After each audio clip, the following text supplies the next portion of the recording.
Have you? I was out there last night with some friends Oh, good. Well, thank you. Where'd you go? fish market. Fish market?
Yeah,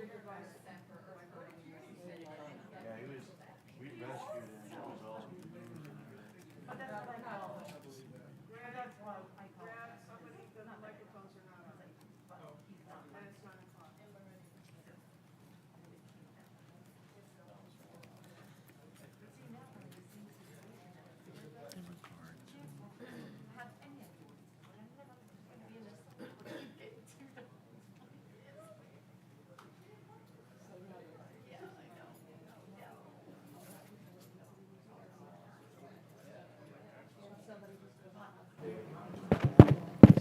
Hiding, I know. Okay, I think our Hi. microphones are on. I think, can you guys hear this? Okay. If you would please take a moment to silence your devices, we're going to get started. We're gonna try. Good morning, Morning. and Happy New Year to everyone. It's welcome to the January 6, 2021 City Council meeting. Let the record reflect that all city council members and city officials are present or in the building. If you would please stand and join me for the invocation and pledge of allegiance. Shall we pray? Heavenly Father, creator of heaven and earth, 1 week ago we celebrated the start of a new year. Father, as we start this year, we pray that you will not allow our lives to become so busy. We forget about you and all you have done for us and all you will continue to do for us. Father, throughout our country, millions of resolutions have already been broken. Father, my prayer for our nation, our state, and our city, and all here in the chamber, is from the book of Joshua. As for me and my house, we will serve the Lord. We pray in the holy name of our Lord and Savior, Jesus Christ. Amen.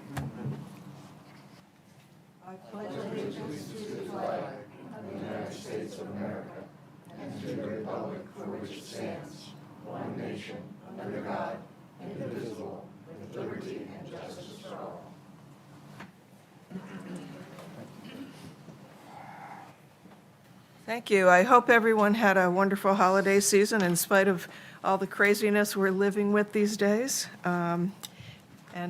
Hopefully 2021 will be a better year and kinder to all of us. We're going to begin this morning with public comments. If there's anyone in the room that wishes to speak to the council on any of the upcoming agenda items, now is your time. Please come to the podium. You have 3 minutes. Anyone wish to address council? Last call.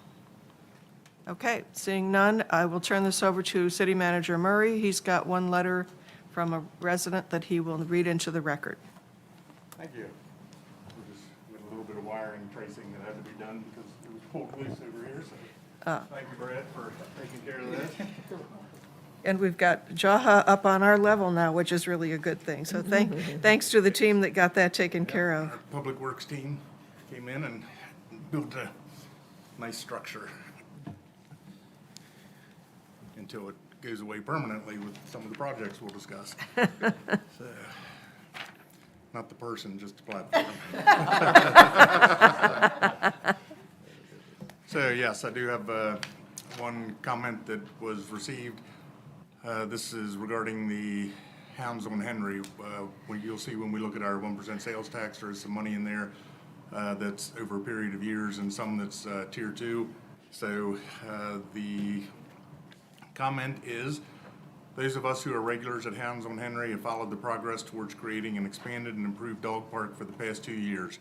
The decision by council in June 2019 directing staff to seek suggestions from a wide range of dog park users on park improvements was an indication that planning for change at the dog park would be approached like other significant planning efforts in the city. That is, with a formal process to determine needs and wants of those most affected by the plan.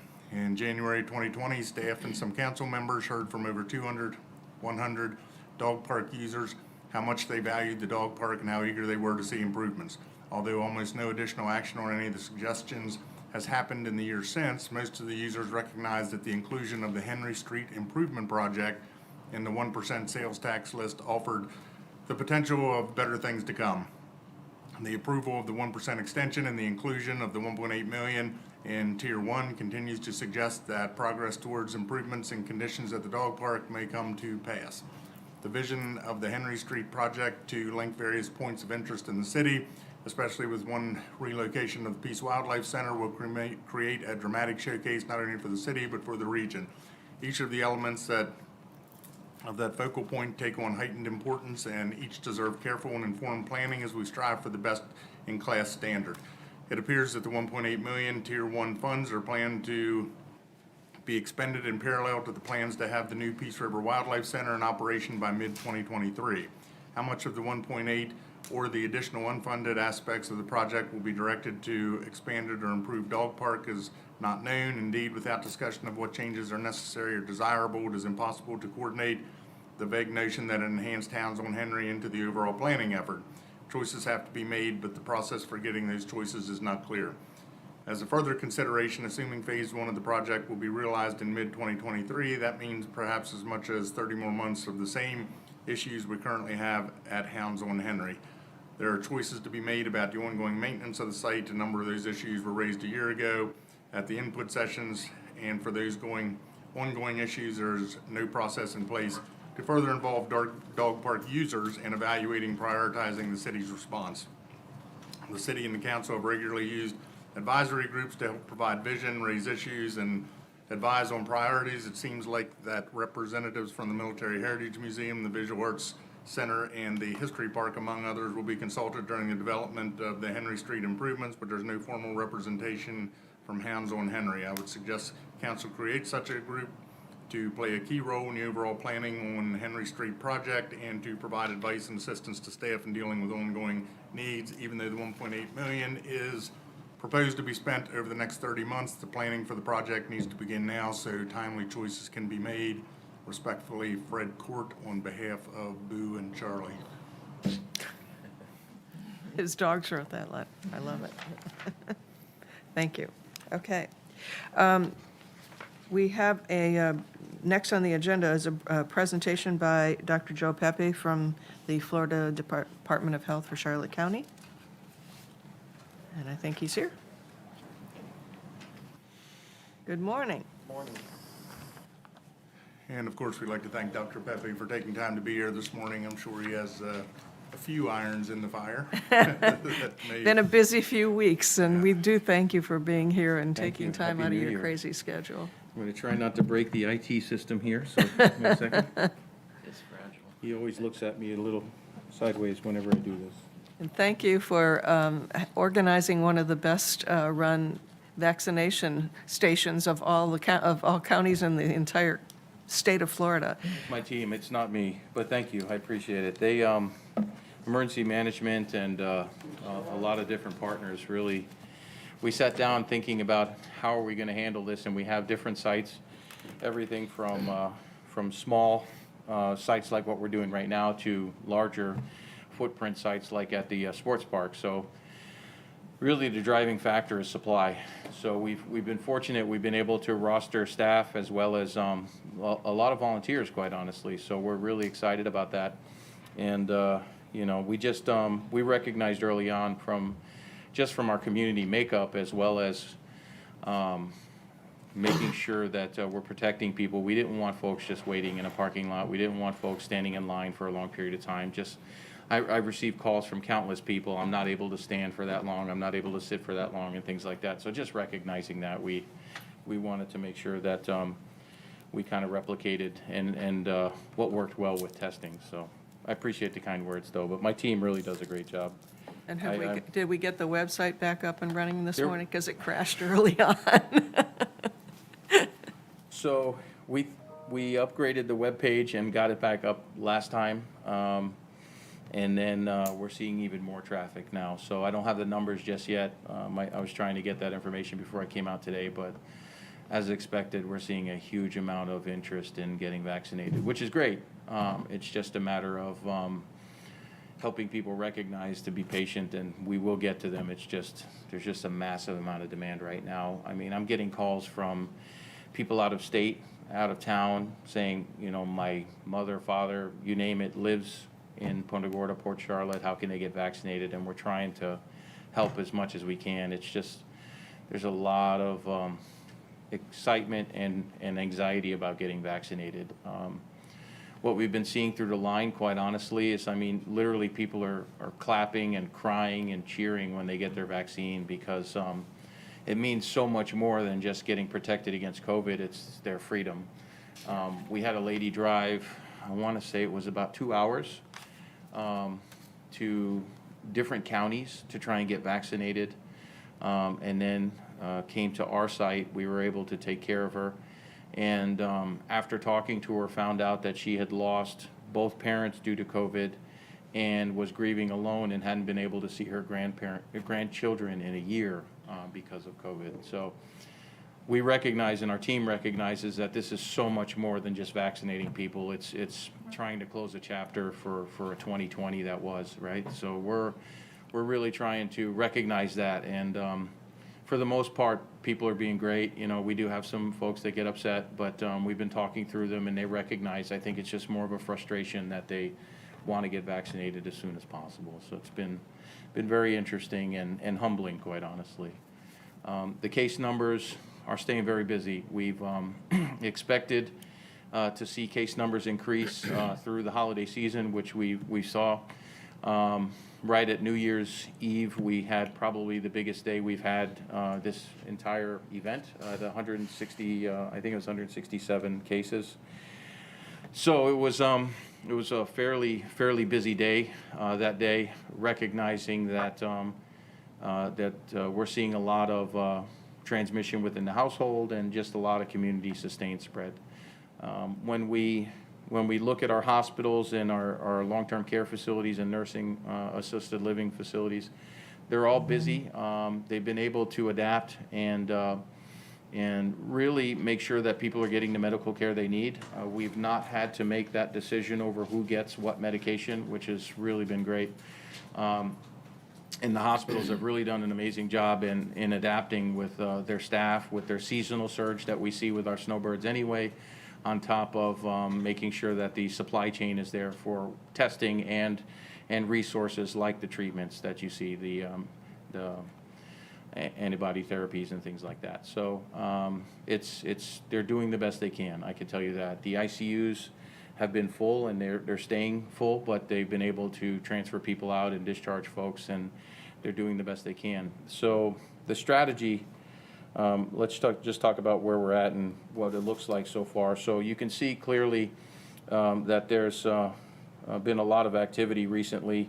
The data I was talking about was 171 cases on December 31st. So it was definitely a busy day for our team.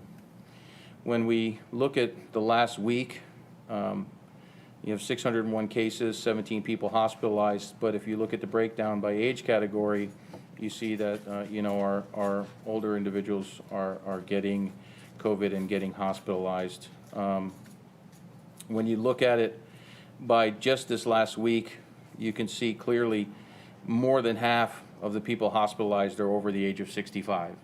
So when we talk strategy and we talk why we're targeting 65 and older rather than specific segments of the population like law enforcement, things like that, is recognizing that what we're trying to do is prevent loss of life and the most critical poor health outcomes that occur. And that's really, really tough because we have a lot of folks that want to get vaccinated, folks that work in our school systems, our first responders, our law enforcement folks, and they should get vaccinated. It's just a matter of how can we do the most good with the limited resources that we have right now. So we recognize that preventing loss of life and hospitalizations is probably the first step. And then from there, as the supply, just like with testing, increases, so will we do with vaccinations. When we look at fatalities as well, you can see that pattern holds true as far as age group as well. When you look at the pie chart from purple all the way around, loss of life is folks over 65. So if we were to eliminate all of that from our concerns right now and protect all of those individuals, that would be really a great thing to do for our community. So that's where we're focused right now, and we're going to continue to push hard on our long-term care facilities. Our assisted living facilities are also approved to receive vaccines, so they're getting rostered up, and they've started getting vaccinated this week as well. So, so all of those skilled nursing facilities as well, and then also clearly healthcare workers that are on the front line, direct patient care, things like that. We're vaccinating all of those folks. And then the hospitals have really been a great partner with us in helping vaccinate individuals, not only that they deem appropriate based on the executive order, but also healthcare providers that may not be associated with the hospitals. So they've really done a great job there.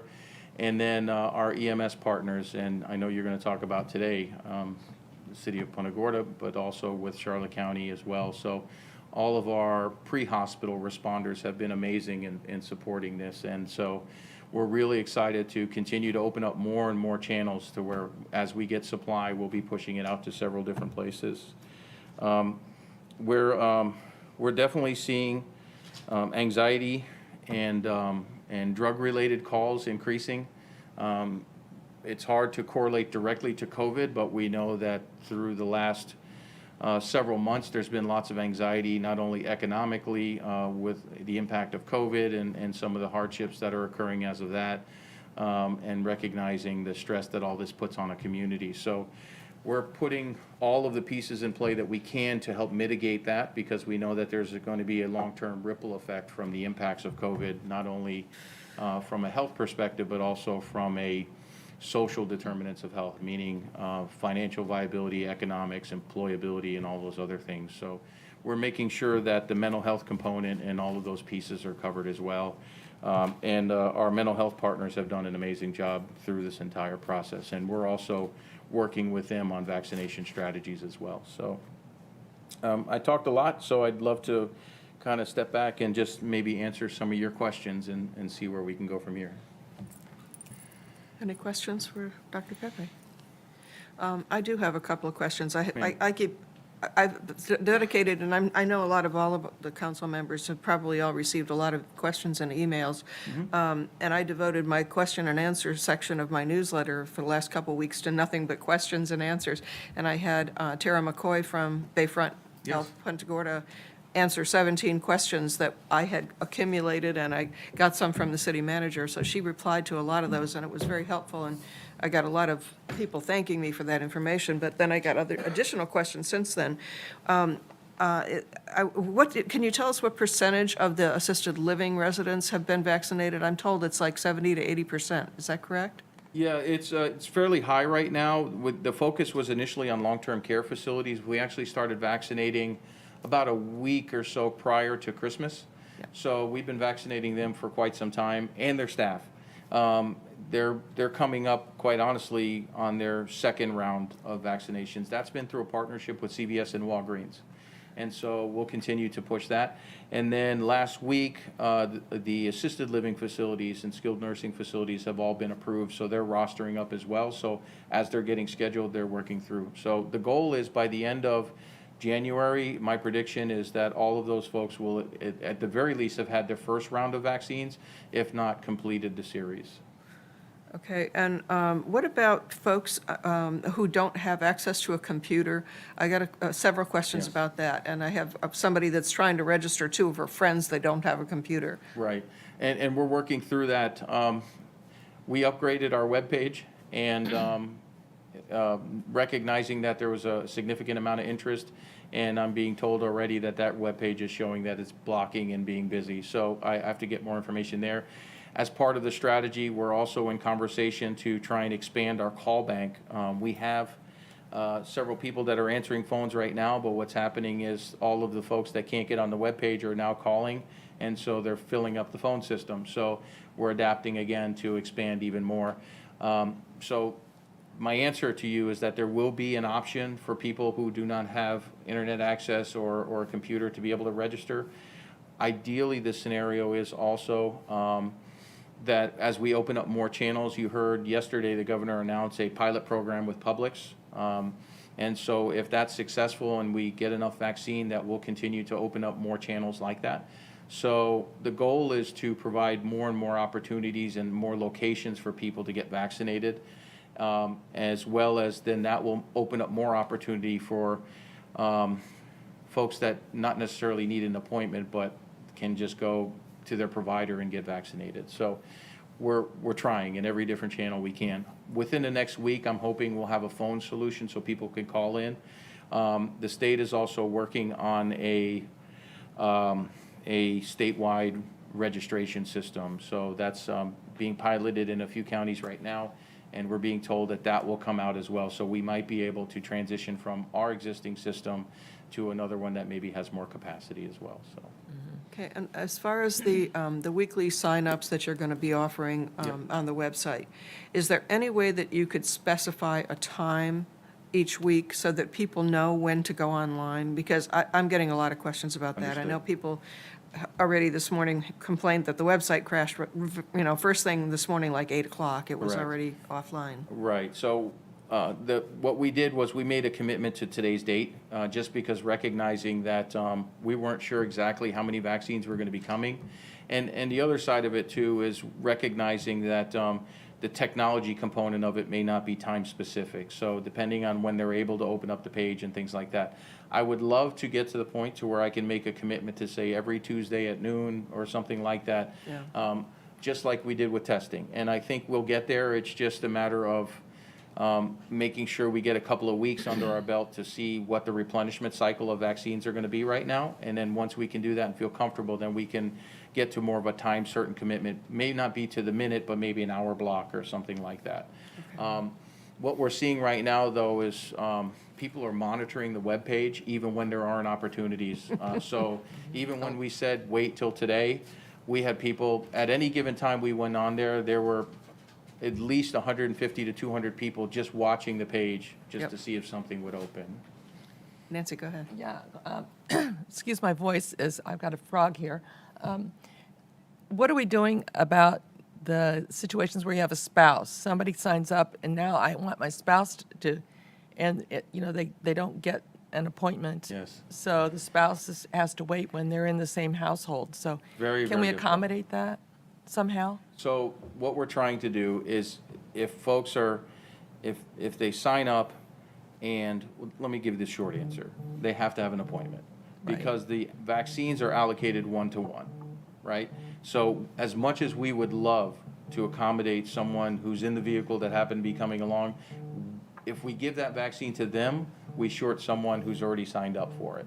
So that's the challenge that we have. Now, what we have been able to do is sometimes family members have different days. So like, let's say, they're Monday and then the spouse is on Tuesday.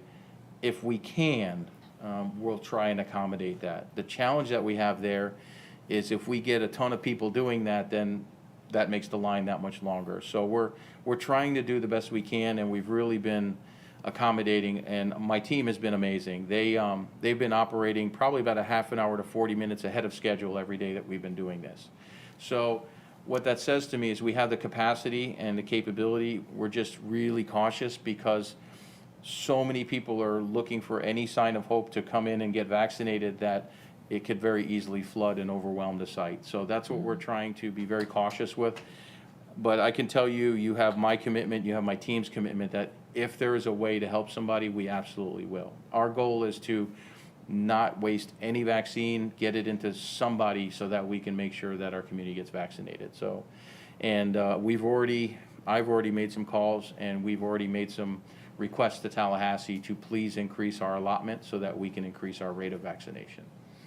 So I hope I answered your question. That was kind of a long-winded response. I guess, I would love to be able to it say would be yes. nice we- if there was a way that when you are actually online, that you can reserve 2 spots and then fill out the data for 2 spots as opposed to having to try to then log back in for somebody else. And we're working And- on that solution, and we hope the state solution might have that option as well. Our system, quite honestly, was really based around testing, and then we modified it for vaccinations. We didn't expect 30,000 people in 5 minutes, so that's just really the challenge. Yeah. So, I feel like I told my team, I said, it's kind of like the Rolling Stones concert selling out in 5 minutes, you know, so. Yeah, that's exactly what You it know, was. so is, I'm really happy that people are interested to get vaccinated, because there was some concern over fear of vaccination and things like that. People are having good responses. We're not having any adverse reactions at the test site, things like that. So that's very helpful, because a big component of this is education. Now it's just how can we do more and faster? And so I promise you, if I can get a line on 10,000, we will do 10,000. So our goal is to run out and ask for more. So you may see a pattern coming up where we'll do 3 days of vaccinations and then we're done for the week, because we just used our allotment. And the purpose of that is we want to make sure we get it out as fast as possible, but clearly demonstrate the need so that we can ask the state and the feds for more. Mayor? If Yes, I go could. ahead. When you talked about 30,000 people in 5 minutes, just to demonstrate the scope of the problem you face, how many doses do you have available today? 200. So there you have it. You know, that's a big difference between need and supply, so we Yes, sir. appreciate You're all the seeing work that you're in doing. every county. I've talked to my colleagues at every county, and I can tell you that the biggest challenge that we all have right now is how can we do more faster? And I don't think there's anyone that's trying to be obstructive. I think they absolutely, we've waited a year for the opportunity to go on offense. So, I mean, to give you an idea, the first day we were vaccinating, I was up and out of the house at 3:30 in the morning just because it was game day for us. I got to the test site at 4 in the morning, and I already had team members, my own staff, showing up, just trying to make sure we were ready to go. So our team is excited. They're really enthusiastic about serving our community and finally having a solution. Again, it just goes back to we just need more supply, and we'll get it. It's just a matter of time. We'll get there, though. And the other thing would be, for those that are vaccinated, could you just briefly describe the not efficacy, the effectiveness of the vaccine when it becomes effective in your body? Because Right, it's not so- just because you got the shot. Right, just because you get the first vaccine, it doesn't happen immediately. There's some time that your body needs to process the vaccine and learn from it, quite honestly, on how to develop an immune response. And that could take several days, if not a few weeks. And so what we're telling people when they get vaccinated with the first shot is please make sure you complete the series. There's some flexibility in the exact time frame, so it doesn't have to be specifically on the 28th day you need to be vaccinated. However, we don't want people to just take the first shot and not complete the series. We want to make sure we support that, because the efficacy rating for the vaccine is based on 2 shots. And so we want to make sure that we get people up into the mid to upper 90 percentile efficacy based on receiving the complete shot series. So that's really, really important. So the $1 million question we're all getting is, how can I guarantee I can get my second shot if I get my first? And so what we've been doing is the state has been pulling down reports based on how many vaccines we're burning, and then recognizing that that's also going to be the second shot need 28 days out. And so that's going all into the supply chain and logistics planning process. So they've told us, please do not hold back for second doses, get them all out, protect as many people as you can, and they will continue to work through making sure the supply chain supports the second dose. So that's sort of where we're at. Any other questions? No? Okay. Thank you. Thank you. Thank you very, very much, and keep up the great work.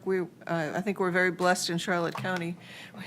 We certainly have a much better organized program than what some of the other counties are going through. And I watched on TV, and these poor people are sitting for 18 hours in a folding chair out in a parking lot somewhere, and it's just not the best solution. Yeah, and I think that, you know, it's a byproduct of just how much interest there is for a vaccine. You know, when you have a population of 1 million people, there's just a massive amount of need, when you're talking specifically to Lee County. But they've done such an amazing job in ramping up quickly. I think that you're going to see really, really great process improvements in multiple channels. I don't want to speak for them on, you know, because the health officer there does an amazing job. It's just, when you get 1 million people that want to be vaccinated and you only receive a few thousand, it's very, very challenging. But the biggest thing that I can say is that that their vaccine rates are increasing, and I think as all of our adjacent counties continue to increase the rate of vaccination, it'll start to stabilize some of this. And hopefully, at that point, God willing, we'll be able to get into just a regular routine. And ideally, when we get into phase 2 and 3 of this vaccination process, we'll have a surplus of vaccines, so it'll be no different than getting a flu shot or something like that at some point. I think that as more vaccines come online, especially some of the single-dose vaccines, that'll be a game changer for us. But thank you for your time. Thank you for what you guys are doing as well. Thank you And very Happy New much. Year. We So, appreciate of you course. being here. Take Yes. care. Thank you. Thank you. Okay. The next presentation is going to be from our communications manager, and this is a new program that the city is rolling out called Text My Gov, which is kind of a cool new program. So she's going to tell you all about it. Melissa. Thank you. Just one second.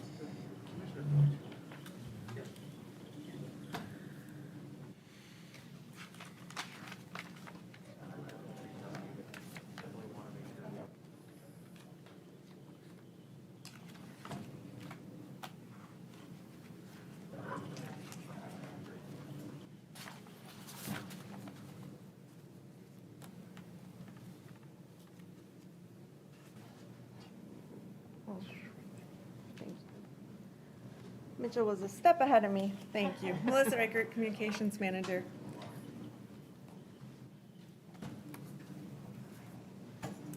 So what I'm going to talk to you about today is Text My Gov. It's a new tool for our residents to be able to communicate directly with our city staff and our city council and make things easier for communication. This is not intended to replace the phone, to replace going on our website, anything like that. This is just another way when you're out and about that you can contact the city. So it's a simple communication tool that uses a phone's regular text messaging system. So how you use your phone to text right now, that's exactly how you're going to use Text My Gov. It allows anyone to quickly access links, documents, or answers to questions. It allows you to report problems like wires hanging, which is a common problem in Punta Gorda, or potholes. It allows you to report code violations such as tall grass or dirty roofs right from your phone, right where you're walking in your car, whatever the case may be. To get started, all you need to do is text HI to 941-347-0747. Then I'd recommend saving that in your phone as Text My Gov. And then you'll have that and you'll be able to then text report or code, enter a few words describing what you're looking for. You can take a picture if you'd like, and then that automatically will get sent to either code staff or public works staff, depending upon what the issue is. You choose a category and it goes right out. So here's an example of that. Somebody saw road damage. The system will ask, what's the address? You can upload a picture, and then it thanks them for reporting the issue. What's really great for us as the city is it's completely customizable. So just from any computer or mobile device, if we start getting a lot of questions about something, for instance, last year we did not know that we were going to deal with COVID-19. So we wouldn't have had that pre-built into a system. We're able to then just change that on the fly. We're getting a lot of questions, say, about Ponds Park. We can put up more information about Ponds Park. It is heavily dependent on our website, though. So our department staff has to make sure that they're keeping their parts of the website up to date with information that our residents want, but we can bring that right to the top of the list so it doesn't even have to search if we're getting a lot of questions about something. If the system doesn't recognize a text, I get a report of that too. So then I can go in and figure out what we need to do so that it can get that kind of answer to our residents. And it gives me then their contact information. So if it's something that they didn't get an answer to, I can just pick up the phone, give them a call, and get their answer to them. This is an example of a magnet that we're having printed right now. I thought it would be ready for today. It wasn't. We should have it actually sometime today. It was supposed to be delivered by 7 o'clock tonight, I guess. But this will be available for residents. They can. We'll be handing these out at various locations throughout the city. Put it up on your refrigerator. We'll put it up on some of our signs in the parks and things like that, so that phone number is prominent and people can get used to using it, get it in their phone the one time. The nice thing about this is you don't have to download an app, so you don't have to take up precious space on your phone or go to the app store or anything. It's just right there for you. So that was a little bit about Text My Gov. This is one of the fastest growing technologies for cities in the country. They just had a report out on on Route 50, if you guys get that email. It's getting very, very popular, and we have, our population is a little bit older of people, but we are incredibly tech savvy. When you look at how quickly we were able to get used to using Zoom and things like that, I think Text My Gov will be really, really successful with our residents. And with that, any questions? Questions? Nancy? I don't have a question, I just have a comment that I'm really thankful that we're adding this tool to our list of things, ways we can communicate. It's been needed for a long time, so thank you. You're welcome. This is going to be available 24/7, correct? It's 24/7, right, 365 days a year, and if you know how often I check my computer and the things that are going on, so it's likely that if somebody does have that unrecognized text come through, that I'll catch that within an hour or so and be able to get back to them too, so. What will you do if you get overwhelmed with responses from people? Because it very well could happen. We'll deal with that. The system is set up so that most of this happens absolutely automatically. So, and they can handle high capacity, the vendor that we're working with, so. Okay. And the Any other system questions? does actually search the website, so it does a Google type search on the website, anything that's there, it'll find. So if it's not a pre-canned answer, if it's on the site, you'll get an answer back. You'll get the answer. And, So if it's, not, it'll search Melissa's number. Yep. And send it right to Melissa. Nancy? Yeah, well, I like that a lot because quite often, as council members, we get questions from people, and really, people can't find something, or they just want to know about something. It's not a issue that necessarily a council member necessarily needs to get involved to resolve. It's almost like we're a triage service. right, and And for so I think example, this is going to be a great help to people. Yep, it will. mosquito control is an example of something that the city of Punta Gorda, we don't handle the mosquito control. That's handled through the county. That's already pre-programmed in there now to take them directly to the county's website on that.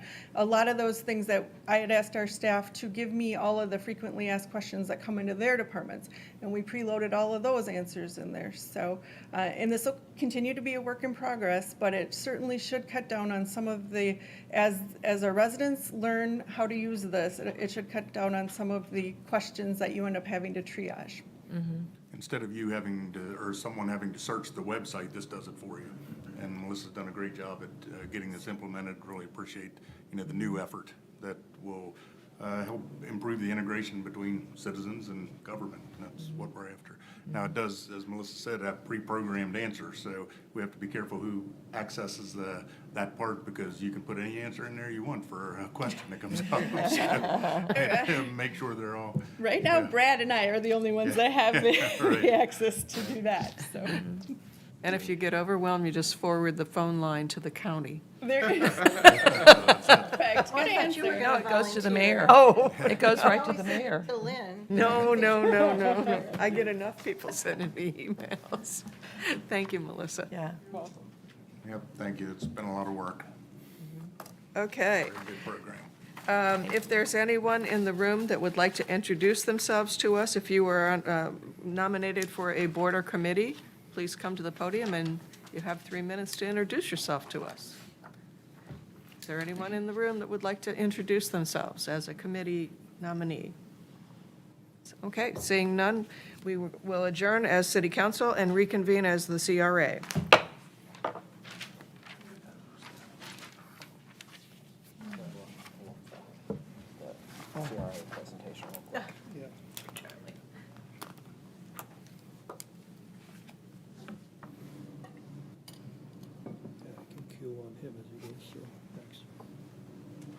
Okay, we are convening now as the Community Redevelopment Agency, and I will turn this over to Mr. Murray. Thank you very much. For general information that we go through each month for the CRA, we'll start with our municipal marina activity. And you can see that in December 2020, as expected on the monthlies and the transients, liveaboards, et cetera, we are down some from a year ago. We're not necessarily down from that much. We're from not the- seeing the presentation. No, you're not. That's a good point. Here it is. There we go. There we go. So we're not down necessarily from prior months that much, but we are down from prior year. One of the things that we did find is with the community room, when we look at pre-COVID and current usage, of course, you see 0. December of last year, we had 11, but many of those months, we've had up to 18 days in a month, and sometimes actually had to turn people away because we're, Somebody needs to move the slides. Greg, who's Who has the managing the clicker? slides? there we go. That's the one, just leave it there for a second, because I'm not quite there yet. Oh, So, sometimes we actually had to turn people away because we had used it so much. So one of the things that we're doing is making sure that the word is out there, that it's still open. Of course, if it is used, there are social distancing guidelines, and we can't promulgate events that actually go against our social distancing requirements, so we have to be careful with that. But another thing that you can do on TextMyGov is you can ask about the community room at the marina, and we'll get an answer back for the use of that. Our pump out vessels, likewise, that's the slide before this, but the pump out vessels, you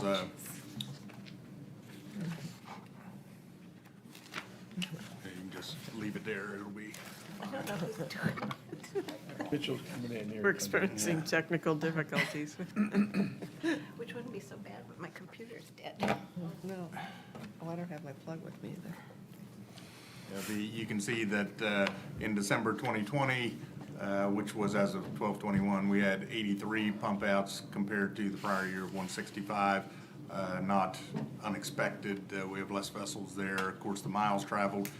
They did make a couple runs over for various purposes to Alligator Creek, and some of the boats are more spread out in the harbor, but the miles are up a little bit, but our pump outs are not near what was expected. The quarterly reporting, you can see that's just October, November, December, summarizes what we've done over the quarter, and of course our maintenance costs for the vessel is $46.87. We don't collect fees for service, which is something that we feel is still a valuable service to facilitate people calling and saying, I need my vessel pumped out. So we continue to do that. The new motor was installed. We had reimbursement per the grant requirements to get that on the vessel, because we do use it substantially. As far as the projects that we're talking about in the CRA, we'll go over some briefly. Gilchrist Park, we had said that we would bring back updated costs to you, so you can ensure that that's within the scope of what was anticipated of updated costs for that project.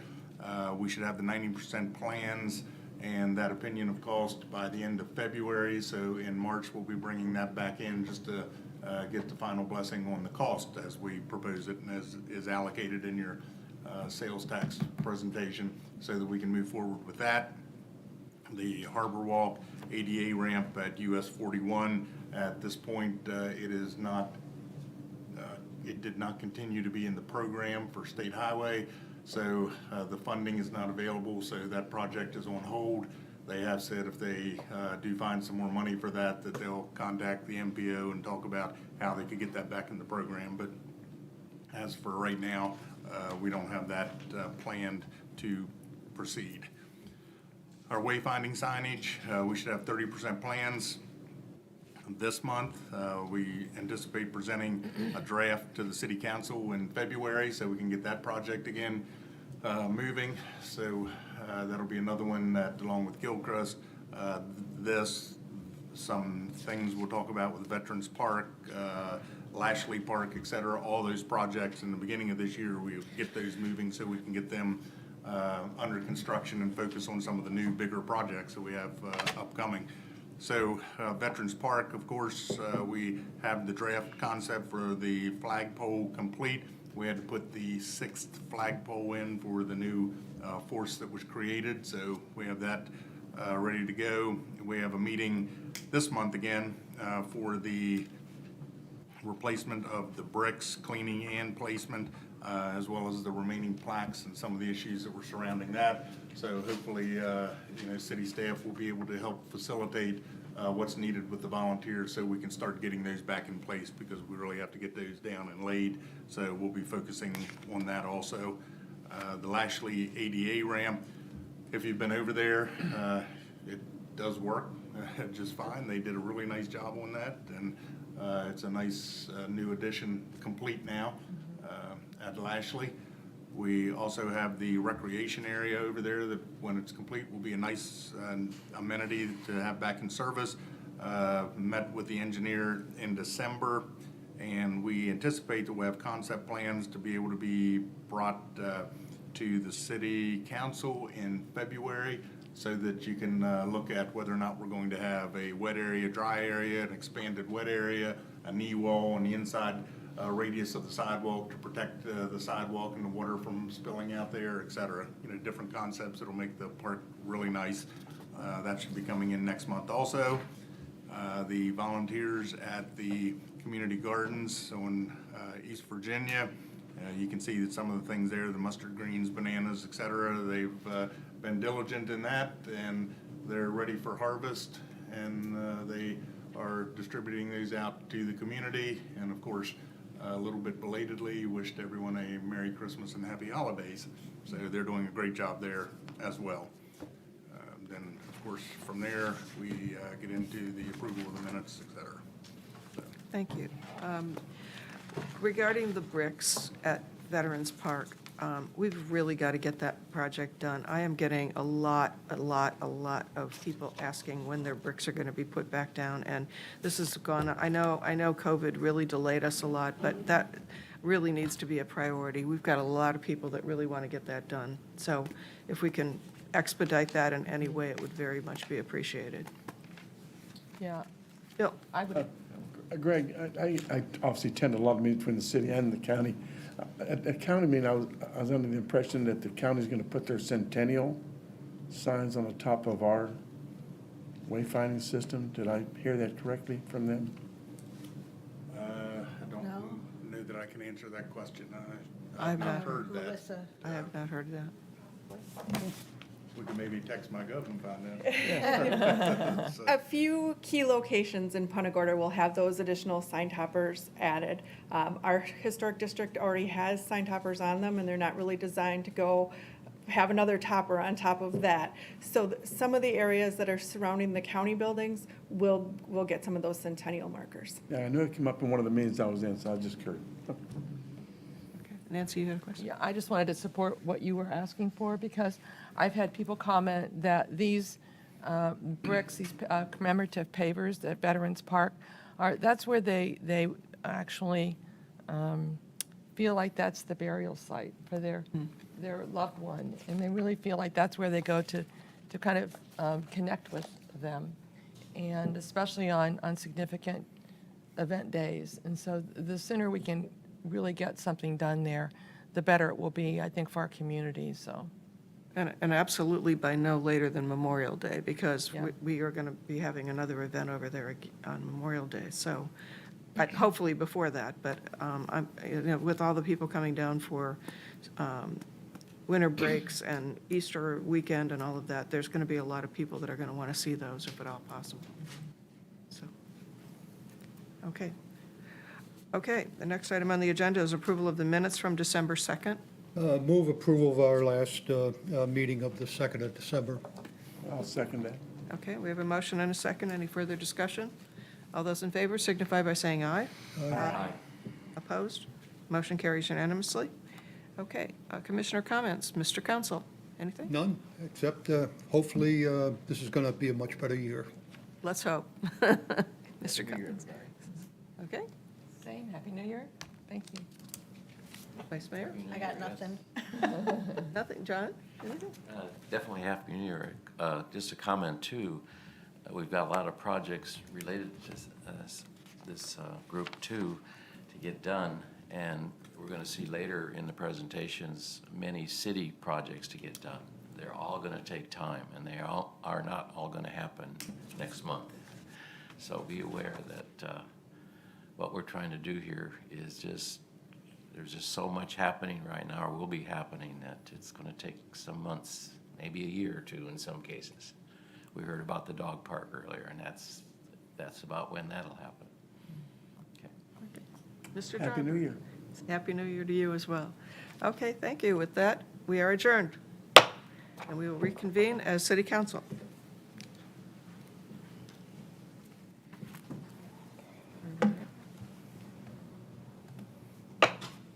Okay, we are reconvened as city council. The agenda, we have no public hearings, we have no quasi-judicial hearings. We do have one ordinance.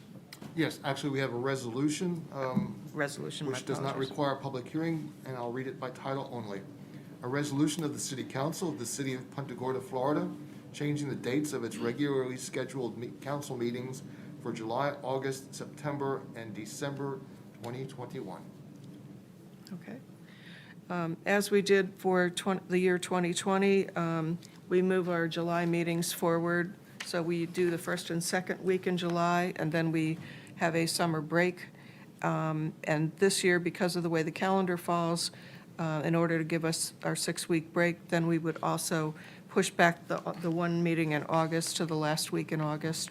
And that will then push the 2 September meetings back 1 week, which still gives a 2-week break in between. And then, once again, allowing for 1 meeting in December instead of 2. I don't know how you all felt, but I thought it was really very nice to have that time off during the holidays with all the preparations and things that were going on around the holidays, even in spite of not having the normal stuff that we usually participate in. So I would really like to support not doing a second meeting in December again this year. Does anybody have any other comments about the dates proposed? Okay. Mayor, if I may, September also helps facilitate our budget schedule, because of course we have to have after 5 o'clock and, 5:01. Right. That facilitates the schedule when it'll be prepared and ready for your review. Right, okay. Do we need a motion for this to approve? Yes. Move approval? Second. Okay, we have a motion and a second. Any further discussion? All those in favor, please signify by saying aye. Aye. Opposed? Motion carries unanimously. Okay. Next on the agenda is the consent agenda. Does anyone want to pull anything from the consent agenda? Nothing? Okay, I'd entertain a motion for approval. So moved? Second. Okay, we have a motion and a second to approve the consent agenda as submitted. Any further discussion? All those in favor, please signify by saying aye. Aye. Opposed? Motion carries unanimously. Okay. Next on the agenda is the budget items, and our finance director, Christian, will be giving a presentation on an update report on the capital improvement projects.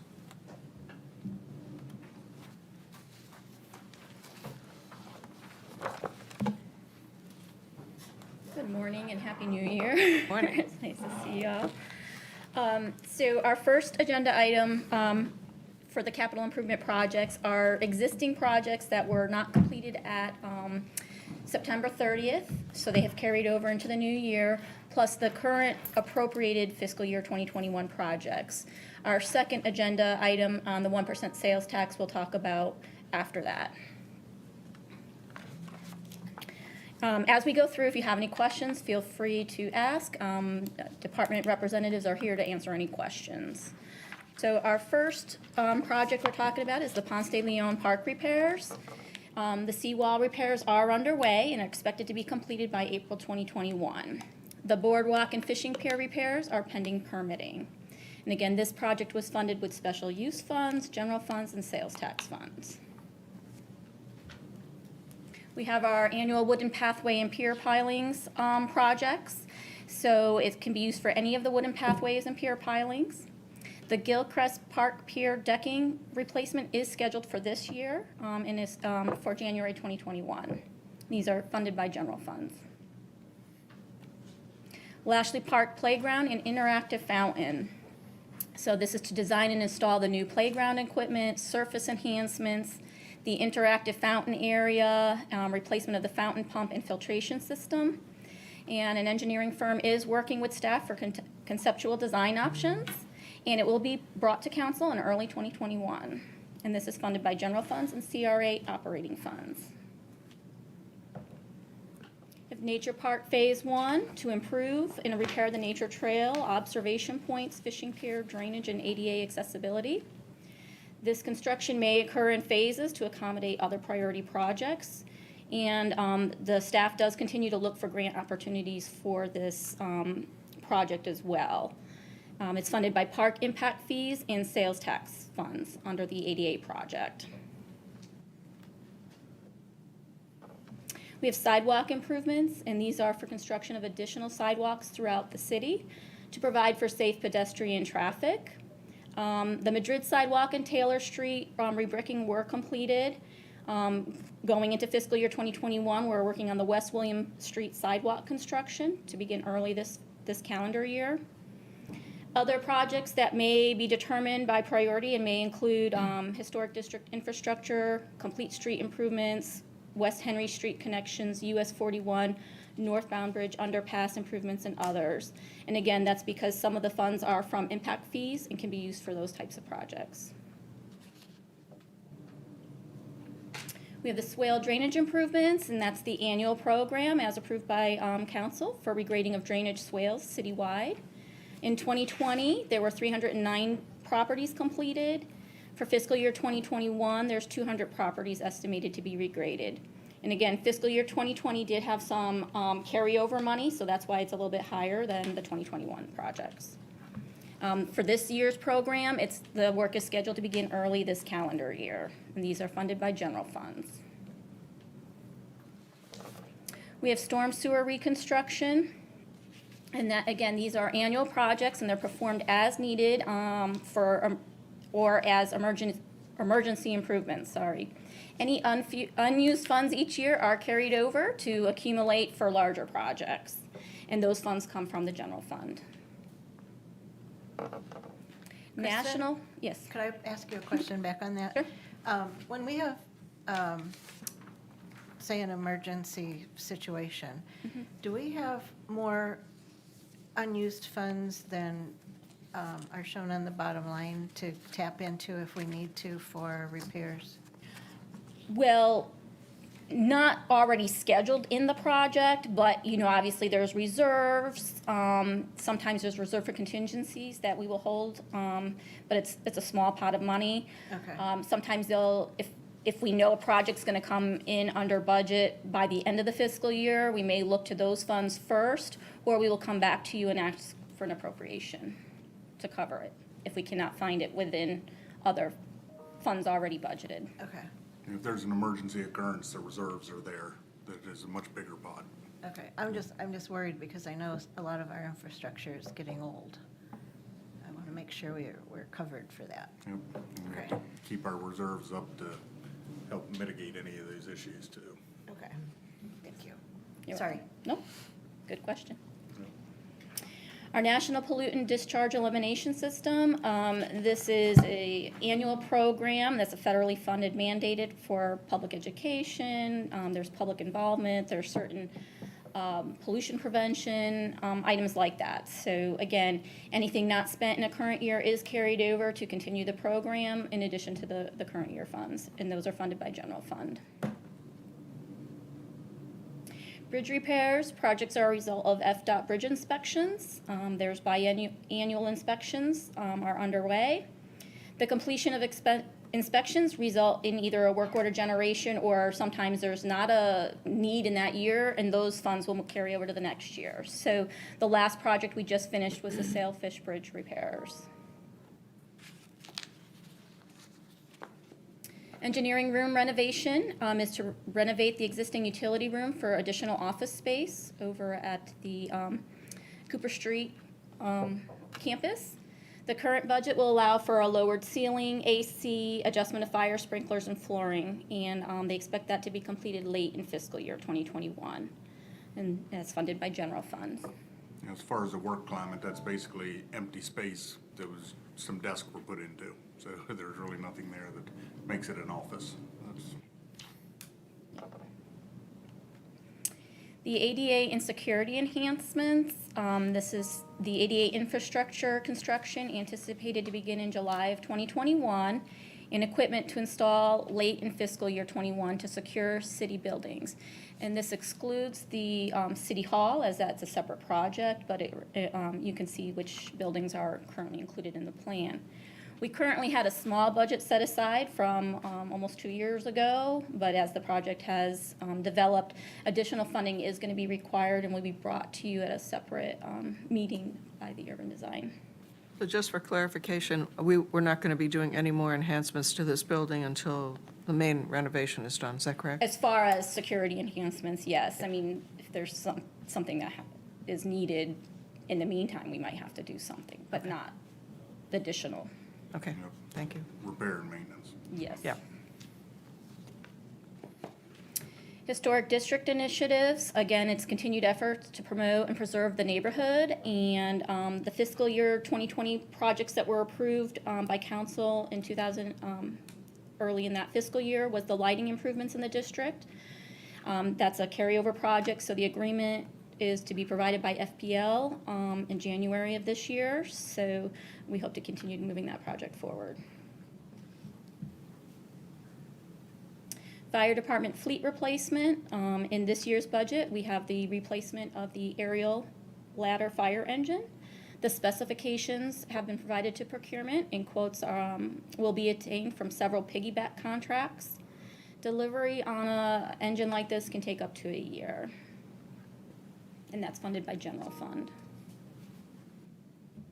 Gilcrest Park areas 2A and 2B is construction of the Harbor Rock portion is complete, and the portion that's still to be undertaken is the landscaping, decorative lighting, and the parking. The current funds available for that portion of the or the current estimate for that portion of the project is $2.67 million, and approximately $1 million is unfunded. And we'll discuss that in our 1% sales tax presentation. ADA improvements citywide. Again, we continue to work on our ADA transition plan, and the fiscal year 2021 projects will be considered on the January 20th meeting for council. So we continue to work on our, they will also provide you with an update on all the parts that were completed in fiscal year 2020 as part of that presentation.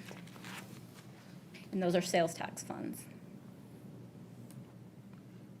ADA curb improvements and intersection treatments. Again, they're done in conjunction with resurfacing program.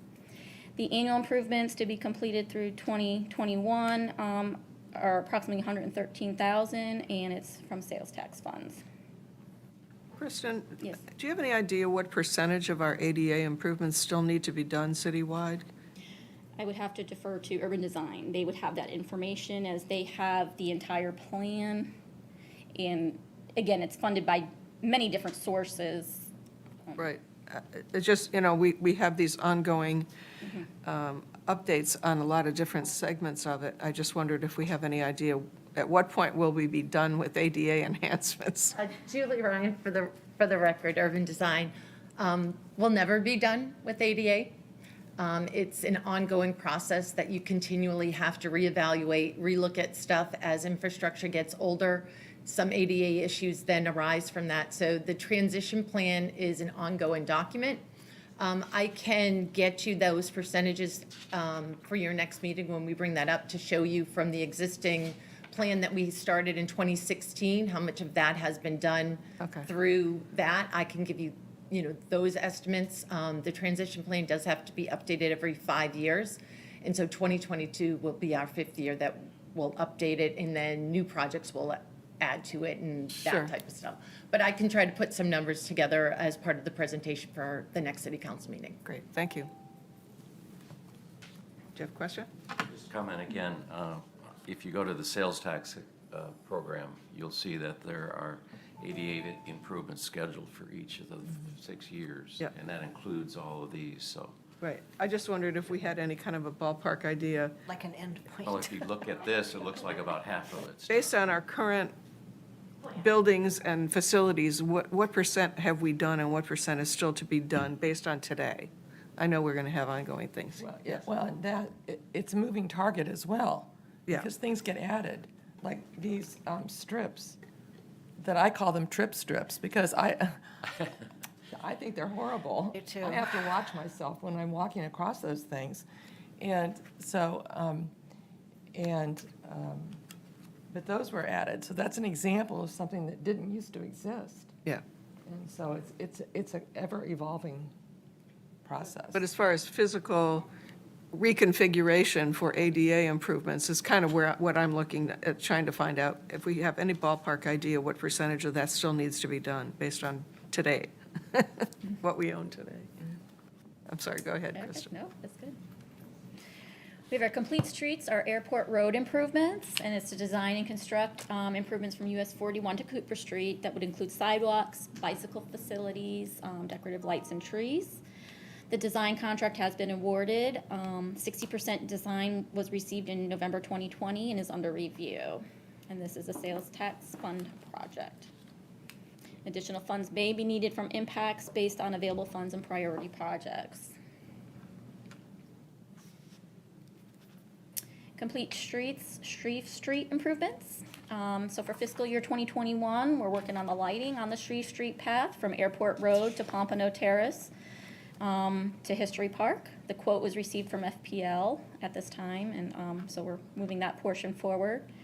There is a project in fiscal year 2025 to widen the path on Pompano Terrace from Shreve Street to US 41. So we currently had $225,000 allocated from sales tax, and then a little bit additional from the new.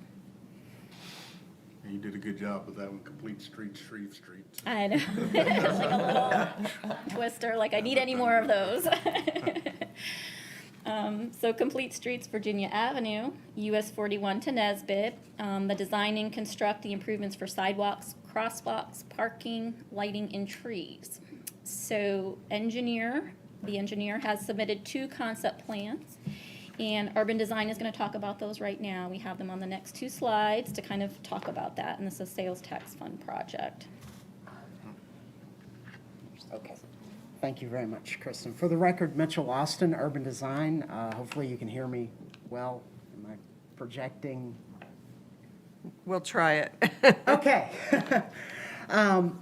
So for Virginia Avenue, we asked the consultant to do, as part of the project, because City Council was concerned about the costs and the configuration, we asked in the scope of work for there to be 2 concept plans presented, and they have provided 2. One is essentially a parking maximization plan, which is what you see before you. Unfortunately, because of the configuration of the driveways and the location of the street, the actual street itself within the right-of-way, the land that the city has access and control over, we can only fit 17 or so parking spaces in this concept plan, which is significantly smaller than the current quantity of informal parking. However, a lot of that parking actually occurs on ground that is not within the city right-of-way, primarily along this portion, in front of the Florida Power and Light Yard. The actual wall is back here. The right-of-way line is up here. So when people are parking in front of that Florida Power and Light, they're actually on the private property adjacent to the right-of-way. So in discussion with the consulting engineer, they think that they haven't done initial cost estimates, but just based on what they had to do with bending the roadway, it's difficult to see in a drawing, but the actual roadway has to be reconstructed and shifted in order for this parking to be accommodated within the right-of-way, that this project will be substantially more expensive than an alternative which does not move the roadway. So they came up with concept 2, which is a cost reduction concept, where the road bed is reconstructed in place, so it would basically just be resurfacing, and then adding parking and sidewalks to the existing right-of-way. This project only produces 9 parking spaces, which is not ideal in terms of the businesses that are located adjacent to this proposed improvement. However, this would be substantially less costly than the previous parking maximization alternative. Another piece of the puzzle, depending on how council wants to proceed, is we as staff want to reach out to the adjacent property owners, Florida Power and Light, B&B Holdings, and then the two, the Cedar Point and Ice House building, to see if there's the potential of partnering with them in regards to additional right-of-way for the sidewalks or for parking, to see if there's some options there. However, we need to know how council wants to proceed. We know that either of these projects, especially parking maximization, is going to be more costly, and cost was a concern when we were approving this project. So we're looking for some direction here. Do you have the costs? We do not have costs yet. That was not part of this concept design. I could only get sort of the order of magnitude was that this project would be much less expensive than this project. That's all the engineer would give me. Are they both within the 900+ thousand we have available or not? I don't even have that information. My guess would be that they would be in that ballpark, that this project would be in that ballpark. Jaha? I think that there's two things. One, the second thing you said about talking to the adjacent owners, seeing what they, I think we need to explore that. But two, I think this actually will, the improvements that actually reduce the spaces will actually cost the city a lot more money than this project, because we would really be harming those businesses. I mean, without doubt, the informal parking is what keeps them alive. And so if we take that from them, all we're going to do is pretty much decrease the city's ability to receive commercial tax. So this looks like this costs less, but it really doesn't cost less, because ultimately it costs a lot more, because we would be decreasing the ability for the businesses to do their business in that area. Debbie? I had several phone calls regarding this, and the gist of the conversations with the majority of the people I spoke with was, you messed up the parking at Gilchrist, don't do it again. We need parking. And when I explained that it was a money situation, they weren't very sympathetic to that. I think, you know, if you talk to anybody who does anything in our downtown area, parking is always at least the second thing that comes to mind is what the problems are. I also think that the diagonal parking is safer. I feel like it's safer than parallel parking. A lot of people use that street as a shortcut through town, and they go pretty fast through there. And I think maybe to reconfigure the street would be a good thing. But I also think I like this kind of parking. I think it's much safer. And we said we wanted to do this because we wanted it to make a statement when people were coming into town. Let's don't do it cheap on the fly. Let's try to make it nice. And I'm in favor of going with this one and finding out how much it's going to cost. Well, that would be the thing. If we could talk to adjoining properties about some additional right-of-way, that may allow us to move some of this parking so that the road doesn't have to be moved quite as much. We can find out what the cost may be, and if it's within the budget, then we can bring that back and try to maximize what parking we can get there, if that's your wishes. Actually, the reverse diagonal where you back in is even safer, I believe. Not if I'm driving. Let's not push our luck on I that. don't want to be Everyone has backing backup into any cameras. You place. can use your little backup camera and go right in. Nancy? Yeah, I would support what Debbie said, and Jaha, and it makes total sense to talk to these businesses, because right now, I've driven through there, I mean, there are cars everywhere. Yeah. And so we're really going to, we need to do this, but it's going to impact them, so they need to, I think, have a stake in the game. Yeah. I agree. And 17 spaces isn't really nearly enough, And I even think- and I really think- isn't. I mean, if you go over there on any given night, there's probably 25 or 30 cars parked in all different little cubby holes all over the place over there, And I so. don't see any reason why FP&L wouldn't want to be a willing partner in this, to help create even maybe some diagonal parking on the other side of the street as well. Yeah, or even at the very least, at least gravel it in so people could use it for additional spaces if they had to. Whatever it is. Whatever they have to do, but yeah, I agree. I think we need to maximize this to protect the businesses so that they have people can get to their business. And we'll take a look at that. Thank you. John? Just one comment. I agree we need more parking, but as you also said, this isn't going to really solve the parking in that area. So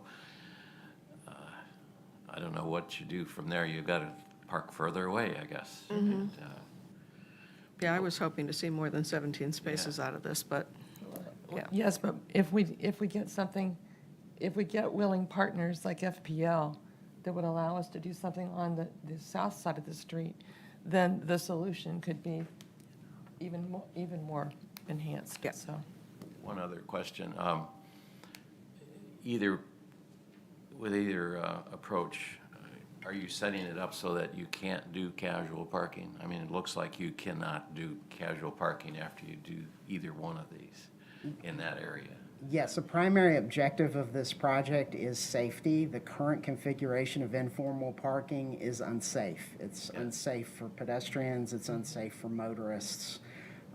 So, yes, safety there is will be, driving the design of this project. So there will be still even a bigger issue for parking after we complete whichever we do. Yes. Well, and there's also people parking on the grass adjacent to Manatee's Pizza right on the corner there, so, Yes. you know, that's probably not going to change unless we take the grass out. Pizza place is a big issue with people coming and going. Yeah. So, okay. Thank you, Mitchell. Okay, so moving forward, we've got the Harbor Walk US 41 Bridge Approach Lighting. This was to design and install decorative lighting from East and West Retta Esplanade to the Peace River Bridge. This project is in conjunction with the FDOT resurfacing project, which has been moved from 2021 to 2024. So it's currently sales tax funded with a portion unfunded. I thought we removed this. No, there was talk about removing it, but it was left in at just the 120,000. It did not add any additional funds. Because wasn't the original price almost 400? Yes, and it still shows it there. There's 280,000 unfunded because council did not want to prioritize any additional funds towards this project at this time.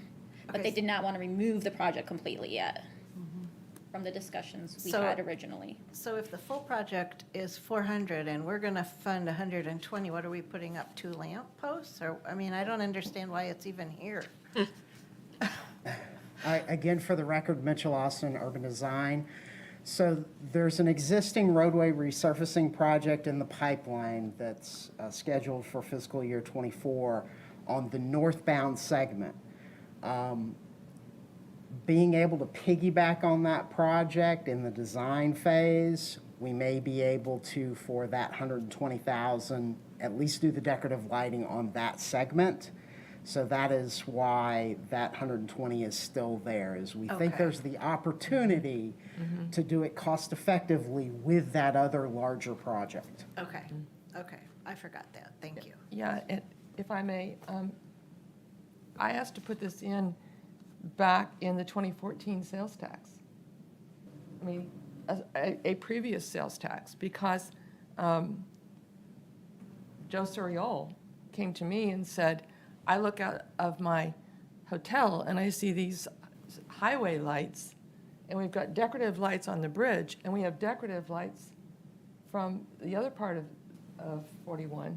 Why in this one strip on both the southbound and the northbound do we have highway lights? You know, why can't we have decorative lights here as well? And so it's been something that's been discussed of wanting to do. It has never been. The voice found other needs that had a more pressing because the lights work. It's just. Well, it is hard when we have places in the historic district that have no lights to put up pretty lights when we've got them. And I that was my thing. If we could do the whole project for pittance, then I would be in favor of it, but this, okay, I understand the history, but I still think, So, I think Mitchell's suggestion of trying to piggyback that on to another project so that we can get it funded, yeah, maybe half of it funded by somebody else. a quarter of it funded. It's been, FDOT has pushed back all the upgrades on 41 to include the Carmelita potential roundabout, all to be done in 2024 at this point. So it's been pushed back because of funding, lack of funding due to COVID. So we're not going to hold our breath.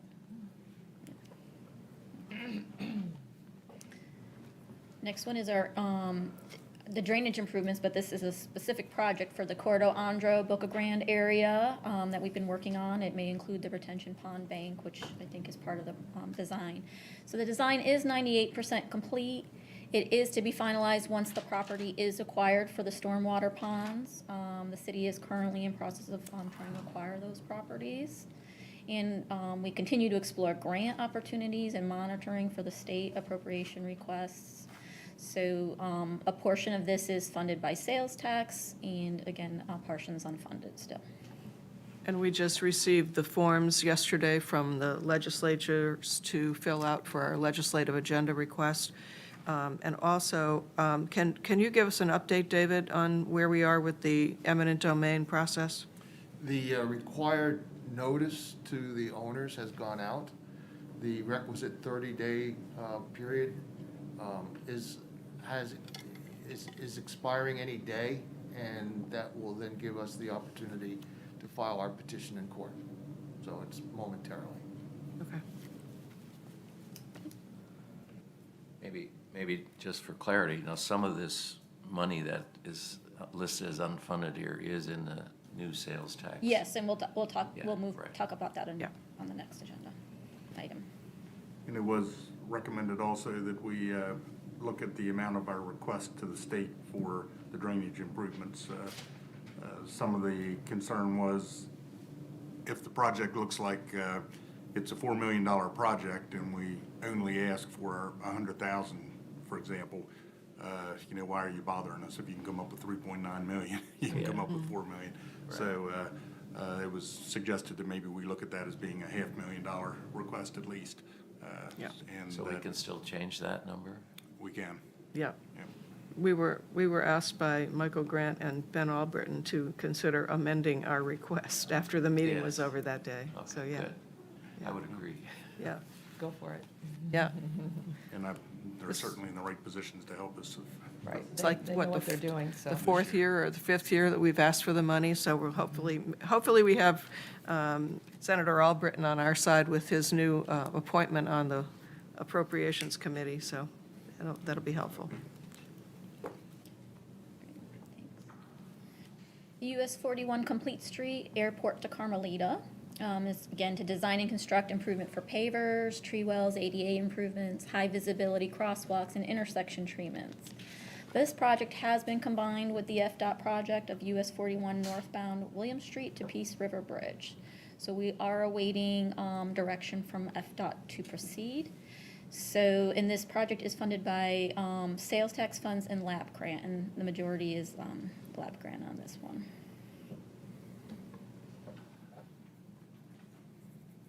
Harbor Walk ADA US 41 southbound bridge ramp. To design to the PPM standard, the Harbor Walk ADA ramp at the US 41 southbound bridge. We're awaiting the FDOT agreement. Construction would be scheduled for fiscal year 2022. Previous communication from FDOT that the area, Gilchrist Park Area 3 funding was switched to this project. However, we are still waiting for direction from FDOT to proceed. So again, it would be a sales tax fund and a LAP grant. Which may no longer be in the program.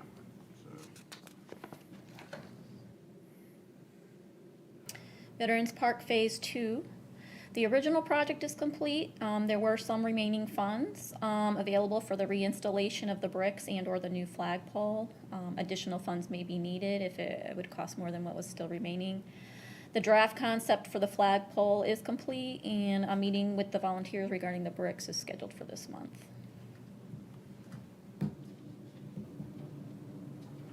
Capital project management, so this is the final year of the old sales tax extension where we had it scheduled as a separate item.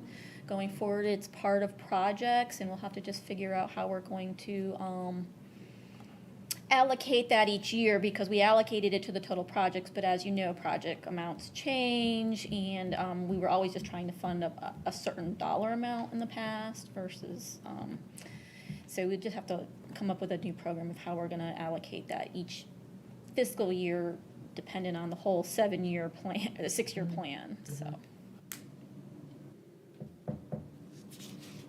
Fire equipment replacement, we have annual funding each year for suppression equipment, personal protective equipment, and the advanced life support medical equipment. It fluctuates on the advanced life support depending on that one has like a higher amount every other year for the different pieces of equipment that might be needed. Any funds that aren't used are carried over to the next year because they have many needs for this type of equipment in their program and this general fund. And there's a lot of requirements, everything from SCBA testing to hose testing to make sure the hoses within the time period that's allowed are replaced as necessary. So this is a critical piece, of course. Police fleet purchases, so for fiscal year 2021, 5 vehicles are planned. The specifications have been provided to procurement for the order placement. That's a general fund budget. And on another slide, we'll talk about some of the carryover ones that have just been received. The police annual replacement programs, again, just similar to the fire, we've started planning for a certain number of annual replacements to make sure we stay current. So for taser replacements, it's 8 per year, radars 2 per year. The body cameras, we're in our 2nd year of our program costs. And this is the 1st year for the car video camera program to replace the existing car cameras. Again, that's general fund budget. Other fleet and equipment replacements include for facilities a quantity of 2 pickup trucks and a utility truck. Parks and grounds is a pickup truck and an all-terrain vehicle. And for the police, a dive team communication system and load-bearing vests.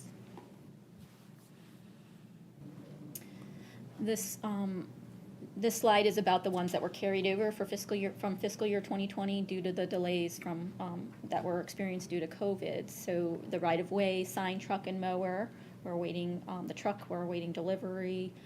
And I think the mower is on order. Parks and grounds is the flatbed truck. We're awaiting delivery on that vehicle. The 5 vehicles for police we have received as of now. And a vehicle for the training chief, we're still awaiting delivery. So I was asked about this because we have 5 vehicles at $169,000 on this slide. We have 5 vehicles at $255,000 on a previous slide, and Yep, these were. I can explain that. Yeah, explain the difference. Okay, so in the last fiscal year, we were still using a portion of sales tax money. So there was a sales tax and the general fund money. Some of the vehicles had come in already, so the carryover money was just for the ones that had not been received. But the reason why these 5 cost less, it's because there were also other dollars used in the purchase of Yes, and I them. probably should have done that. I only included the carryover money, but really, some of the vehicles had been received in the prior year, so this probably shouldn't have said 5 vehicles. It should have probably been a fewer, but I was thinking of the whole Whatever program. you can do in the future, just to Yeah, make I'm it- sorry. That's okay. That's my error. Sorry. Anybody else? I just think of the whole program, and I So put the whole 5. cost of the 5 is the same, essentially. Approximately, yes, Thank you. because there was 100,000 from sales tax plus the general fund money, so you were talking about 269,000 for 5 vehicles.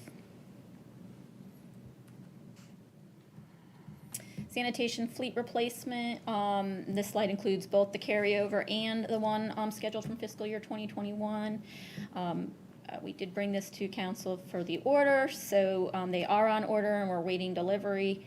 Generally, it can take about 9 months, so a total of 4 packers, 3 from the prior year and the current one this year. big money. Yes. When are we going to put all new decals on all of our city vehicles? Some have the new logo and some of them have the city seal.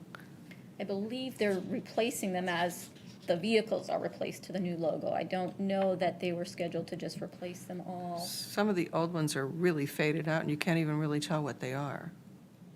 We can, On some of the, especially some of the, like the utility vehicles. we can and ask the code divisions to vehicles. look at that and see what could be Yeah, done there's for some that. that aren't in color, they're just, and Yeah, they're really faint. yeah, Yeah. yeah.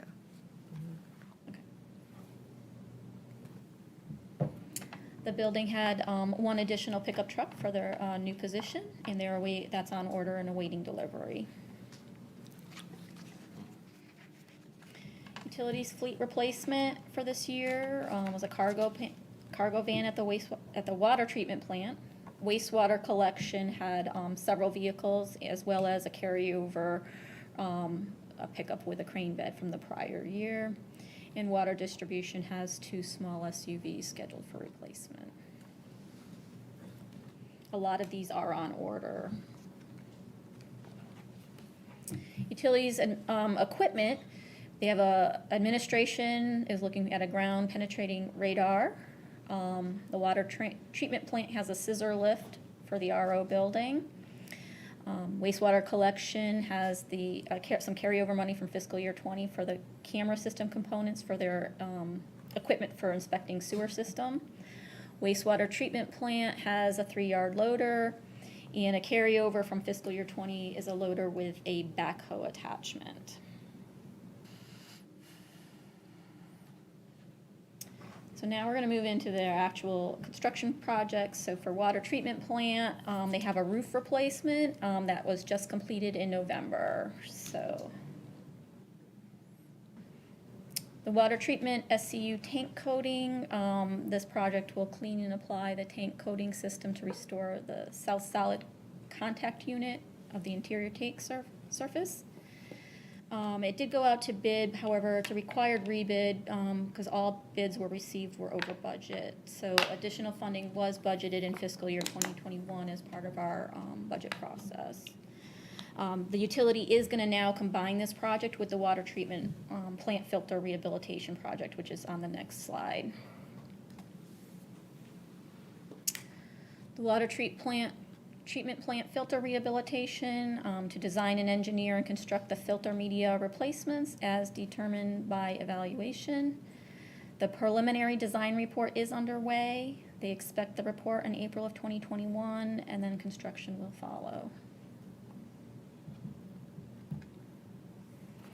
Shell Creek, maximum flow and levels rule evaluation and recovery plan. This project came about due to some additional rulemaking by the Southwest Florida Water Management District. So the engineering services for the review of that plan is completed, but they are awaiting Swift Mud Board approval.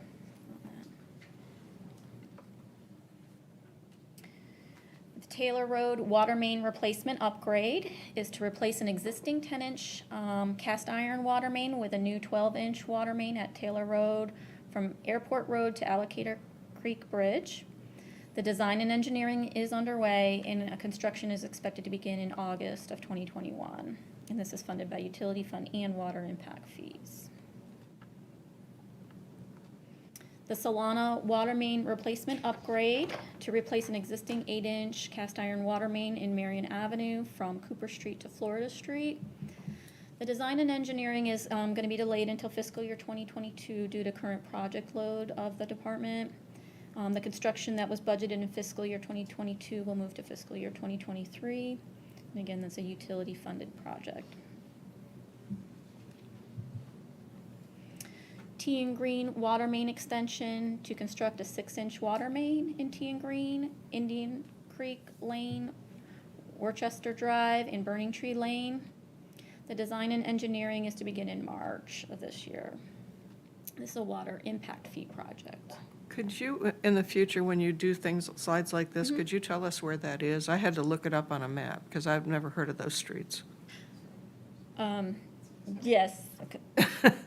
We'll have someone help me with that too, because sometimes, It's way out east, and yeah, I mean, they provide the map, but again, I Yeah. sometimes don't even know. relative to where it is, I didn't, Actually, these last two slides, they're not really in the city limits, correct? no, they're in our Yeah. water So they're in the service area. utility district area, yep.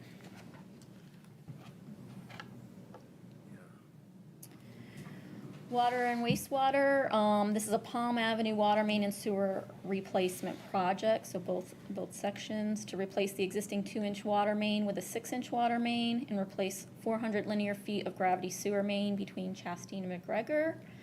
The project is in progress, estimated completion is February 2021, and Public Works will re-brick the street as part of the paving program. Question here. Yes. Does this improve anything in terms of drainage there? I mean, I would think it would, but I would have to defer to utilities and Public Works. Yeah. Good morning. For the record, Rick Keeney, Director of Public Works.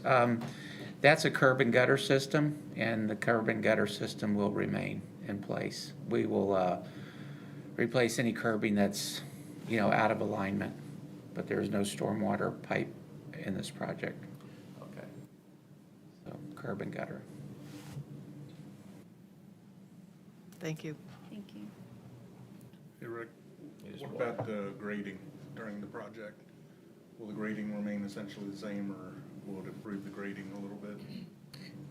Well, yes, because the street's uneven because of the utility failure. So what the process is right now, we're removing the bricks by hand to reduce breakage. Our supply of bricks has dwindled over the years, so we're taking care and removing the bricks by hand and palleting them. Next, utilities will come in. They'll put the water and sewer line in. They'll remove any curbing that's in their way, or we will remove any that is uneven, has settled over the last 100 years. So we will make a smooth curbing transition. And then we'll come in, it's going to be very similar to Sullivan Street. That turned out very well. I think most of you had seen that. We're planning on getting a company who comes in. They'll stabilize the soil. We'll get our 2% crown in the road, so you'll have a nice crown instead of flat and dippy. So we'll get that crowned, and then the bricks will be laid on top of that. They put in a hardened surface. They'll put in a few inches of asphalt. They'll sand it, and then the bricks will go in, so it'll make a really nice looking job. Is that what you're referring to? Yeah, so you may get a little bit of ancillary improvement. But the gravity sewer is the same size, I take it. You have to Yeah, I believe, replace it, though. they'll be putting in the same size. It should be an 8-inch clay line. That's big enough to, Yes, and it's, through the years, it's just deteriorated. When you see all the potholes in the road, that's from the main sewer line or the sewer laterals that go to the house. So that'll all get improved, and you'll have a nice looking job. That's bad, because then your drainage is going in your sewer line, and that's really what you don't want, unfortunately. Okay. Thank you. We've got the Henry Street 20-inch force main replacement crossing at I-75. So this is the second relief force main in the Henry Street alignment is recommended due to the age of the facility and critical need to have continuous service in that area. This is another project that's being delayed until fiscal year 2022 due to their current workload. It's a utility fund project. Henry Street 14-inch force main replacement, and this replacement of 1,700 linear feet of 14-inch cast iron force main. The design and engineering is scheduled to begin August of 2021, utility funds. Septic to sewer Area 1. Again, to design and construct a septic to sewer conversion for Area 1 as defined in the septic to sewer plan. The scope is currently being written for review in the most appropriate system prior to the full design. So, and this is going to be a multi-year project requiring significant coordination with the public and other agencies. So again, we expect the funding sources to be utility fund, estimated grants, assessments, and wastewater impact fees. There's a lot of work to be done on that project. We still have right now, instead of going into a design phase, we're going into a preliminary design report or engineering report so that we can see exactly, bring to the council exactly what type of system we need, where it would go, and how much it would cost. Because without that, we can't even talk about grants or, provide that information to someone, first thing they ask. So we'll get that underway. That's a budgeted expense currently, and that's much less than going into a full design at this point until we know where we're going with it. The wastewater treatment plant improvement and expansion project. Again, we've met the conditions to start working on that project. The design report and options were presented to UAB and council with direction to staff previously. Currently, staff is working on the lease renewal for the land, and it's a project that will be funded by utilities and wastewater impact fees and financing. Where do we stand on the lease renewal? Do you know? I don't know at this point. I believe our contractor is still working to get responses from the agency. We actually contacted the state again, and we waited for the state to provide information back. It's in their court. I'm not real comfortable that we're going to get the information we need expeditiously, so we're going to probably involve our lobbyist at the state level, and without going too far, trying to encourage some response so that we can get that addressed. We have a $36 million project.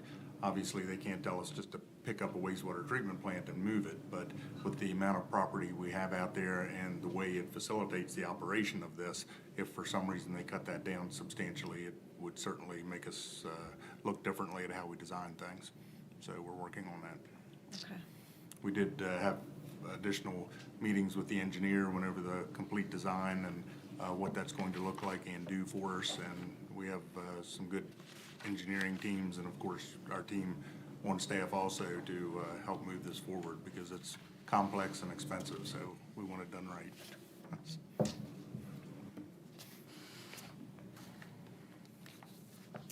The wastewater treatment plant clear well filters to install a cover filter at the clear well to prohibit algae growth from sunlight. The project was started in fiscal year 2019 and expected completion is March 2021. Wastewater treatment plant tank coatings. For this year, it's to replace the interior coating system in 2 tanks at the MPF, and it's projected to begin in the summer of 2021. Wastewater treatment plant building repairs. For 2021, it's to replace the floor tiles. Procurement is to bid that in March of this calendar year. So utilities has a lot of small projects and permit and engineering services that are required this year and were included in our plan.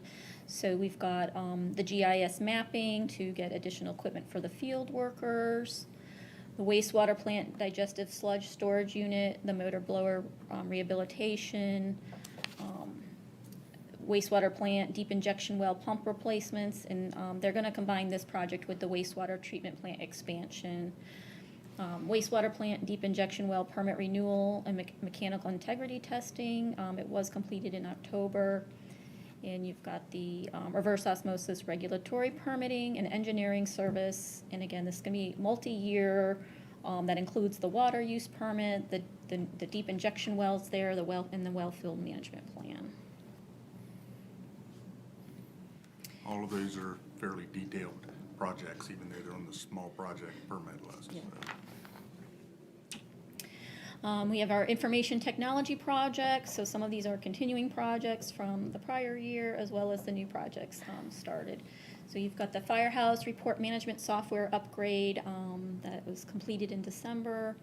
Time Clock Plus, electronic timekeeping, has been moving forward and scheduled completion in March of this year. The Granicus meeting and minutes management for February of this year. Business process review for public safety OSSI processes and software scheduled for June. And GIS equipment scheduled throughout the year. And the Granicus is one of the big ones there that you'll specifically see simply because it impacts how we manage meetings, agendas, everything from minutes to that'll be something we need to stay on and get implemented. So the, continuing with information technology, you've got the annual computer, laptops, tablets, replacements. Again, they're on a 4-year cycle for replacing equipment. +5. Yes. While we're on that subject, where do we stand with getting the city clerk's office the laptop they've been asking for over a year? I believe they ordered that. I don't see where Brad is, but we have it on the appropriation list as well to make sure that that is. I mean, it's kind of a priority. It's been going on for like a year, and I know they need it desperately. We got server replacements for the OSSI, which again is a PD software for March. Again, a small additional amount of GIS equipment that was budgeted for this year. Microsoft Office upgrade is scheduled for April. The Azure Active Directory scheduled by the end of the fiscal year. An ADA compliant solution for municipal codes is scheduled for February. The password alternative system scheduled for December. And park and facility rental automation system for April. We have a Hurricane Irma hazard mitigation riprap project. Again, we're still moving forward on this. The actual seawall replacements were complete. We've contracted the consultant to obtain the required permitting that for the riprap project to move forward. If, as long as we get that permitting, the FEMA, it would be funded by a FEMA, state grants, and the small portion from PGI and BSI assessments. Punta Gorda Isles spoil site channel, to dredge the channel from the Ponce de Leon Inlet through the shallow basin directly to the spoil site. The consultant estimate for engineering for the permit was more than budgeted, so project has been delayed pending additional funding. And that is funded by PGI Canal Maintenance Assessments. $126,000 was budgeted for the permitting process, and then $600,000 for additional permitting, mitigation, and construction in for future years. We have the Burnt Store Isles Inlet Widening Project, which was the removal of the south side lock infrastructure to allow a fully assembled barge to access the subdivision at all times of the year. The design is complete, and the permitting is with the Army Corps of Engineers. So the permitting part is funded and was appropriated for from BSI Canal Maintenance Assessment. The construction is currently not funded. They wanted to make that decision once they have everything in place, and then decide if the project will move forward. And that is it. The status of our current projects. Questions? Okay, thank If I you. could make a comment, as you can see, there's a lot of moving parts with almost every department within the city. A lot of things happening, a lot of things to move forward. So as we look at our budget processes, we'll always look at, how can we do that most efficiently, and what's it take to make sure we're getting these things completed. So we'll have more discussion on that as we move forward. If nobody has an objection, we'll take a 10-minute break. Okay. We'll be back at 11 o'clock. Close enough.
servers.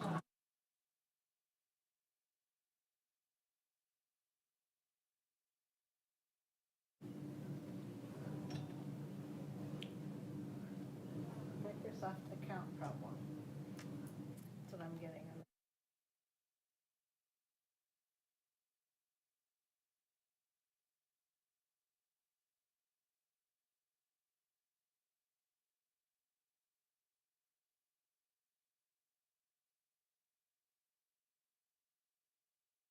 It happens all the time. I know.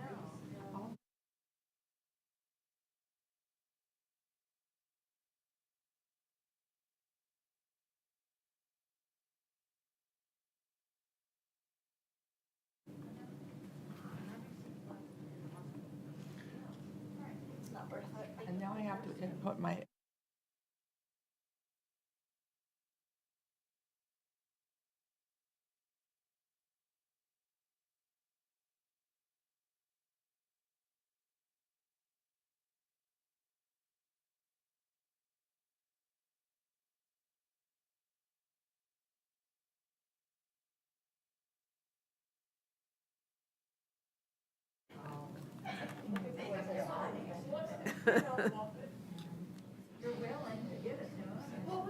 Okay. Is everybody ready? We'll get started and Greg can catch up.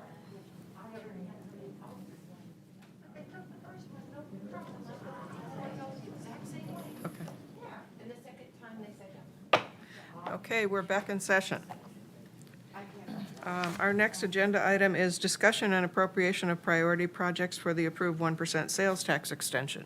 Kristen? Thank you.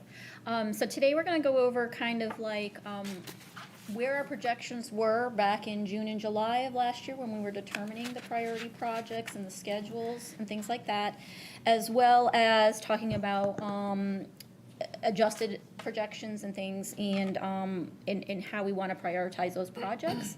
And then once we've gone through all of that, we'll want to appropriate the remaining 9 months revenue that we would expect for this fiscal year, as well as the projects that you want to start in fiscal year 2021.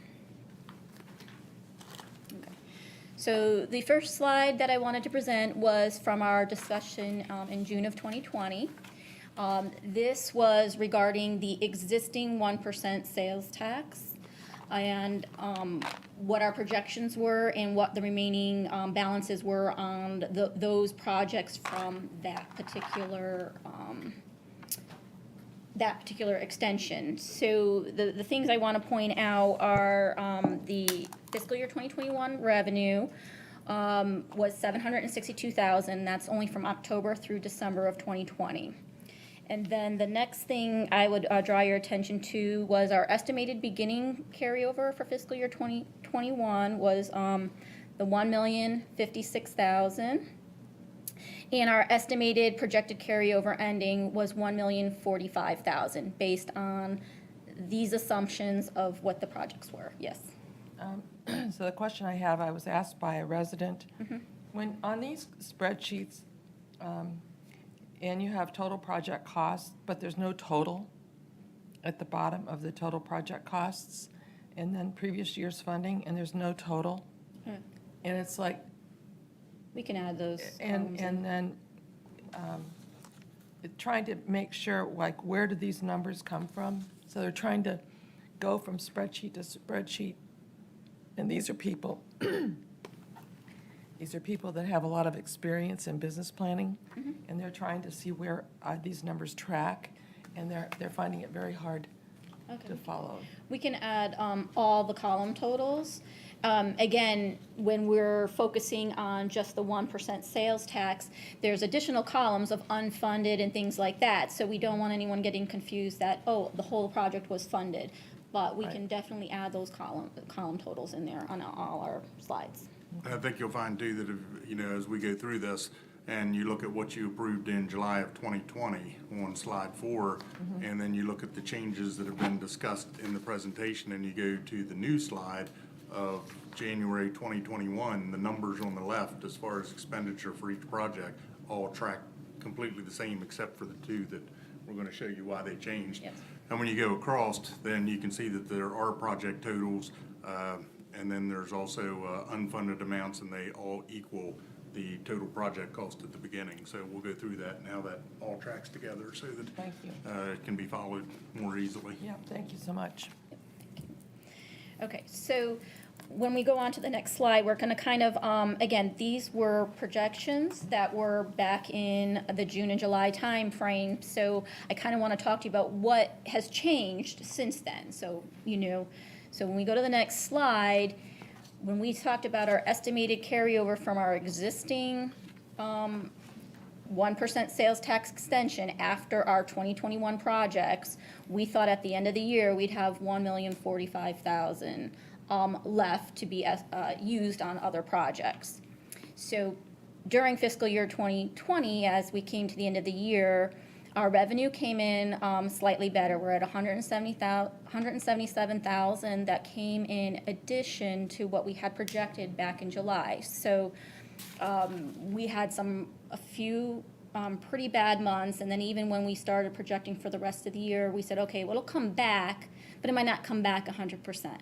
However, it did come back 100% by the end of the year, and we're tracking at what we previously made before those low months. So the Cooper Street project design was brought to council and was stopped at 30%. So that budget could be released to come back to available funding for another project. And then the actual cost for the Alligator Creek pedestrian bridge came in lower than budget.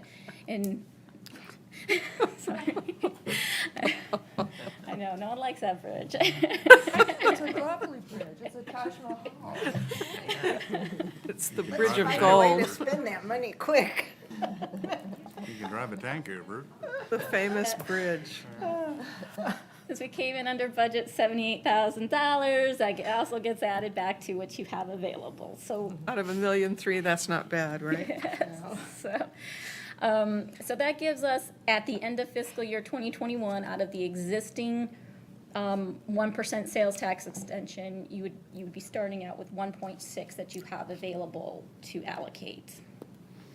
And that's important to remember because that 1.045, the $1 million carryover you've been hearing all along, is now 1.6. So you'll see those numbers and how they follow. Yes, and you'll see that on a future slide after we go through, okay, now when we talked about the 1% sales tax and came up with our final prioritization list back in July of 2020, what did that look like? So we were starting with the $1,045,000 and we kind of came up with a plan based on discussion with council of which priority projects did they want to see in 21, and then scheduled out through the years based on what that revenue was going to be. So some of the things I want to point out as we move forward, again, you can notice on this slide, the $1,045,000 over in right here is where we started our starting point, and we were planning to use those funds in addition to the estimated amount that we thought we might get in fiscal year 2021 of $1.8 million. And with this project, you would have had $75,000 left at the end of fiscal year 2021.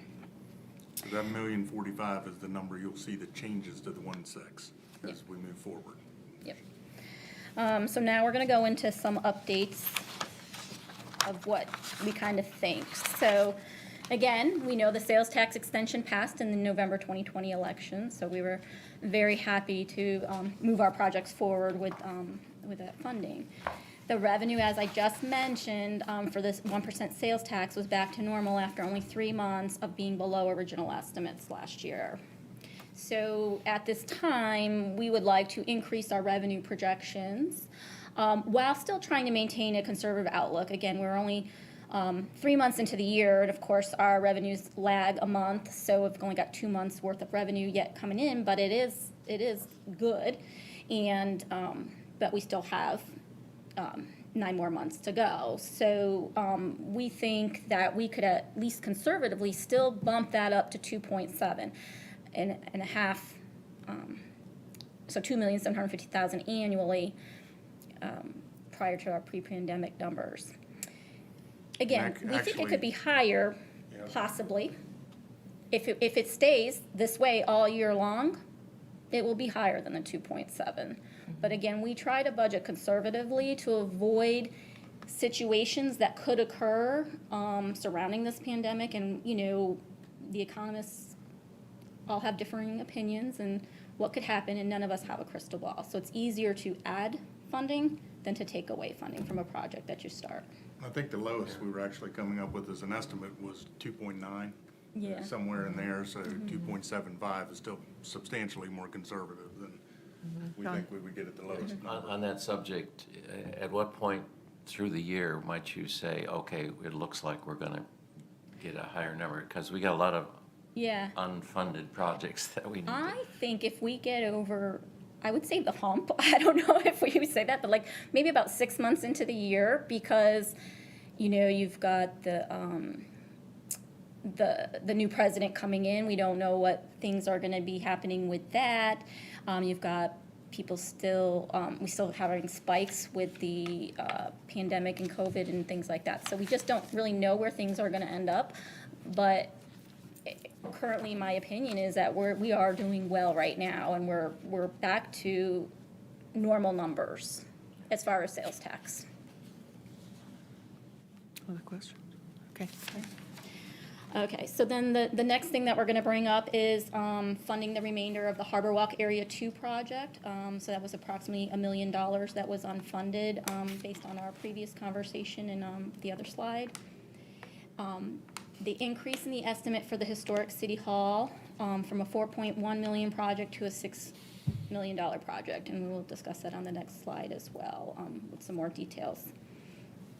And again, we're trying to, we premised using the original priority plan, and it can still be achieved at this time if we do a $2 million interfund loan from the special use fund.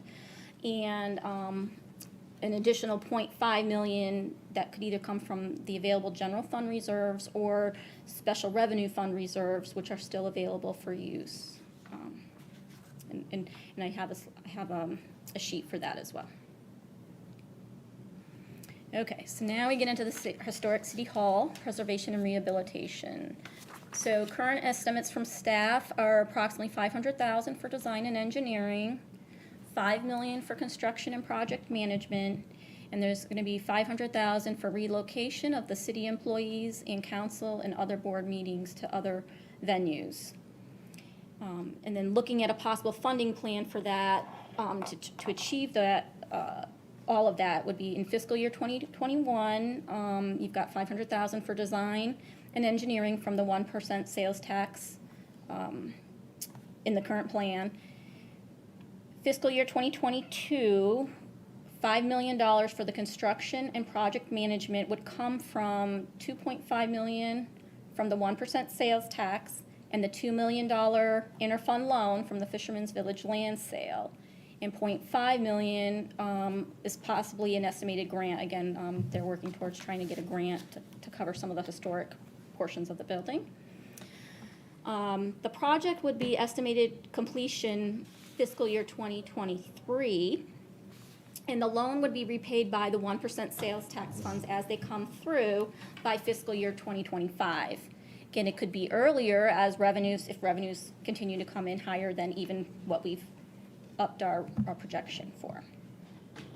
And then fiscal year 2022 to 2023, there's the additional $500,000 for the relocations. And again, because that's more of an operations in nature, we would suggest that would either come from the general fund available reserves or special use fund reserves. And those are remaining from FEMA reimbursements in prior years. Any questions so far? Where does the rollover amount that's currently in the account play into this? Because it's not taken into account, I gather, from what's right in front of us. Yeah, so we're going to do that on the next slide. Next Okay. slide it will be. Okay.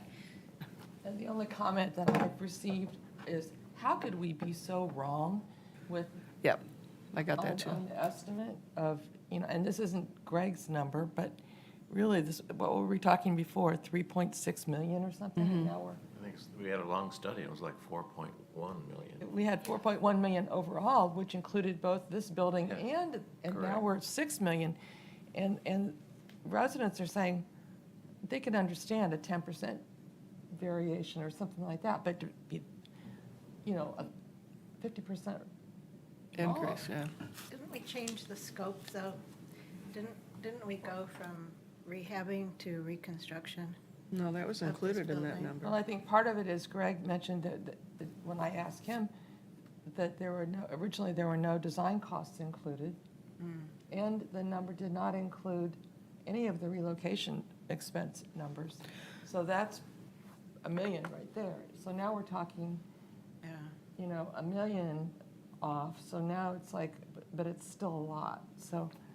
Yeah, a lot of it, when you look at the 4.1, of course, that number was when the study was done, and just like our parking numbers, that has to be updated for current cost, and because of some of the impact of COVID, a lot of these construction costs have gone up substantially, especially brick and mortar. There's a lot of things that have impacted that. So really, the almost 4.2 that you see there, now being updated and reflecting the current conditions becomes 5. And that's basically a construction cost. But when we look at total project cost, you add the other numbers in, and that's where the 6 comes from. So I guess what I'm saying is residents are watching and they're asking good questions. Yeah. That's good. While we're talking about that, when will we be discussing the relocation for the council meetings and the other meetings? We're going to get into design in the next couple months, and with that, then we should have a better idea of when we need to be out of this building. So I would say within this first quarter, we'll be discussing that. Okay.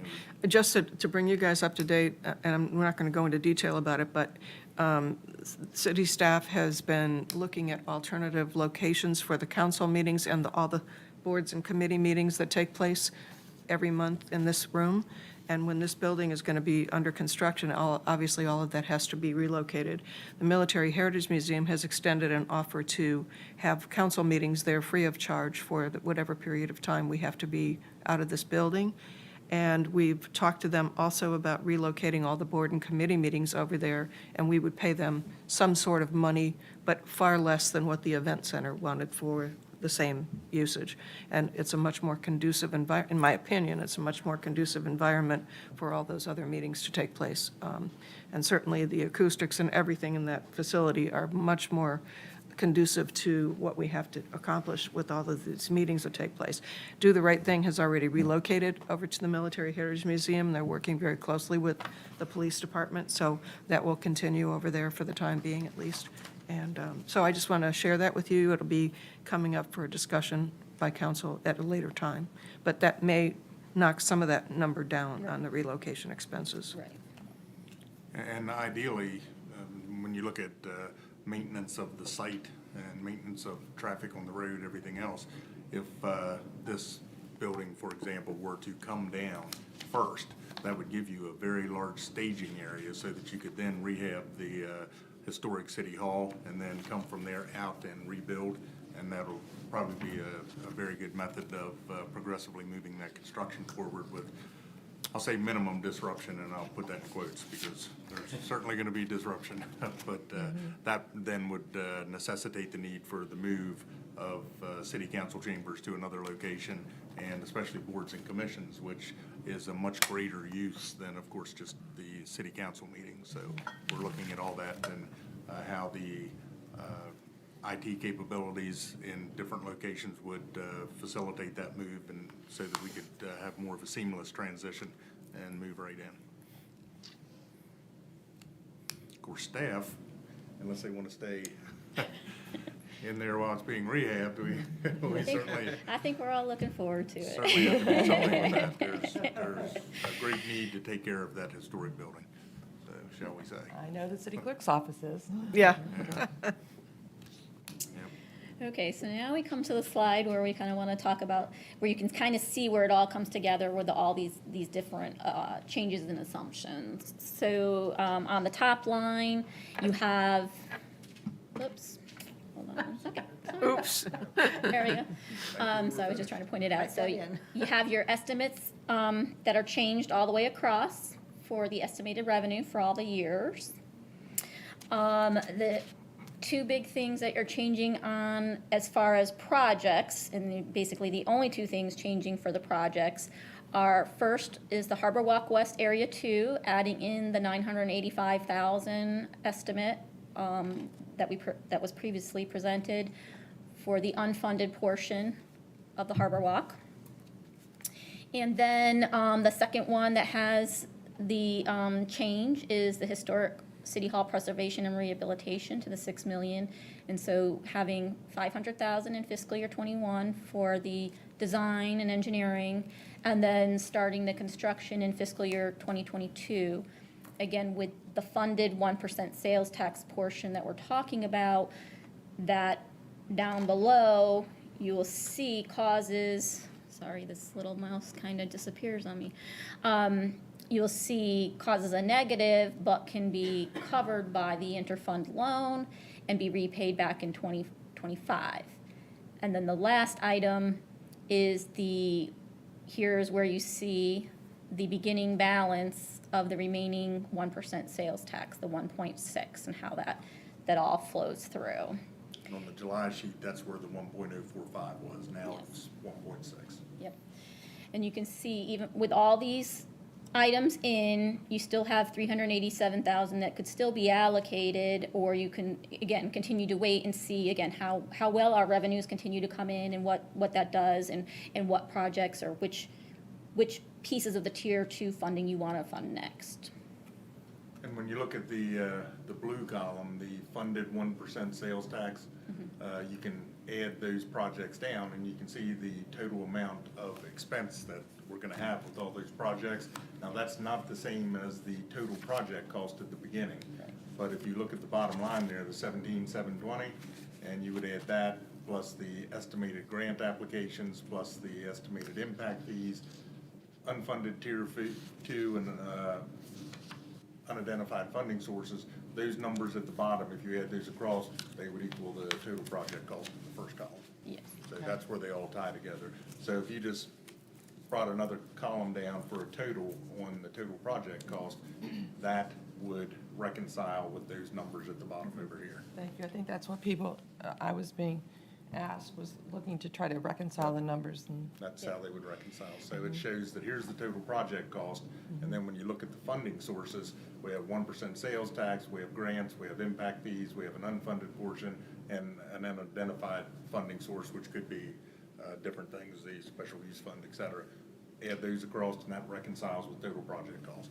And you'll see this little blue column was, I made it blue so it would stand out because that's a subtotal column of just 21 through 27. But some people start adding across, and so then they go, oh, but that doesn't equal the total project cost you had. Because again, we're trying to show more than one piece of information in the same chart. So sometimes that does make it a little confusing. But that's why I tried to color it this time to kind of make that break that is a subtotal column versus just keep adding across to get to your total. That's just one of the funding sources, and the major one in this case. Add all those across to get total project cost. Comment, I would just like to support what Nancy was talking about, what her financial wizards that were looking at this. I'm sure I spent many more hours than I needed to going through this because of some of those things. I think we need the totals. We probably need a few more columns. I know it gets messy. It does get hard to read. But to really see how it all ties together better. Yeah, I mean, I finally figured it out, but I wasted time, I think. Take note. Thank you. You can always call her. That's what I do. I do, well, I've done that several times this week. You will. Yes, we're always there for you to answer any questions, but we do want to make it easy for, not only for you, but like you said, for the citizens as well. right. And that's why the interfund transfer column's in there specifically, so you can see how that works and what it does with the estimated carryovers and what we end up with at the end. So that you can see the unfunded number and what you have at the end, plus any additional revenues that come in and what you might want to do with that, like you were saying. So, did you want to stay on this slide and discuss this, or did you also want to look at the sales, the special use fund balances? Yeah, we definitely need to talk about that. Okay.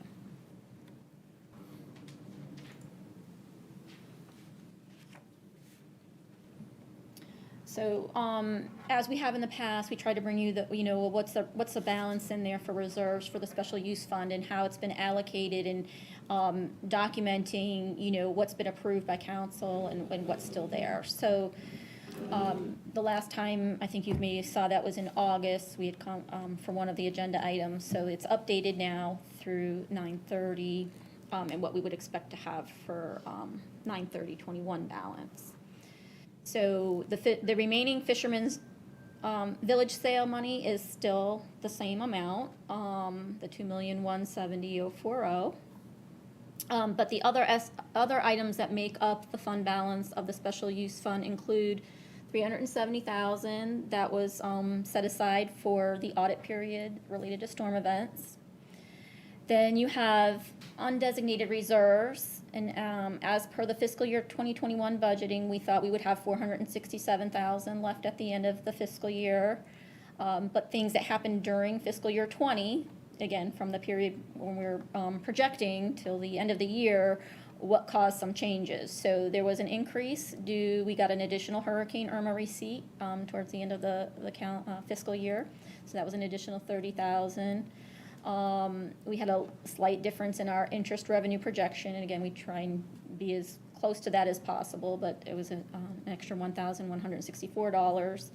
And the 800 megahertz project was slightly under budget by $5,804. So because there was just a little piece remaining from that. So your grand total of between the Fisherman's Sale Village and all these other items, we're at approximately $3 million for special use fund balance projected for the end of this fiscal year. Kristen, when is the audit period over for the storm events? So Hurricane Charlie finally closed out last fiscal year, and it's a 5-year audit period that the government could come back and audit. We don't project personally that we would have a problem. We have gone through all the steps. We've had different, even trying to close it out, they would send different people over, audit our paperwork and do that. However, FEMA has taken money, has other government entities that are in the same position as us that think everything is fine. They've had the people from FEMA come and check all their work and then get audited. Sometimes are requested to return some funds. Could it be more? Could it be less? Could it be nothing? But we try, again, we could not budget for that and then just deal with it when it comes up, or we can set aside a little bit to at least try and cover us for that. Hurricane Irma is not closed out yet, so therefore that audit period hasn't even started. I asked that because DeSoto County just had to pay for Hurricane Charlie refund. And here we are, 15, 16 years later, and they just had to repay money to FEMA. Like a week ago, it was in the newspaper. Yeah. So that's a concern. I think Charlotte County is also they're fighting in litigation about it as well. They're definitely disputing it, and they've already stated on the record that they don't plan on ever paying it. So better luck to them than anybody else. But and what do you mean by increase due to additional Hurricane Irma receipt? So when we were projecting, we had exactly what we'd already received, and we got an additional hurricane receipt that went to this fund. So it was the Harbor Walks, I think it was on the Harbor Walk seawall. They gave us a little extra money, and so we put it in there. The word receipt confused me. It's the actual cash receipt. So it should be income, Yes, right? it is income. Okay, Yep. all right, that makes more sense, okay. Sorry. I'm very concerned that we keep trying to dip into this account, and I've said it before, I think that if there is a worthy cause, that the City Hall renovation should be, some of this money could be used for that project. So I don't have an objection to using it as a loan if we have to do that. If there's no other way to fund the project, it's got to be done. But I would like to see that, make sure that there's something in place that's a written document of some kind that ensures that that money will get put back in this account at some point. We could even do that as a resolution, I believe, if we needed, Okay. just to have that.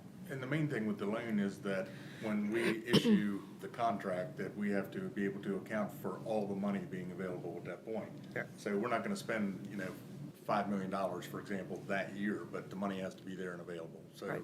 that loan allows that to be available, and then cash flow repays it. And I will tell you, when we do the loan, for accounting purposes in our finance department, we wouldn't say, okay, just take the 2 million and move it over and call it the loan starting on that date. We actually wait, see what was actually spent that year, move the funds over and start the loan at that point, and only move what was actually needed based on cash flow versus, but we would put that whole pot of money as available, but it just might not be all at once. And again, as more revenues come in, you may not need as much of that. Right.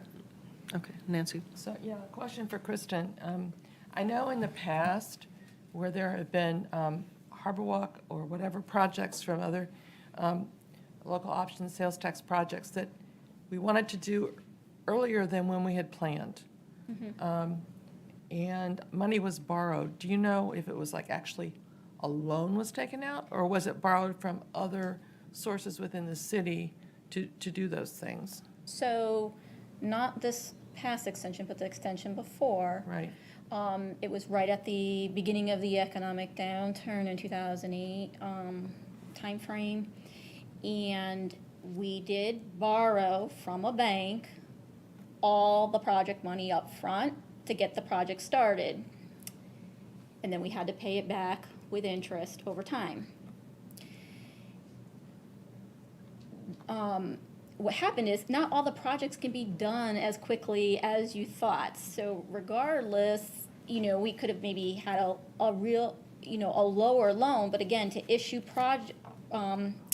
purchase orders on the books, you had to have a funding source. So that's why we would suggest, instead of doing an actual loan for this, we would do it internally. Because even on the projects that are still undergoing, even though you only see the 1.6 million, there's a larger balance because a lot of those projects are in the beginning phases, but we have the money in the bank. It's just that it takes time to actually get it through. Okay, any other question? I would agree with you, Lynn, as long as we can come up with a resolution that would make it so that future councils understand that this money has to be paid back, because I wouldn't want to, it's an important source of funds. And whether or not it's us or whoever it is that's on council, in 2025, we don't want, Right. it to be forgotten. Because there's a good chance most of us won't be here at that time. I don't mean expired, I mean retired. We may be retired, not expired. So the only other question that I would I'll bring to the forefront at this time is the 500,000 that we would consider not a loan, which is more the operations part of the building, or part of the project, meaning relocation and the meeting somewhere else.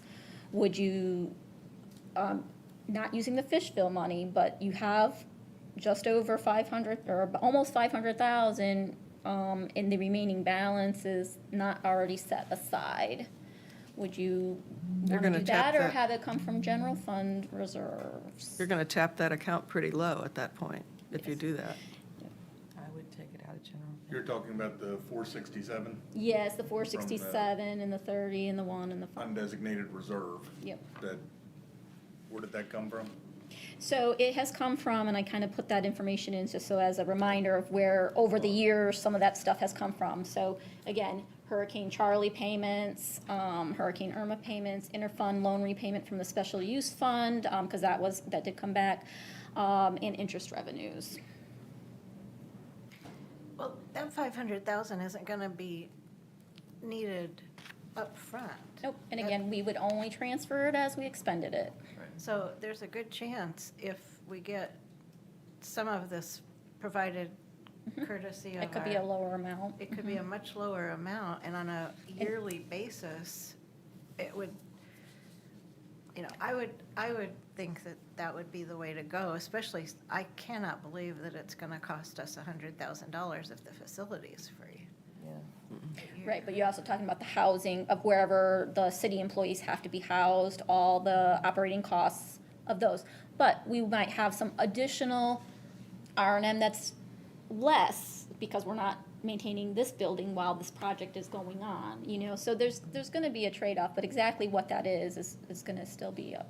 You might have rental for wherever the city employees have to do, if it's not on a city property, or, you know, and again, those options we brought to you, through the city manager. Nancy, you had a I question? would be more comfortable taking that out of general fund reserves. Yeah. Me too. I think it makes more sense, and I think you're not going to take $500,000 right away. Nope. You're going to do it as the expenses what I think. incurred. Yeah. And it's, like you said, Debbie, it's probably not going to be that, and Lynn. Yeah. So, Okay. I agree. So when we, That money won't be paid back either. The loan isn't. right. Right. Yeah, I would be much more comfortable taking it out of general fund. And that leaves us a little bit of a buffer left in this account for whatever It we, is truly an operating expense. It's the cost of doing business. yes. and we may have another emergency down the road that we need that money for. I would rather not see that account get tapped dry. Right. Again, we also, just even on this project, we have the estimated grant funds that we're trying to attain, so. Estimated, that's a good word, estimated, Estimated. yes. I would just say, if you just do the simple math and take out 2 million, then we'd have $1 million still Right, available. right, in rough dollars, yeah, Rough dollars. yeah. But we won't have to do that, I don't think, because the timing will be such that it could be much less than that. Yeah, So your cash balance is actually higher Yeah. than Right. yeah, and if the income comes in higher than we expected, it may drop it down. Yes. Yeah. So are there any other projects on this list that you want to discuss, or, and especially focusing on 2021 and where you want to be for 2021? I'm good. I'd like to ask about one. The Henry Street sidewalk, which is $156,000, I think it is. With this little bit of extra revenue that we're getting, would there be any way that, out of an abundance of caution and need for safe sidewalks, we could look at moving that a little bit forward?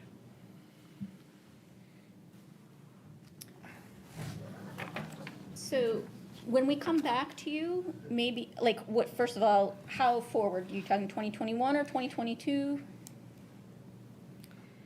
Yeah, that's in 2024. Yeah, right now, it's 23. It's 23, It was on and, 2023. you Yeah, know, 23. that is one of the few projects that I've ever asked for in my district. And it's really, really important to an awful lot of people. And when you look at the dollars that we're spending on other stuff, It's fiscal 23, we'd be 2024 when it's completed. Rick, is there any way to, It doesn't also include the crosswalks, as you're doing. It's a different One, area. you might do both. It's a different area. Well, Is it a also, different area? also, we're talking about the Henry Street Oh, property yeah, way down improvements. there. Okay. Henry Street property improvements is where the dog park is, right? That's what that project yeah, but refers to. that, No, I it's just, different So- area. I just want. I know, but what crosswalks. I'm saying is that we've got money in 21 and 22 and 23 for that project, and we may not spend that money until 23, because Peace River Wildlife Center is not in any great hurry to be relocated at this Right. moment. So maybe we could shift some of that money to 2023 for that, and give that money to the sidewalk program. Just by the numbers, you already have carryover for each of those years, so we're not hurting any cash flow issues. Yeah. So just based on the specific plan, it's 2022 that is the hard part, because you're only down to 108. However, probably by mid-year this year, I will be able to come back to you and tell you exactly, you know, again, if things don't change over the next few months with the sales tax, there probably will be additional funds, and that could maybe be moved up mid-year this year, if that is what the council would like. Well, I would like to ask my fellow council members to think about this, because it really is something that, it's a real public safety issue. It is, You're talking about the area closer to 41. between 41 Between and Shreve Shreve. and 41. I might have a picture of it if you'd Yeah, like. that was, Well, and you're correct, obviously, that when you look at the Henry Street property, if you have 300 there, and if you just flip half of that to the streets project, 156, that would be in 2021, and you would still, depending on how revenues come in and all the other moving parts, you would still have that 156 coming within the next couple of years. Right. Back to the Henry Street property where Peace River is gonna relocate in the dog park. So, you know, it's a matter of cash flow and, the ability to get the project done. I think we have Has to let anyone- the guru talk here, because he might say we don't have enough. No, for the record, Rick Keeney, Director of Public Works. So if you just give us the priority you want it, we'll definitely work on whatever section you want us to work on. I'd So be, So we'd have to flip it, we'd have to design it. So if you, as council, decide to flip, move the section between 41 and Shreve, and you give us that direction, then we'll start with start with the design in that section first. So you give us direction and we'll Are you- focus on that area. Nancy, Are you talking about So- crosswalks or sidewalks? I'm so sorry. sidewalk. The sidewalks, okay, just wanted to make sure, because it was a different dollar. So the money that's allocated, the 300,000 for the Henry Street property improvements, I mean, it's been a while since we've heard anything from the Peace River Wildlife Center here at council. So I don't know, and I haven't had a personal conversation with anyone. I don't know what the thought process is or their timing or anything. I don't So- either. And I don't know if we're planning on doing anything with that 300,000 until such time that we hear from them, because it's kind of a lot of dependencies there. And so if we're not gonna go construct a parking lot without working, it's, a lot of stuff has to happen at the same time. So at 300,000, we might not even. They were use asking. For another year or We more. are waiting for. So I don't know when we're gonna start that design process. Yeah, we're waiting for Peace River to come back with some information. We had a meeting with them a while back, and their engineer is relooking at the site. We talked about stormwater, we talked about parking, talked about the things that the city's obligated to do on that site. So they have it with their engineer, and their engineer is then supposed to bring back a concept, and it's gonna be dependent on their funding and, all the availability as to when they say they're gonna move forward. We don't know that yet, you're correct. But So maybe if we it is in their ask them, check their in with them, ballpark. then we'll have an answer, then we'll know more about what we can do. Yeah, I'd like to maybe call a meeting with them and get a general timeline of what they think they're going to be looking at. I can tell you, yesterday they had a refrigerator that broke, and Yeah. they were begging for donations yesterday for a refrigerator, so I don't see that happening this year at all. I don't even think they're in the slightest way. Got money. They do have some money, but I don't think they have enough to build a new facility yet, is what I'm saying. I don't think they're at that point. They're still in a fundraising. But yeah, we need to have a conversation with them, like you say, because we have a lot of dependencies. Yeah. I haven't seen any, have you seen any revisions on their engineering work, or they have an engineer locally working on that also? And I think to Debbie's request, I mean, ever since I've been on council, people have been asking for that sidewalk. Yeah. It would tie it together nicely there. If we could do that, that would just be so, I'd like to see it worked into 2021. thank you. So We'll figure out how to flip the money I around. was afraid to ask.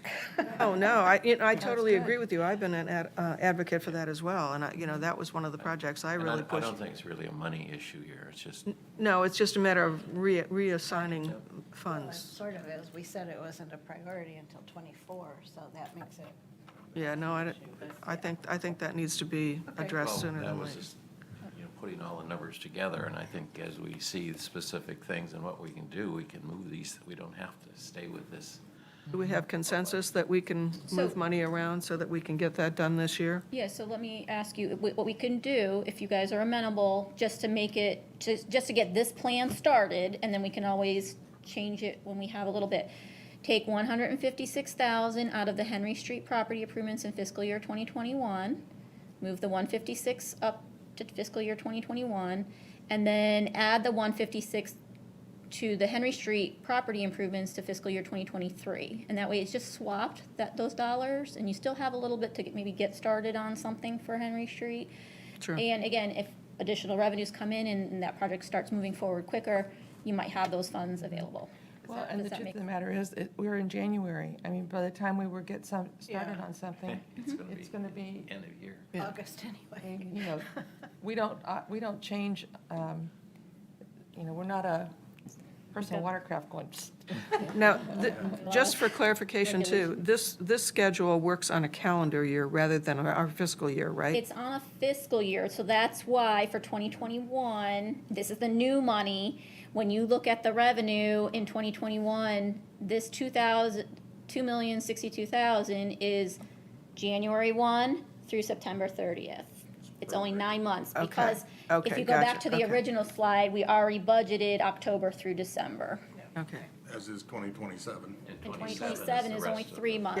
Yeah, Yes. okay. All right. Okay. Yeah, I think everybody agrees we want to switch that around. Okay, so, I think we need to have, if you could move the, because again, we're gonna be appropriating the revenues as it is on this schedule, except for the 156 as discussed. So appropriate the revenue and the expenditures to the specific projects as you have just And decided. Rick, you're able to move that up in the priority list. Yes. I think I'd like to see that in the form of a motion, so it's official. That's, what? It's yours, make a motion. I move that we change appropriations for Henry Street property improvements to Henry Street sidewalk Second. for fiscal year 2021. And Appropriate the revenue, appropriate the revenue and the other appropriate the projects. revenue. What she said. Thank you. Do we have a second? Yes. Okay, we have a motion and a second. Any further discussion? All those in favor, please signify by saying aye. Aye. Opposed? Motion carries unanimously. Hey. Thank you. Okay. Okay, thank Okay. The one question, which you might not have the number right there, but when we use the general fund reserve for the 500,000, where does the reserve stand and what does that do?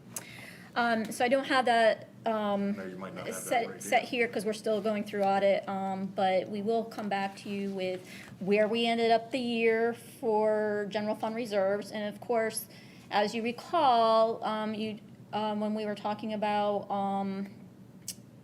keeping the millage rate the same, there were already available reserves above the minimum requirement that we were at, which was the 9% plus the 120,000 that was set aside. So there were available reserves even when we budgeted for fiscal year 2021. And, but we'll get it updated as well. Thanks. Great.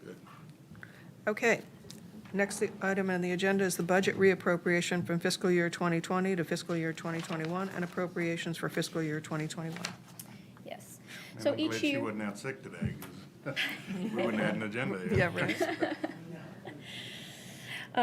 So each year, as we come to the end of the year and projects have maybe not completed or certain things weren't able to get done with the funds that were budgeted in a prior year, and they aren't budgeted or rebudgeted in the next year, we have reappropriations. So all reappropriations in the list were things that were budgeted in the prior year that weren't completed by 9/30.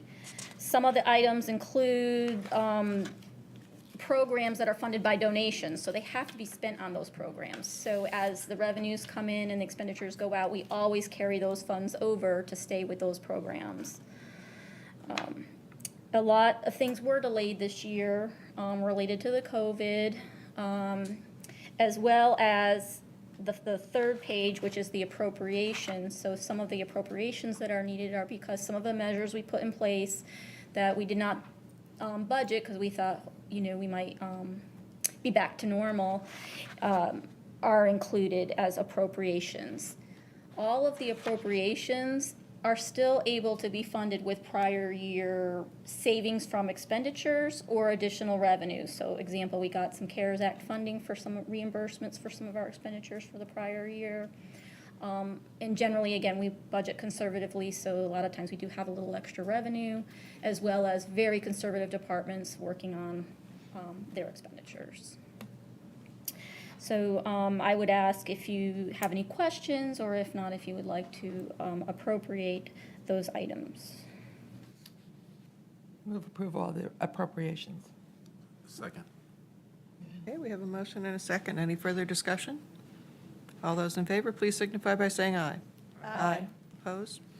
Motion carries unanimously. Thank you. Thanks, Kirsten. Kristen, I personally really appreciate all the work that you have done keeping us on track with all of this. Well, thank you. It's a lot And of work. It is a lot of work, but I'm happy to do it, and anytime you all have questions, you feel free to call me. You're always very gracious in answering our I think I asked Greg, multitudes of what's your biggest questions. heartburn over the appropriation list? And he said, just something where people, departments said, well, we just never really got around to it. It's like, well, if you really didn't get around to it, do you really need the money? Yeah. And how big of a priority was it? Yeah. So I think now that Greg is fully on board, those kinds of questions will. You snooze, you lose. It goes Well, away. except COVID, you got to give. Yeah, a little bit of slack for Yeah, a 2020. little slack for 2020. And also, And this is government accounting, so. That's right. yes, and each year, we go through this each year, and we do try to be very careful with our departments, and the departments don't want to ask for those reappropriations Right. either, so they do try to work hard to get the sure. things that they expected to done. I'm sure. So, Thanks. thank you. Thanks. We didn't hit anyone on it this year, so. Okay, next is discussion regarding proposed development of the form-based codes. We should have ordered lunch. This is gonna-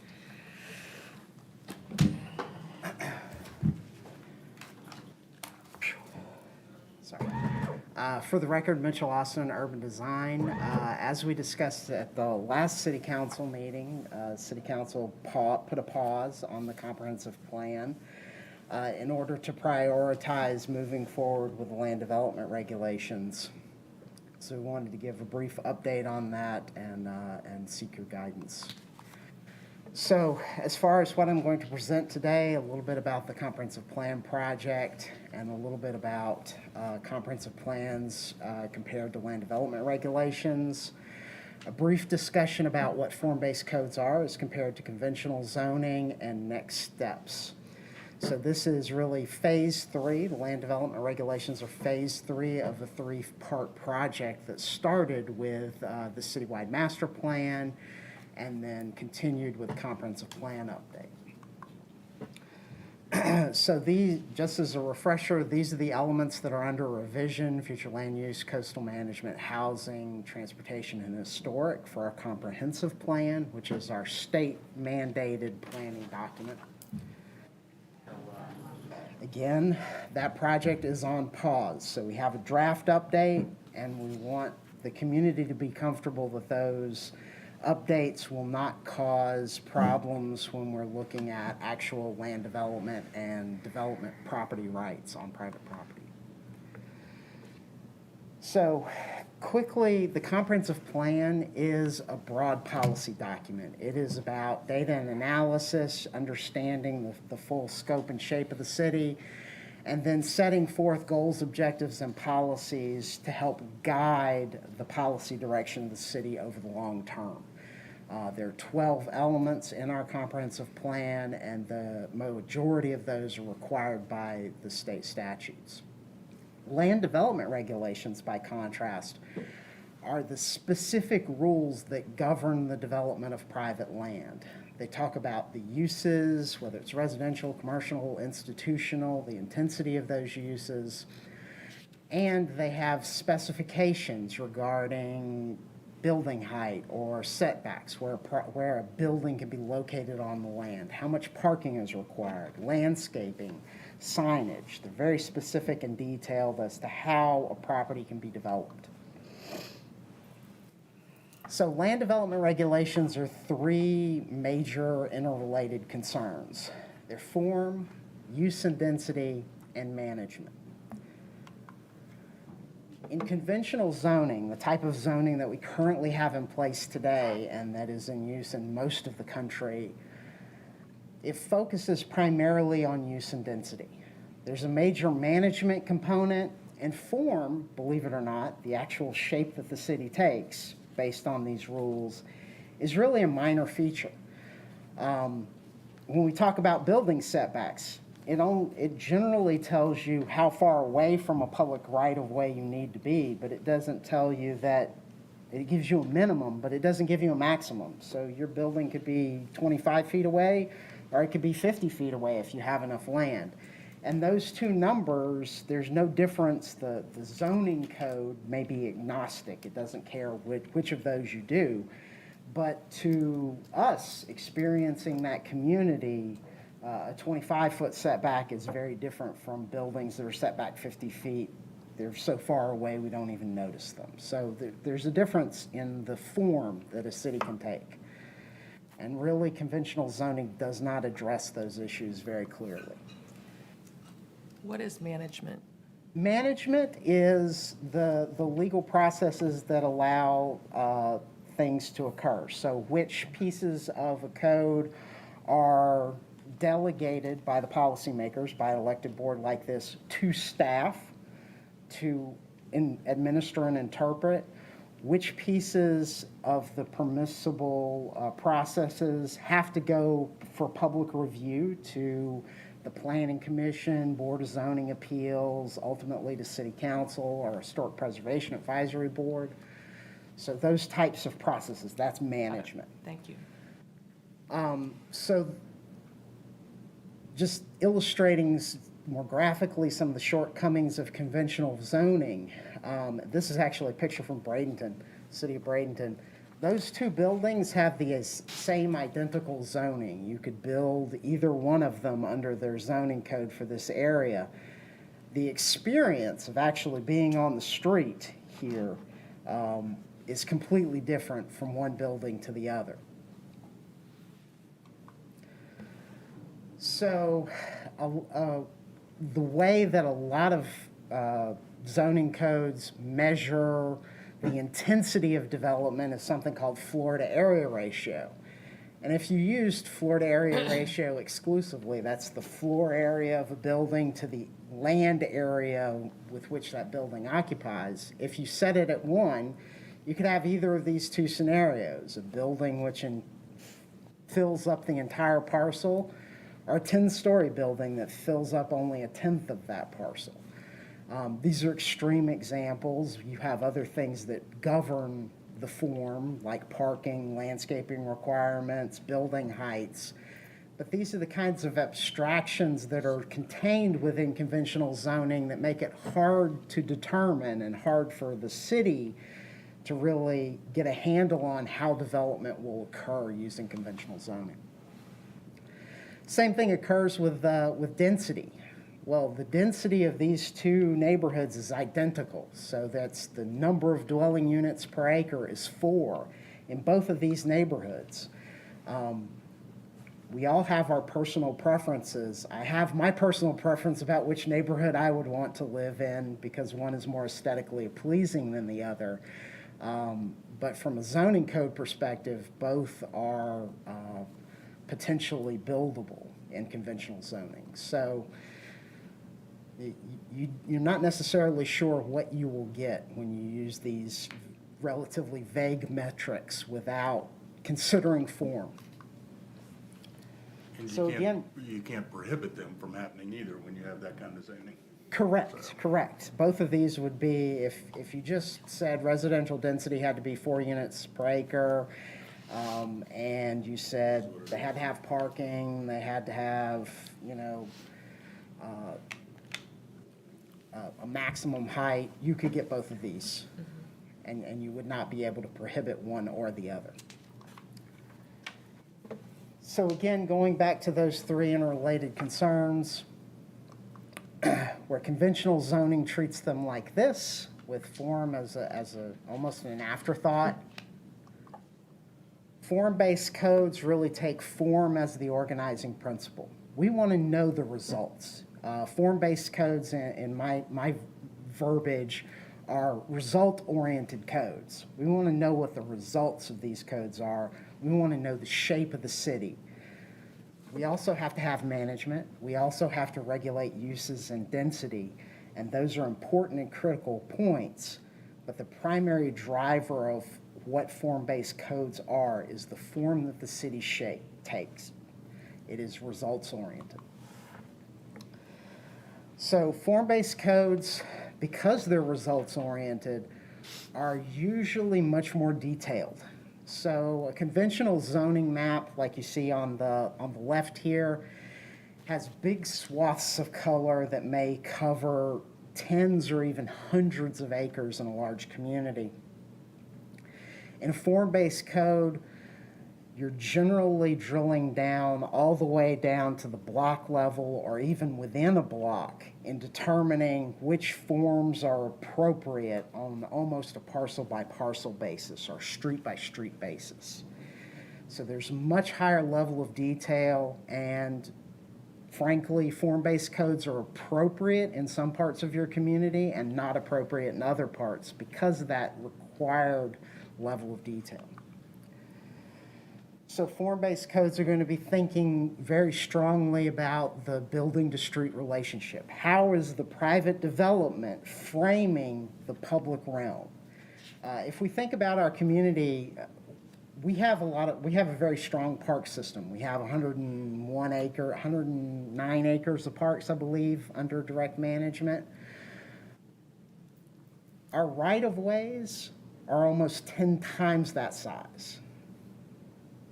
The majority of our public land is our streets. That is how people view and develop a relationship with our city, is by driving, walking, bicycling along those rights of way. So the building to street relationship is critical to how the community sees itself, and in a community like ours, how visitors see us. So the building to street relationship is really talking about forming the street as a public space, as the public's living room. In conventional zoning, going back to that, you have the abstract building setback, and you get habitats like this, which are pretty common. And there's a sign about a rare species called pedestrians.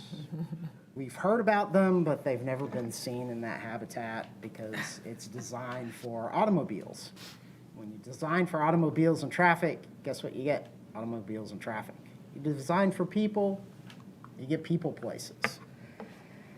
In form-based code, you can design for places like this. I actually looked it up. This is like in Illinois, believe it or not, Galena, Illinois. But this type of development is actually illegal in most conventional zoning codes. It wouldn't be permissible to have mixed uses, to have the buildings so close to the street, et cetera. In terms of a form-based code, there are many elements that are needed. You have an illustrative plan, which gives you the basic structure of what you think you want as your community. There's a concept called the transect, which I'll discuss more in a minute. There's a regulating plan. That's where you're taking that illustrative plan and you're really saying, okay, well, this is on a block-by-block basis. This is how we want the city to lay out. You have building form standards, which are types of buildings and architectural standards that really drive the building form. What do we want to see the built environment look like on a piece-by-piece basis? And then also, which is fairly unique within land development regulations, is public realm standards. So you'll have various street types that you've designated. So a main street is different from a residential street. A commercial street is going to be different from a multifamily street. So the types of uses and the way that we use that public realm needs to match the buildings that we expect to occur from the private development. So as part of this process, going back to the citywide master plan, there's a basic illustrative plan that has already been developed.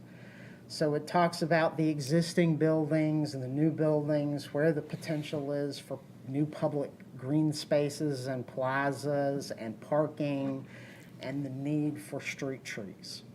to frame those public spaces that are important. Told you I'd talk about the transect, which is a weird word. It comes from ecology. That's why it's weird. It comes from scientists. I'm not a scientist. This is a transect of the ecology of Cape Canaveral. So you have the Atlantic Ocean, and you have the intertidal beach area, and dunes, and an oak hammock, and a mangrove swamp. This environment changes as you move through it across that, that horizontal aspect. If we look at the human habitat, we also live in a spectrum, a transect, from rural to urban. So form-based codes really take that concept and apply it in a meaningful way. So if you look at this, they've taken that rural to urban and they said, oh, well, the natural zone where we just let nature happen is at one end of the spectrum. And then at the other end of the spectrum, you get some extremely urban places. You know, downtown Tampa is an extremely urban place. So for us here in the city, we're very fortunate in that we actually have over 40% of our city is in this T1 natural zone because of the Charlotte Harbor Buffer Preserve and places like Nature Park. That habitat actually occurs and we have access to it. It's close at hand. But the main body of our city in terms of where people live is this T3, the suburban zone. In council's earlier decisions about the direction that we want to take with this process, we're not touching the suburban zone. So what happens in the suburban habitat is not part of this project. What we're really talking about is T4 and T5, and this is sort of the urban general, the urban neighborhoods, so the historic neighborhoods and surrounding areas. And then the urban center zone, which is really our downtown core, places like the hospital area, the medical district, and Fisherman's Village. So those are the areas that we're really focused on, is in that very narrow band. So the next step in the process will be to develop a regulating plan. This example right here actually is around an urban transit center, so it's a very urban place. But it goes through these transect zones, T6, T5, T4, within a block and a half, 2 blocks, you're making that transition. So it can be a very fine-grained, very detailed plan to ensure that we get the types of developments that we want in the places where we want them. So instead of this swath of orange on the zoning map covers 100 acres, it may be that T4A covers 3 blocks here and 3 blocks there, and there's other things that occur to make sure that the the developments that can occur meet the community's expectations. Mitchell, Yes. sorry. Did you, I think we also included the highway commercial along 41 as a part of this, did we not? Yes, yes, Goes it is, up it throughout our is city. the area from Airport Road north towards downtown. So that area. I thought we also included all of 40, all the highway commercial, all the way down 41. We didn't? No, no. The area that we or the area that council directed staff to include was the Jones Loop Road area, which that's still up for discussion as to what we want to do there or not do there. And then the greater CRA area. So CRA is bounded by Henry Street to the south, Cooper Street to the east, and Fisherman's Village to the west, the harbor to the north. The addition, the greater area, was to include Shreve Street, Cooper Street, Airport Road. So another chunk of land that is similar in character. If you look at the block pattern that surrounds the 41 corridor in that area, it is similar to what you see in the CRA. There are actually platted subdivisions along there from the 1920s, like the Boca Grande area. Yeah, I remember discussion where we were trying to include the highway commercial so that we didn't end up with a backwards gas station again. Right. And the auto parts store down at Bernthorpe Marketplace also. Yeah. Yeah. And so I think we intentionally had that discussion and wanted to include that, I thought. I'm not sure that we did, but you're I right. don't think we actually said something firm on that, but Okay, because I just remember that discussion, that it's like we had these backwards stores because we said our current code wants them to be like they're in the urban setting and they're not. Right. Can't have glass towards the front or something. Well, we had to make a special exception for Aldi's. Right. Because the way the code was written, Aldi's would have to be up against the street. And we said we didn't want that to happen again, and so.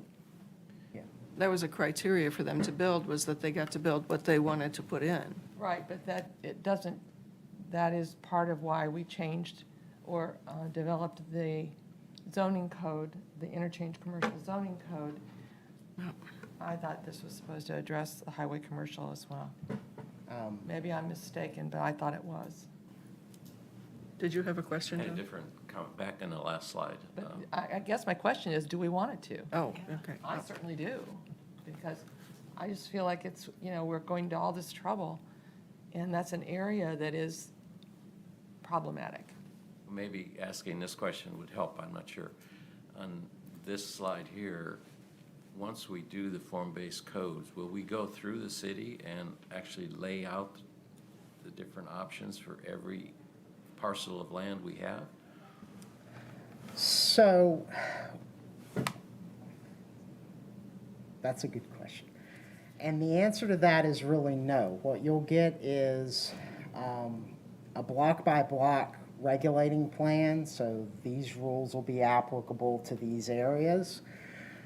As part of the process of testing the code to make sure that we're getting the product that we anticipate and want as a city, there's a portion of the proposed contract where the consultant will be required to take example parcels that we give them and develop the sites, model development on those specific sites. So you'll get examples on a real-world parcel basis, but we will not be doing that for the entire city. That would be extremely costly. One thing that I can say in regards to the highway commercial corridor from Airport Road south, there are two ways that we could attack that, either through this project or independently. One way would be to say, look at what the proposal is for those commercial areas on 41 north of Airport Road and say, oh, well, that works. We can just apply that to these other parcels further south. So that's one direction we could go.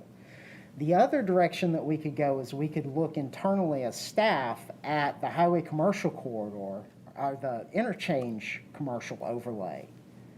See what pieces of that are not appropriate on the 41 corridor, because we had some height limits that were different, and maybe there's some things that needed to be added or tweaked or subtracted, and use that as the model to apply for that area. So those two options, I think, are available to us as we move forward, and we can just see how this project proceeds as to whether or not we want to use that or go through and revise something that we already have in hand and we're comfortable with and apply that to that, what is now currently highway commercial. However we do it, I feel it needs to be done. just because I think we'll see more development down there with, I know that Muscle Car City is closing, but with the Two-Leaf store there, the ALF, or I guess it's a memory care center that's being built, I can envision more things happening there. And what I would like for us not to, all of a sudden, we didn't address it, so now we're kind of building to the old standard instead of how we really want it to look in the future. And I think it's, Yes. we've learned from some of the other ones that. I would agree with you that I don't want to see any more backwards buildings. I think that looks terrible. And I don't know what we can do to change that part of the code, but we have to do something so that doesn't happen again. Because it's really, first of all, it's a very bad security issue for anybody who has to enter that property after hours. If you have to drive into the parking lot and go around to the back, you have no protection, and if there's only one or two people on that property and somebody comes up and mugs you from behind, nobody's going to ever know, because it's way back there protected behind the walls of the building. And I just don't like the concept at all. I would like to see something addressed in our, whatever code revisions we're doing, to accommodate the fact that we don't have to build buildings like that anymore. And my other concern would be that developers may not come to us to build in Punta Gorda if they think they have to do that.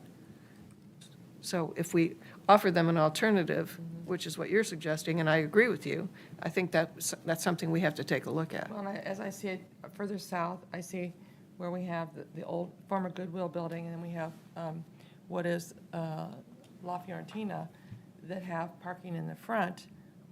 But if parcels beside them, they want to build something, those would have to be up at the street. And so we're going to have a mix, and it's going to look really. Yeah. So that's why. And all the shopping, Dr. Stelli's building and all those other facilities that are building in those little enclaves along the way on 41 South. Well, those are in the county. I know, but technically they would be non-compliant if they annexed into the city. Right. Because that doesn't coincide with our Right. current So, building code. Anyway, Yeah. thank you. Yeah. Sorry, I don't want to delay this presentation. Yeah. No, that's an excellent point, excellent piece of discussion that we will definitely look at and keep in mind as we move forward in this process. So, as I said, once we get a regulating plan for where we want the types of development to occur, we then get into the very specifics of building form standards. So this is really talking about how you want building height to be accomplished, how you want the buildings to address the street, where on the lots can they be located, how is parking and landscaping configured. So this is really very specific and detailed information. And you can even get down into, well, these are the types of buildings that need to be developed on a block by block or area by area basis. Another piece which is typically optional in a form-based code and which we will take as a requirement is architectural standards. Currently within our codes, we do have architectural standards. They're okay. They have some rather large loopholes in certain areas, which you could drive a hotel through. So we want to make sure that these standards are very specific and detailed and that they address the concerns that we have and that we can require as staff the types of buildings, the look and feel of buildings that the community expects and that are consistent with the architectural character of the history, the unique history of our town. We're very fortunate in that our architectural history is eclectic. So there are many different styles of buildings in and around town. And we just have to be careful that we don't create the Disneyfication of our city. We want to be flexible enough so that we have buildings that are reflective of the time in which they're built, but also are respectful in terms of scale, mass, rhythm, sort of pattern of the history of our city. You said Disneyfication, or were you referring to Disney? Disneyfication, yes. So Main Street, downtown, Yeah. Main Street Disney, that's the Disneyfication. It looks like a historic Main Street, but it's a complete fabrication. Celebration. Celebration is another example, again, another Disney product. So the final piece of the puzzle is really those public realm standards, and that is talking about the way that streets should operate in concert with the building development pattern that occurs alongside of it. So in that, you get very specific street types. So Marion Avenue may have a different street type than Charlotte Avenue. A residential street is going to be significantly different than Olympia. So in terms of next steps, the land development regulations were actually part of the authorization that occurred at the beginning of 2020. When City Council authorized moving forward on the comprehensive plan updates.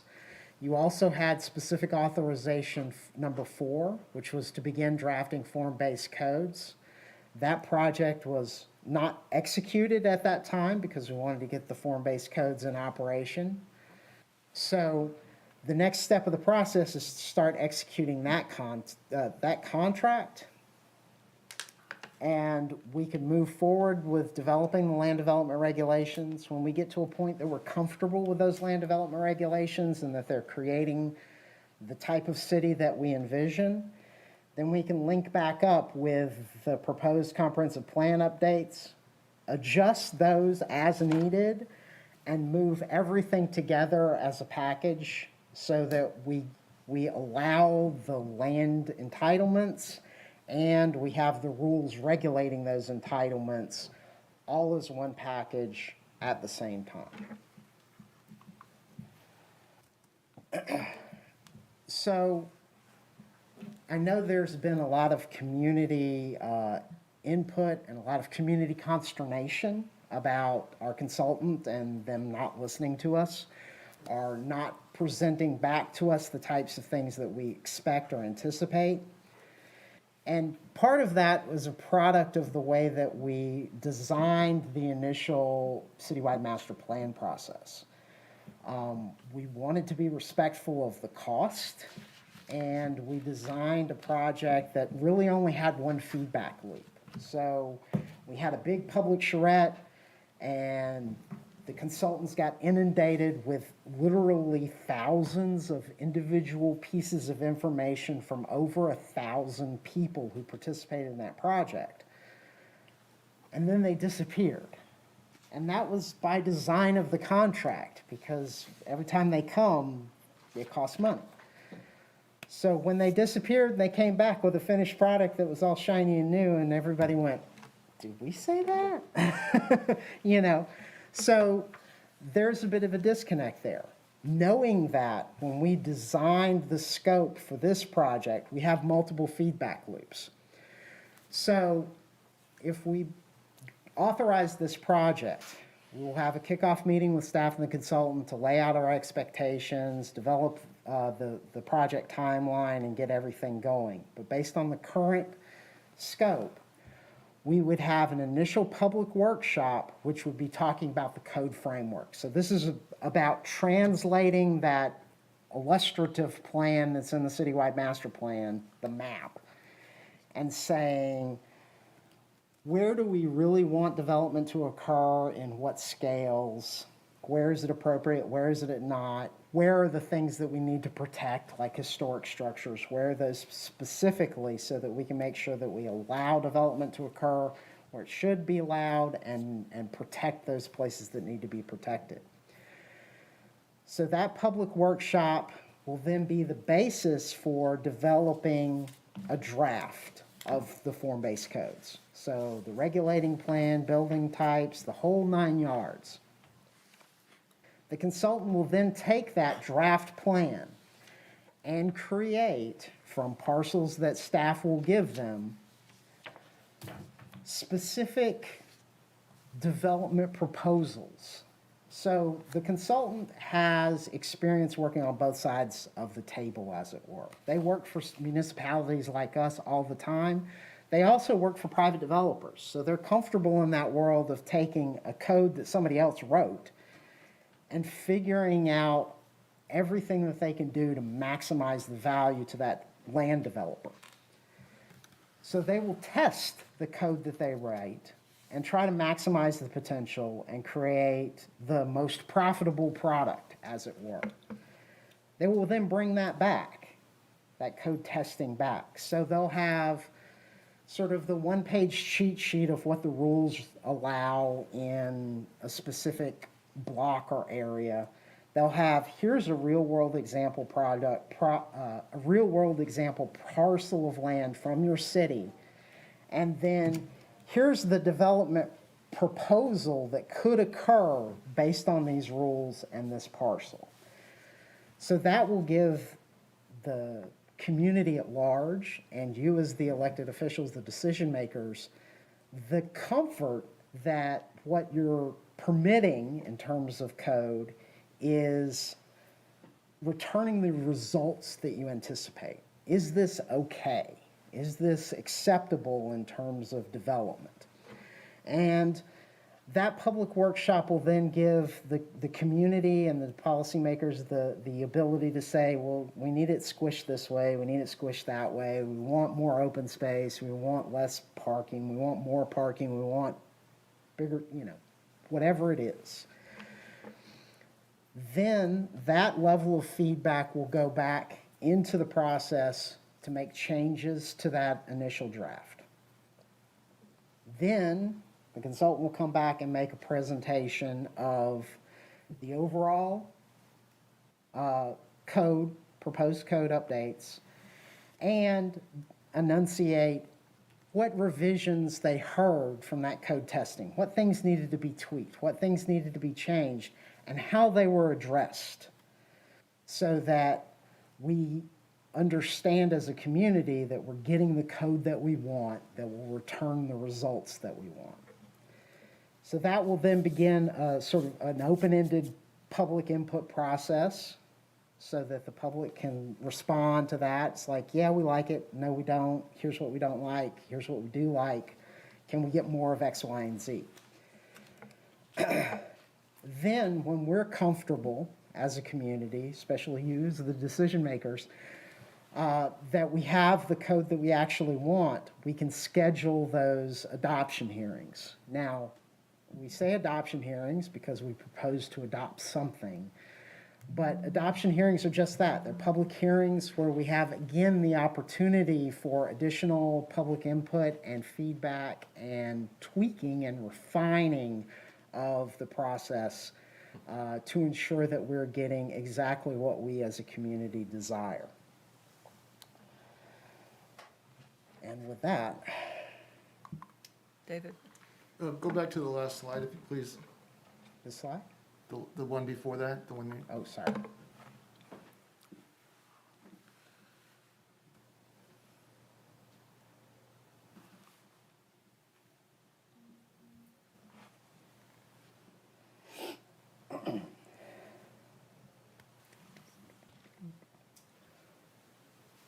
Well, let me just ask the question. Yes. At what point will the comprehensive plan be amended in relationship to the adoption of the land development regulations? So once we're comfortable that the land development regulations are ready for prime time, ready to set adoption hearings, then we would identify what because there are state requirements and processes that need to occur with the adoption of comprehensive plan. So we may need to start the comprehensive plan adoption prior to starting the land development regulation adoption, so that they can both be in place simultaneously. The end goal would be for them to be reaching the finish line at the same time. Yeah, it's not provided for in the milestone, and I just wanted to make sure that that wasn't overlooked. Yes, sir. No. That's Nancy? the intent. So I have two things. One, as I think about the discussion that we had earlier relative to the highway commercial, and I think about the area specifically where the Muscle Car City, that shopping center. I know in my personal conversation with Rick Trewergy, he fully intends to get that filled, and he's already leased the north building, that's a separate building, and I can just envision some of those out parcels, something happening. I know that it's staff's responsibility to implement our code. I wouldn't, because of this discussion, I wouldn't want to have to force someone who's going to build on an out parcel to have to then come for some special exception to city council because because of the old code that needs fixing. So the more I think about it, the more I think that our highway commercial area is just a problem. And there's going to be this interim time period that we may have to deal with until it's addressed. The other thing, I got feedback from people on, and it's just a suggestion, but when you make presentations like this, can you try to use pictures that are actually of buildings that are in Punta Gorda? Because what we're trying to do is we're trying to help people visualize, whether it's the cave people or the NIMBYs or anybody, visualize is it going to be like here in my hometown.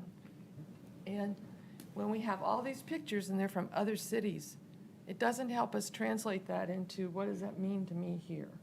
So if there's any way possible, and if we don't have it, if there are ways to take a picture but then throw a sketch on it or something, or I don't know. I mean, I know you're really good with all this stuff, but maybe it's beyond your skills level.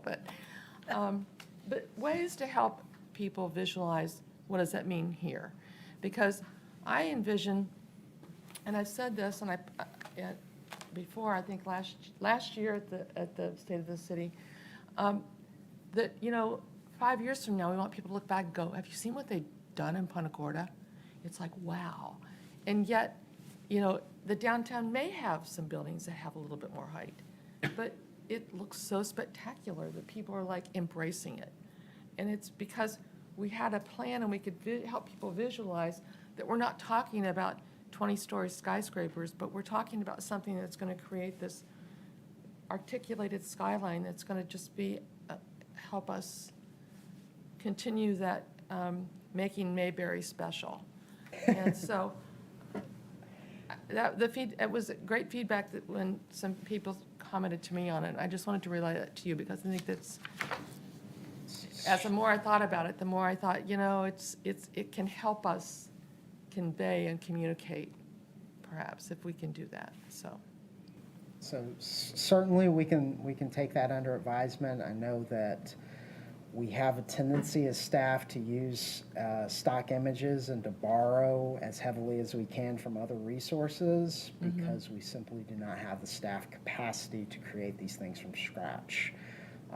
We certainly have some of the skill sets in order to do that. We just do not have the staff time. In addition to this project, we're also administering the day-to-day operations of development within the city, and that consumes the lion's share of our time. That's why we hire for these projects specialized consultants.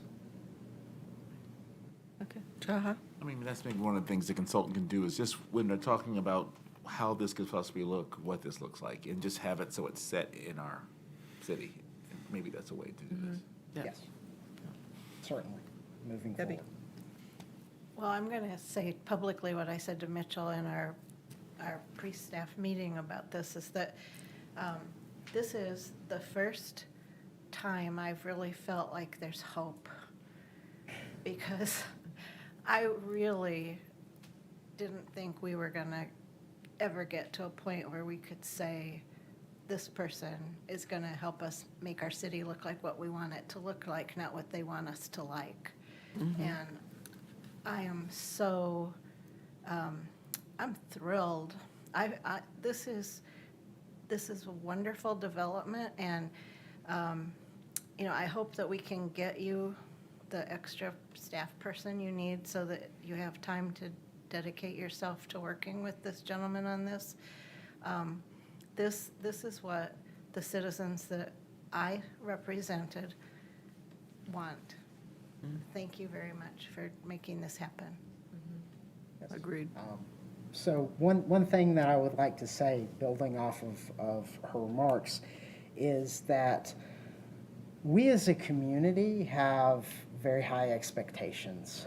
And we as a community have been talking about the look and feel of our downtown and the surrounding historic neighborhoods and our city overall for many years. And that process really started long before the talk of developing or updating our citywide plan. So in updating the citywide plan and talking about comprehensive plan, that sort of policy document, we're talking about generalities. When, as a community, in our minds, we want to know the specific details. The land development regulations are really when we get into those specific details, and then we can actually visualize and picture what these words and policies and sort of vague visionary pictures actually mean on a block by block basis, on a building site by building site basis. So we're really getting back to the point where we started this conversation, which is the details of how do we want our city to look when we grow up. But it was important to go through that visioning process and just reaffirm or confirm that what we thought way back in 1999 when the CRA did a vision plan, or in 2005 when Team Punta Gorda did the Fabulous Citizens Master Plan, that those ideas and concepts are still valid. So that we had a realistic basis, a reasonable basis from which to launch into discussing the details. Okay. Very good. I think we're done. Thank you very much. Thanks. Thanks for all your work on this. Thank you. Oh, and I would like to remind everybody that we are still taking public comments on the comprehensive plan updates. So all of that engagement is up. And if anybody wants to write in there any detailed comments or questions or concerns about land development regulations, they're more than welcome. We are always here and available for the public to answer questions and discuss their ideas. They're going to text my GovU. Yep. That'll be fun. And Can we really turn the what, thermostat up a little bit? I am like, my teeth are chattering. It's really Are we cold in here. Getting cold again? Yes, it's freezing in here. I mean, I've got a shawl over my legs, I've got a sweater on, I'm freezing. Thank you. I didn't control it from here, so. No, I watched Debbie put her shawl on. I mean, I see everybody out there with sweaters and stuff. It's really cold in here, I'm sorry. So the outcome of the whole presentation, down to put a fine point on it, is we want to ensure that as we move from a process where we were asking for a consultant to give us input on what we should be looking at, now we're actually directing a consultant to give us exactly what we want and get to the end of that process so that we can go back to the comp plan, have everything adopted. Fortunately, they've been ahead of the curve on our elements. We still have maybe 6 of those to finalize, and we can get that in on the schedule that the state requires. And we want to make sure that as we move forward with the contracts that have been approved, that you're good with us continuing to move forward now, execute the contracts with the budgeted money, and move forward with the LDRs and form-based codes with the consultant so that we can then get to the end of this process and have a product that our community can use when they're developing parts of the city that we're specifically looking at. And do we have to add the part that you want, Nancy, in, I mean, do we need to direct staff to do something to make that happen? Or how do we go about fixing the fact that that's still I guess I'll so take our odd? city manager's suggestion. We didn't include it, but I'd like to see it too. I just see it could be a problem, and then we're gonna, and I just see staff we're creating, if we don't include it, then we're creating a problem for staff. Because staff's obligation is to implement our code. There's still a lot of property that could be developed on 41, a lot of property. And Well, and I would hate to see them go there because of looser regulations and build rather than have a cohesive look. And that is something that scares me very much about having. Well, and you've got the Kiesling property as well, that's annexed into the city, that, you know, if somebody wanted to build, they'd have to build right out to the railroad tracks, they can't come out to the road, but I mean, that just doesn't even make sense, you know, so we need, I would agree with you, I think it needs to be included to some extent, maybe. we have a city manager who's very interested in annexation, and I know is going to be working on annexation. And I'm very happy about that. Yeah. But we have to have codes. But we need to have the codes. Yeah. So do Because we, we want to, I think one of the things I think that, you know, Greg gets it when we talk about the feel of Punta Gorda. And I think that's, to me, for our residents, it should be very comforting.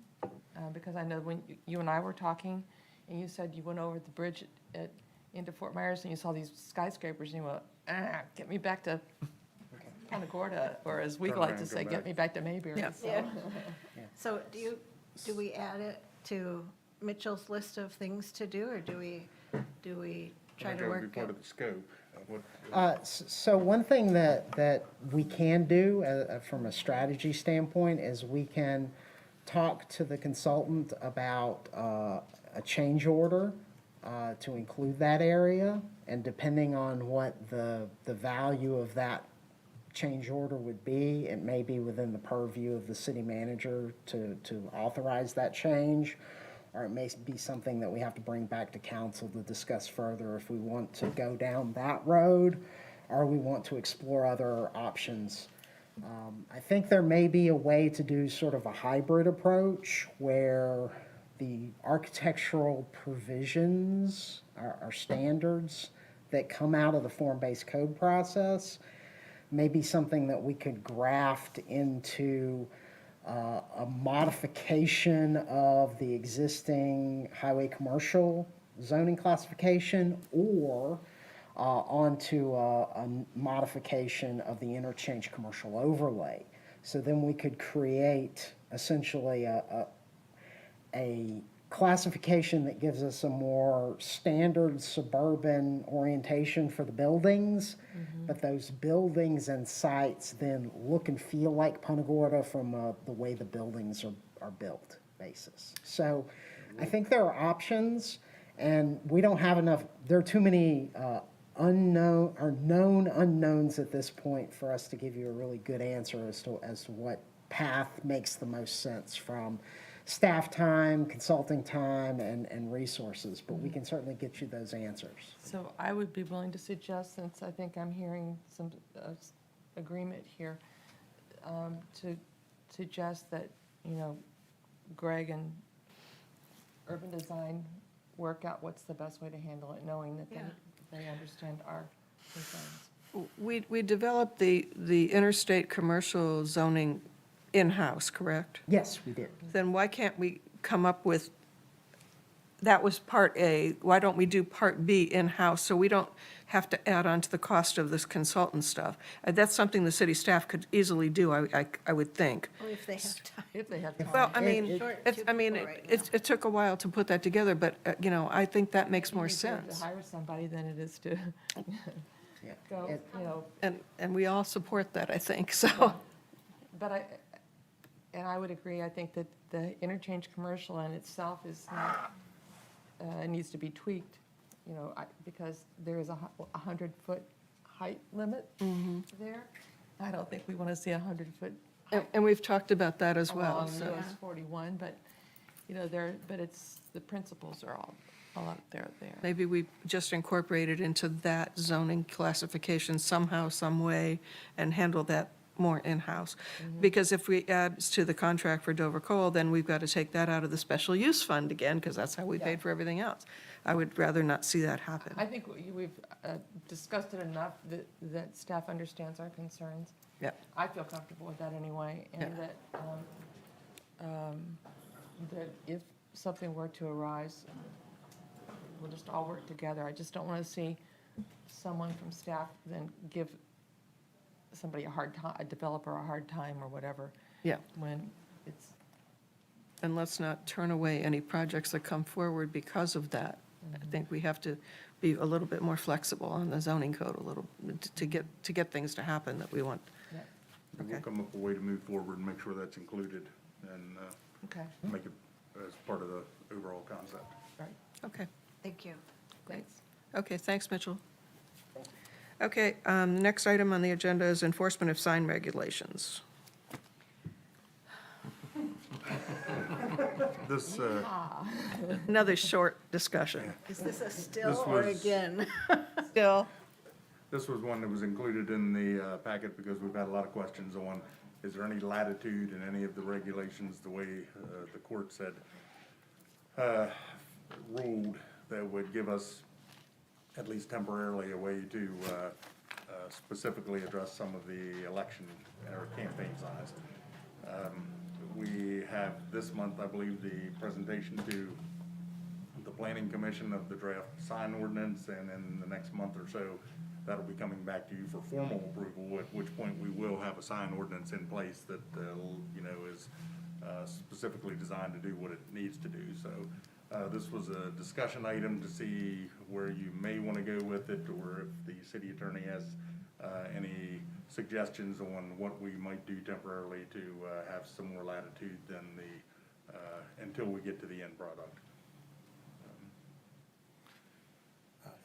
Since I saw this on the agenda, I've been struggling to the extent of losing some sleep, although maybe I'll blame it on CNN, who knows, as to how to respond to the situation. And why do I say that? The more I tell you what the law is, the more it opens you up to potential liability. The last sentence of the, and I'll say the discussion item that's on the agenda is well-written, wasn't written by me.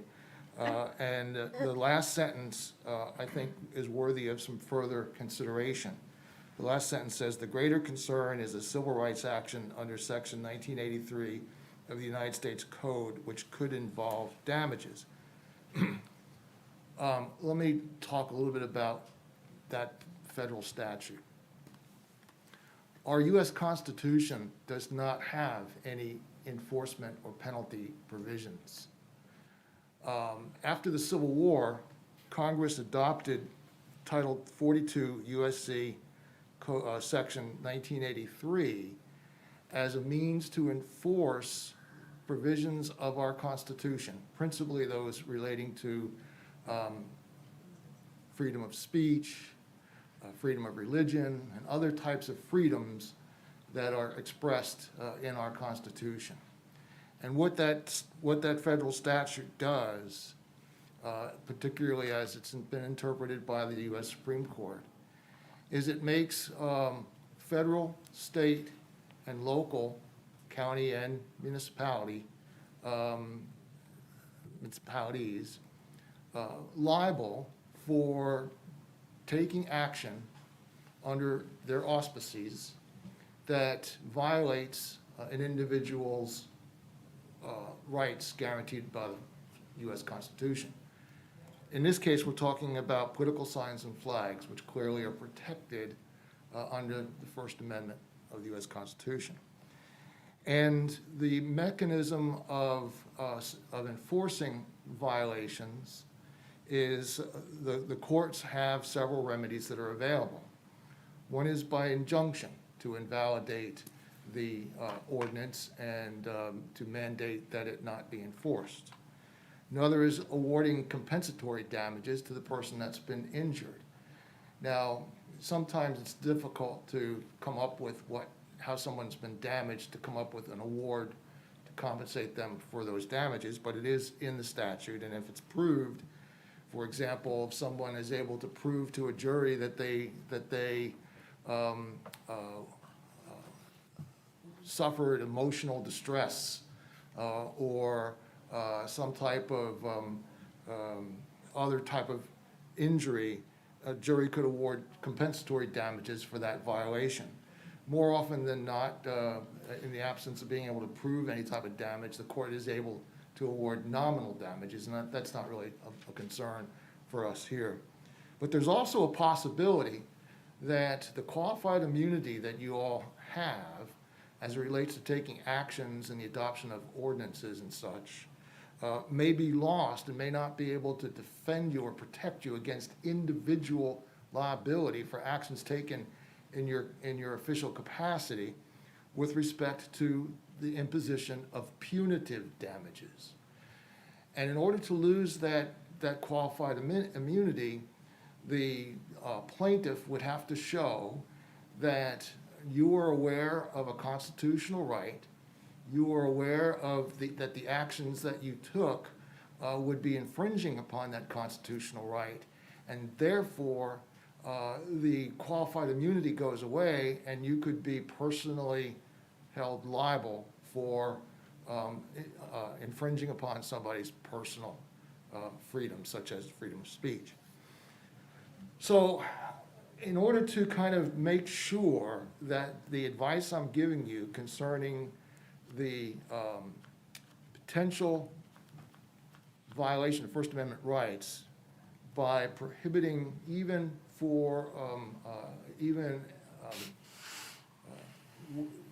prohibiting political signs and flags after a certain time period might also constitute a violation, I did a substantial amount of additional research. As part of that, I was asked to look at, well, what are other communities doing? And I've looked at ordinances from Sarasota down to Collier County, including all the municipalities in between. And most every one of those ordinances are very similar to our ordinance with respect to allowing a person to place on their private property political signs, campaign signs, candidate signs for a particular period of time before an election, and then requiring them to take those signs down within a period of time after the election. So our ordinance is not particularly different in any way, shape, or form than the other jurisdictions in our area. That does not make it right. If we went to court and said, yeah, but Jimmy's doing it, Timmy's doing it, that's not a defense. You know, we would be found to be violating the law. And I did find a case particularly on point, a federal case out of the Federal District Court in West Virginia, city of Bridgeport. They had an ordinance very similar to the ones that we have, very similar to the ones that our neighbors have. And the court held that by limiting the time period the resident could post political signs, the ordinance unconstitutionally burdened the resident's speech. Now, there was a point in time in our history, I suspect, that when candidates put signs up, or when people put signs up supporting a candidate on their property, that, you know, it was for a particular event. And that when the event was over, the election, it would be anticipated that those signs would be taken down. And you may recall that when I was reading to you from a concurring opinion in the U.S. Supreme Court of Reed versus Town of Gilbert, I indicated that among the content-neutral rules that three of the justices felt like would be consistent with content neutrality, that rules imposing time restrictions on signs advertising a one-time event might qualify for content neutral restriction. If we were in the olden days when people put signs up with respect to a particular candidate and a particular event, that might fly. And our provisions in our ordinance might be content neutral. But current history tells us that when people put up or maintain signs relating to a particular candidate, well beyond the election. It's no longer advertising that candidate for office. It's more of a political posture, a political position that the person is taking. I think we're kidding ourselves if all of the signs that we see up post the election, whether it's for Biden or Trump or anybody else, are still there because the property owner was too lazy to take it down. I think they're there because they're a political statement. And if you accept that proposition, then anything we do to require those signs or flags to be taken down violates that property owner's freedom of speech and opens up the city up to liability for action under Section 1983 of the U.S. Code. Let me ask you a question. Some of the communities in Punta Gorda have deed restrictions, and they only allow real estate signs. Isn't that a violation of Supreme Court rule? Probably is. We've got 3 major residential communities in this city that I know of, and there may be more, that have a restriction about the only sign, at least 2 of them, only signs they're allowed to put up are real estate signs, and they have to be the little ones. There used to be a time, in my memory, when there were subdivision signs that would put up by the homeowners association that would restrict the community to whites only. That is also a violation of the Constitution and is now obviously much more enforceable or enforced than it might have been back then. But the fact that our subdivisions or homeowners associations do things in violation of the Constitution is of concern to me, but I represent the city of Punta Gorda and the city council, not those homeowners associations. So in English, what we're saying is you just don't support us putting the enforcement back in place. In English, it's my job to tell you what potential liability you might suffer, and it's your decision as to whether you're willing to incur that liability for being contrary to the U.S. Supreme Court's decision in general and decisions like the federal court that I just indicated that specifically talks about political signs and flags. Are you aware of any cities in the United States that have been challenged on their sign enforcement? I mean, other than... City of Bridgeport. Okay. You know, and there's plenty of cases that I have access to cases that are basically on appeal to the various federal courts or make it to the federal trial courts. There are many, many, many cases that are tried in state court that aren't appealed, tried in federal court that may not be appealed. So I can't tell you that City of Bridgeport is the only city that's been affected by enforcement of the constitutional provisions. We know, for example, that the town of Gilbert, Arizona, was affected by imposition of restrictions on free speech as well. Well, I don't know what the rest of you have gotten, but I have received a ton of emails from people who are violently upset. And I mean nasty emails, straight out nasty emails. They're very upset that we're not enforcing the sign code for, in this case, political signs. But, I mean, there are other signs that are out there that are just as offensive as far as I'm concerned. But, you know, I think we're really doing the residents a disservice when we have a sign code that we're not enforcing. I don't know. I really, I understand what you're saying, but at the same time, if we are going to make, if our new sign code is going to be content neutral.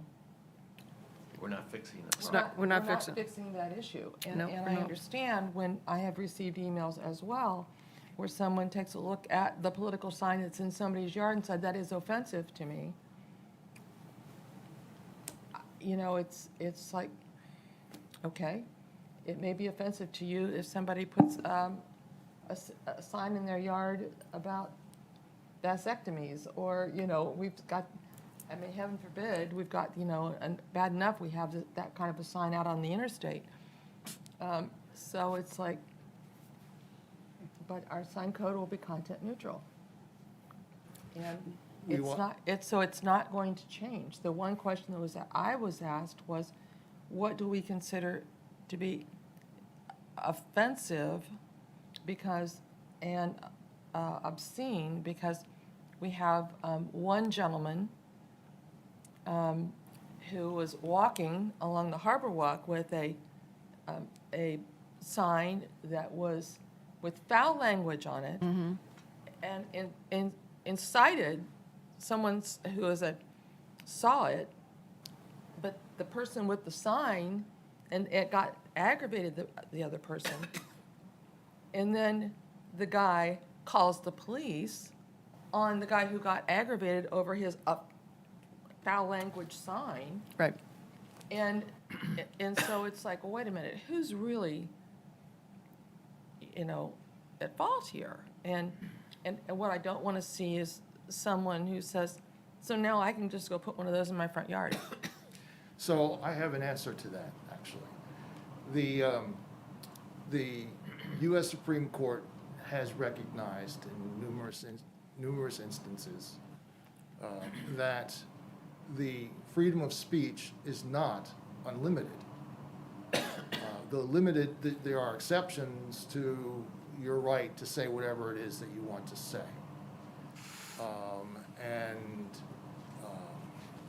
Fighting words, for example, is a recognized exception to the right. What word? Fighting Fighting? fighting words. F-I-T? Yeah, F-I-G-H-T.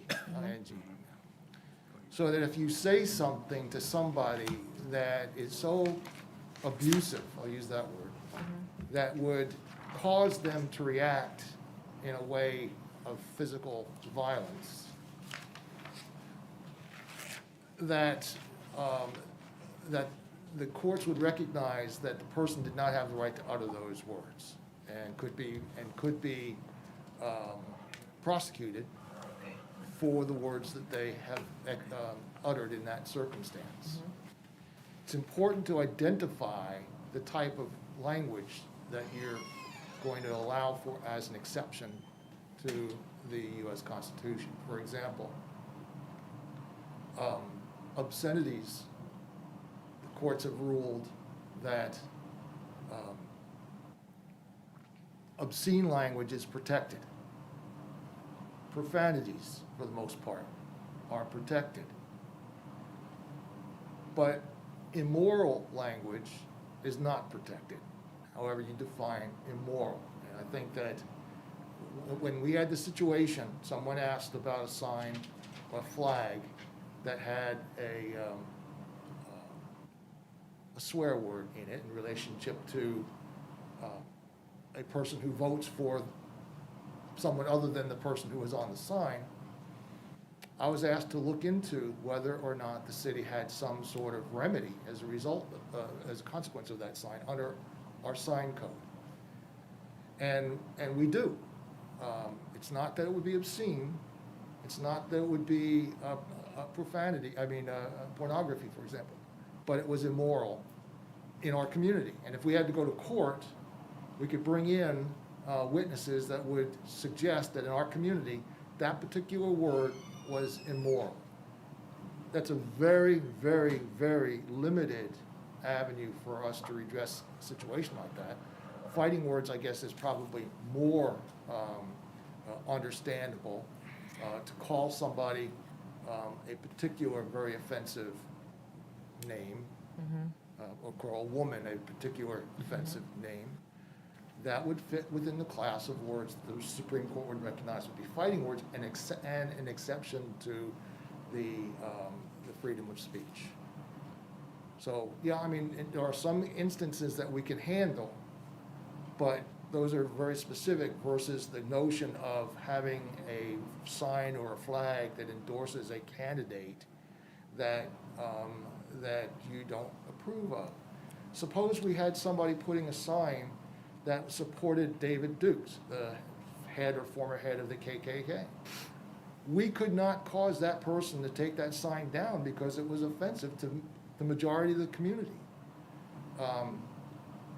I'm merely reporting the situation. Don't kill the messenger. And you can ultimately decide what you want to do with respect to these signs. It's my job to tell you what the repercussions might be, should you do that. And even if we enforce the sign code now, and somebody created a case against our enforcement of the sign code, and we were sued, and we repealed the sign code, the fact that it would now be more or less moot is not going to stop the case from proceeding if the damage was done. And that's really all I really want to say on the subject. Debbie? Well, Lynn, I feel your pain. I mean, I get the calls too. I spent an hour with a gentleman trying to explain content neutral and the Constitution, which I'm, not the one to be doing that. But I think because we live in such a litigious society right now, and because people are using the bully pulpit to get their way for everything, that this is probably not the time for us to draw the line in the sand. And I hate it, but if you watch what the courts have been ruling, I mean, you can break into somebody's house and shoot them, and nothing happens because some law somewhere in the Constitution says that that's acceptable behavior.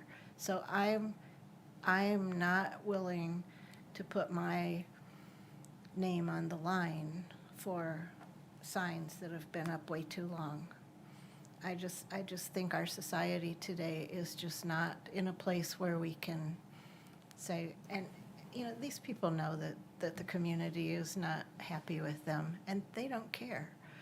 And as long as that's the way it is, our hands are tied. I really hate to say it. But I would say that as there may be people who are not happy with those signs, there are equally other people who it doesn't bother. So, and I agree with you, Debbie, it's We can't win. we can't win. And the fact that we have been discussing it as we have been, and really trying to do what is the right thing, if we were to I think if we were to decide that we were going to, let's say, okay, for the next 30 days, we're going to enforce our sign code, the old sign code, it's just going to incite someone. And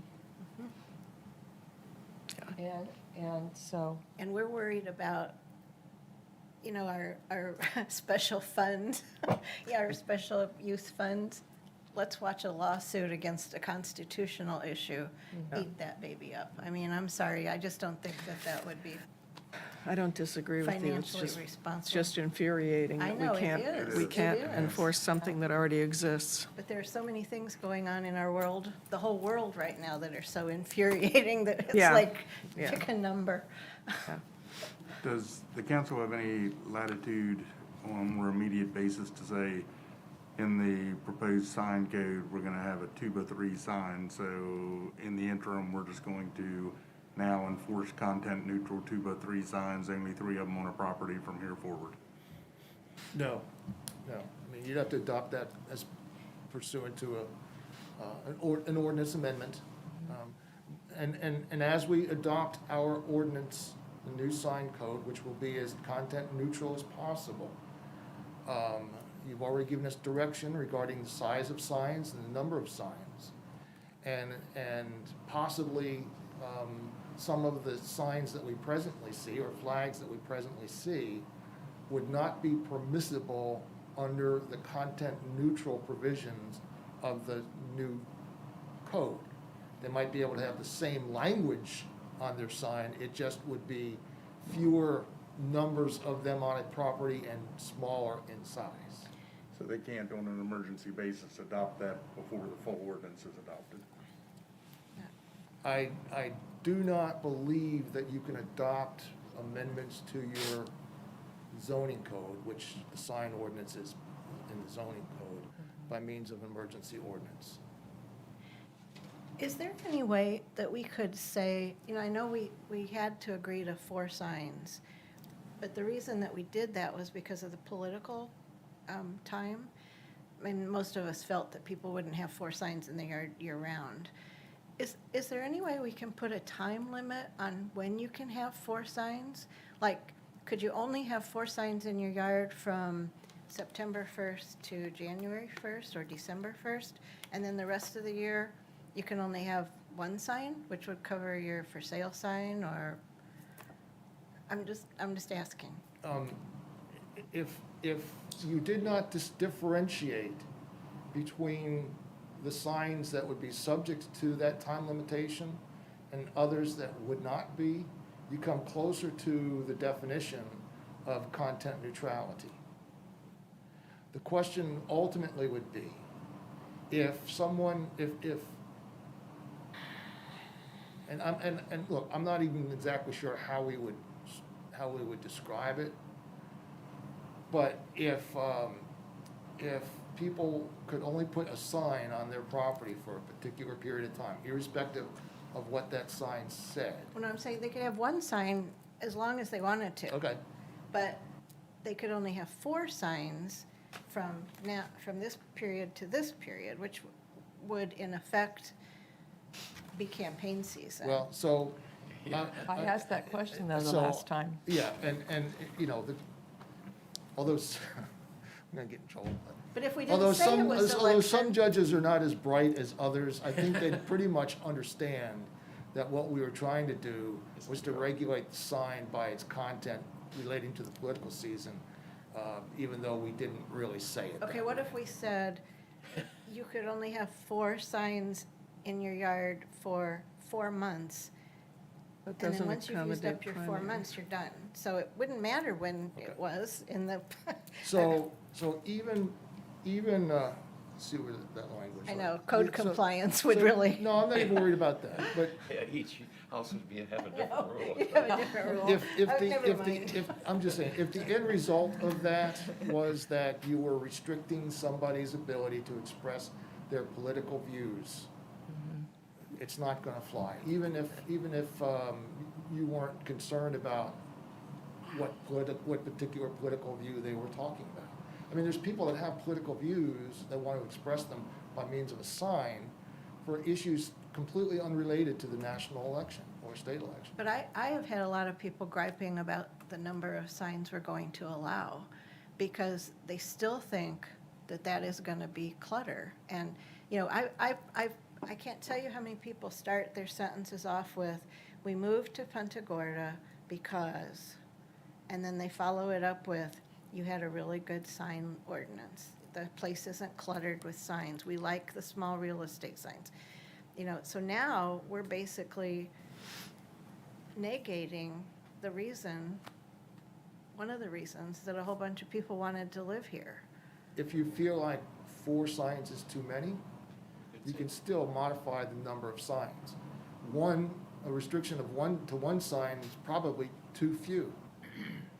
4 might be too many. I mean, I tried presenting to you, in the original draft that I did, what the consensus was, what the sweet spot was of all of the ordinances that I looked at around the country in terms of numbers.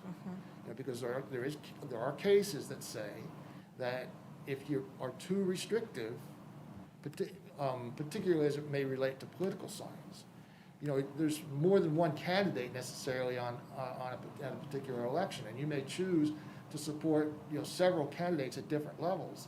And if you say you can only pick one, they're going to say you're infringing upon my rights. If they say, well, I'm entitled to have 10 because there's like 5 candidates and 5 political, ballot questions I want to deal with, the courts would probably say, well, that's probably too many. So there is some flexibility with respect to the number. There's clearly some flexibility with respect to the size. But the courts have also said that if it's too small, so that you can't convey the message to the person driving by in the street then that's also infringing your rights. And the interesting thing too that I saw, I think was in preparation for the last time we had a discussion like this, was that the court said it's not only the right of the person who wants to express the opinion, but you're also infringing upon the right of the person to receive the opinion by having it too small for it to be conveyed. So, I you would be know, willing to give up that right. I'm just. Status quo, Okay, good for you. status quo. All right, I'm afraid it is. just have to leave it the way it is. And using a period of months isn't going to work either, because people who are in primary elections I know. are not going to They be have to in do that. that. So, That's you know, true. it's a, I it's, asked David last time, I said if we said between July 1st and I think it was like, November, or July 15th and November 15th, and his response was, well, it's going to be pretty obvious what you're, so. We tried. Well, and like I said, we're in different times. The signs are being used now not for candidates, but for viewpoints. Yeah. and PGI, by the way, is going to be the most affected by this sign code transition, because we're the only ones that don't have deed restrictions that can enforce the small real estate signs. Right, So, unless we go Anyway. back to being deed restricted. yeah. That, in order to do that, it would require 100% of, I know. to approve And it. even deed restrictions can't, in theory, do something illegal. Yeah. Well, yeah, Shouldn't that's be why able I to. asked that question earlier, because that's But still, even to require, to make a change, because we've looked into it at Burnt Star Right. Isles, because we still have deed restrictions. And even to make a change to the deed restrictions, we have to have a vote that has 100% Really? of all of the property owners participating. Wow. If the homeowners association felt like the size of the sign that we're permitting, authorizing is too big, they could legally impose a deed restriction for a smaller sign, as long as the sign, again, was not so small that a court would determine that it was stifling communication. Yeah, Don't you forbid all signs except real estate? I no, because there's don't have it political memorized, signs. So Oh. I don't know. I But thought it And I was. may be wrong, it may not be participating, it might be 100% approval. I mean, it's something that's Yeah. like a big hurdle to jump over, so. Okay. You can put political signs in Burnt Store Isles, but not Burnt Store Meadows and not Seminole Lakes. Okay. Those, they only allow real estate. Okay, well, moving along, we're running a long meeting again. The next item on the agenda is discussion of enhancing the ordinance for the gas pump security. Why don't we just pass this one unanimously? Go. Just do it. Yeah.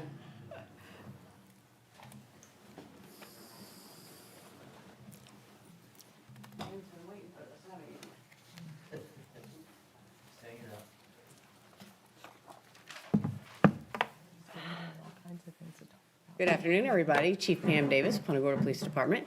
And I have Lieutenant Justin DeVault. He's our expert on skimmers and dealing with the gas pumps. I was wanting to bring forward a discussion and see if you guys would be willing to have a discussion on this, because we've recently had a skimmer show up at one of our gas stations. And I'm going to turn this over to Lieutenant DeVault to make sure you say your name into the record and explain what happened.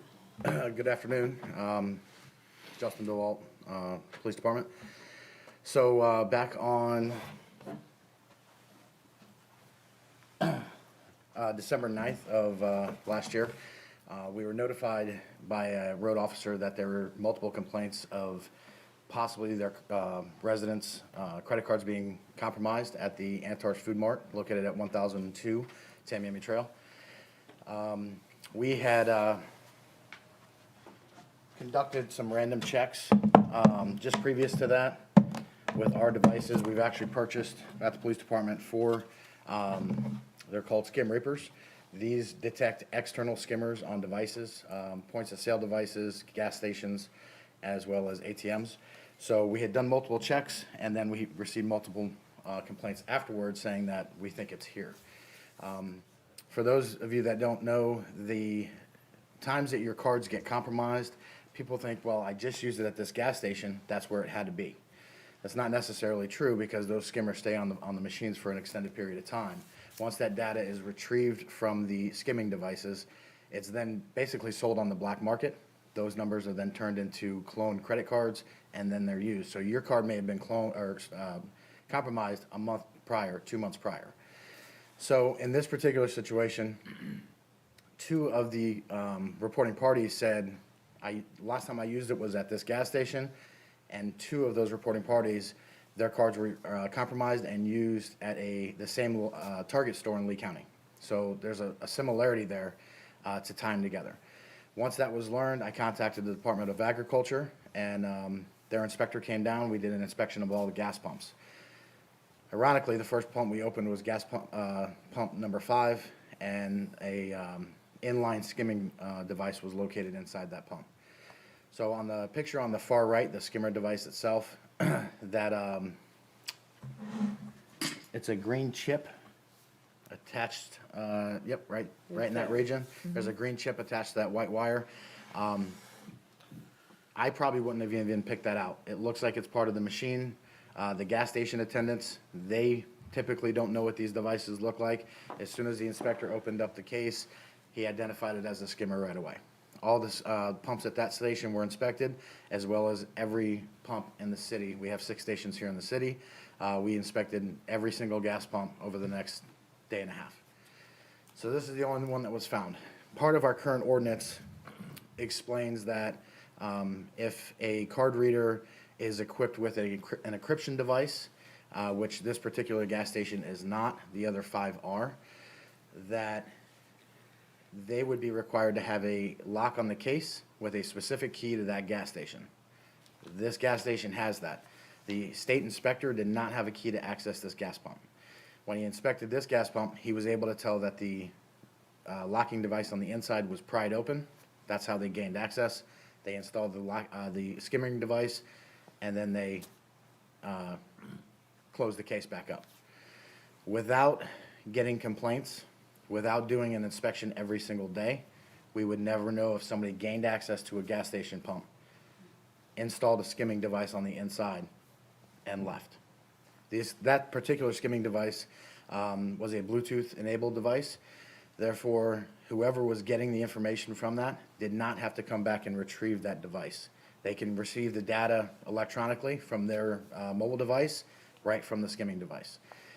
Once it's installed, they constantly get data every time somebody uses that gas pump. So all the other 5 are equipped with encrypted devices. As I'm talking to the inspector, he said that over in the east coast of Florida, they're now finding gas pumps that have encryption devices, but skimmers aren't being installed in line, basically. They're adding another chip to the motherboard and extracting the data that way.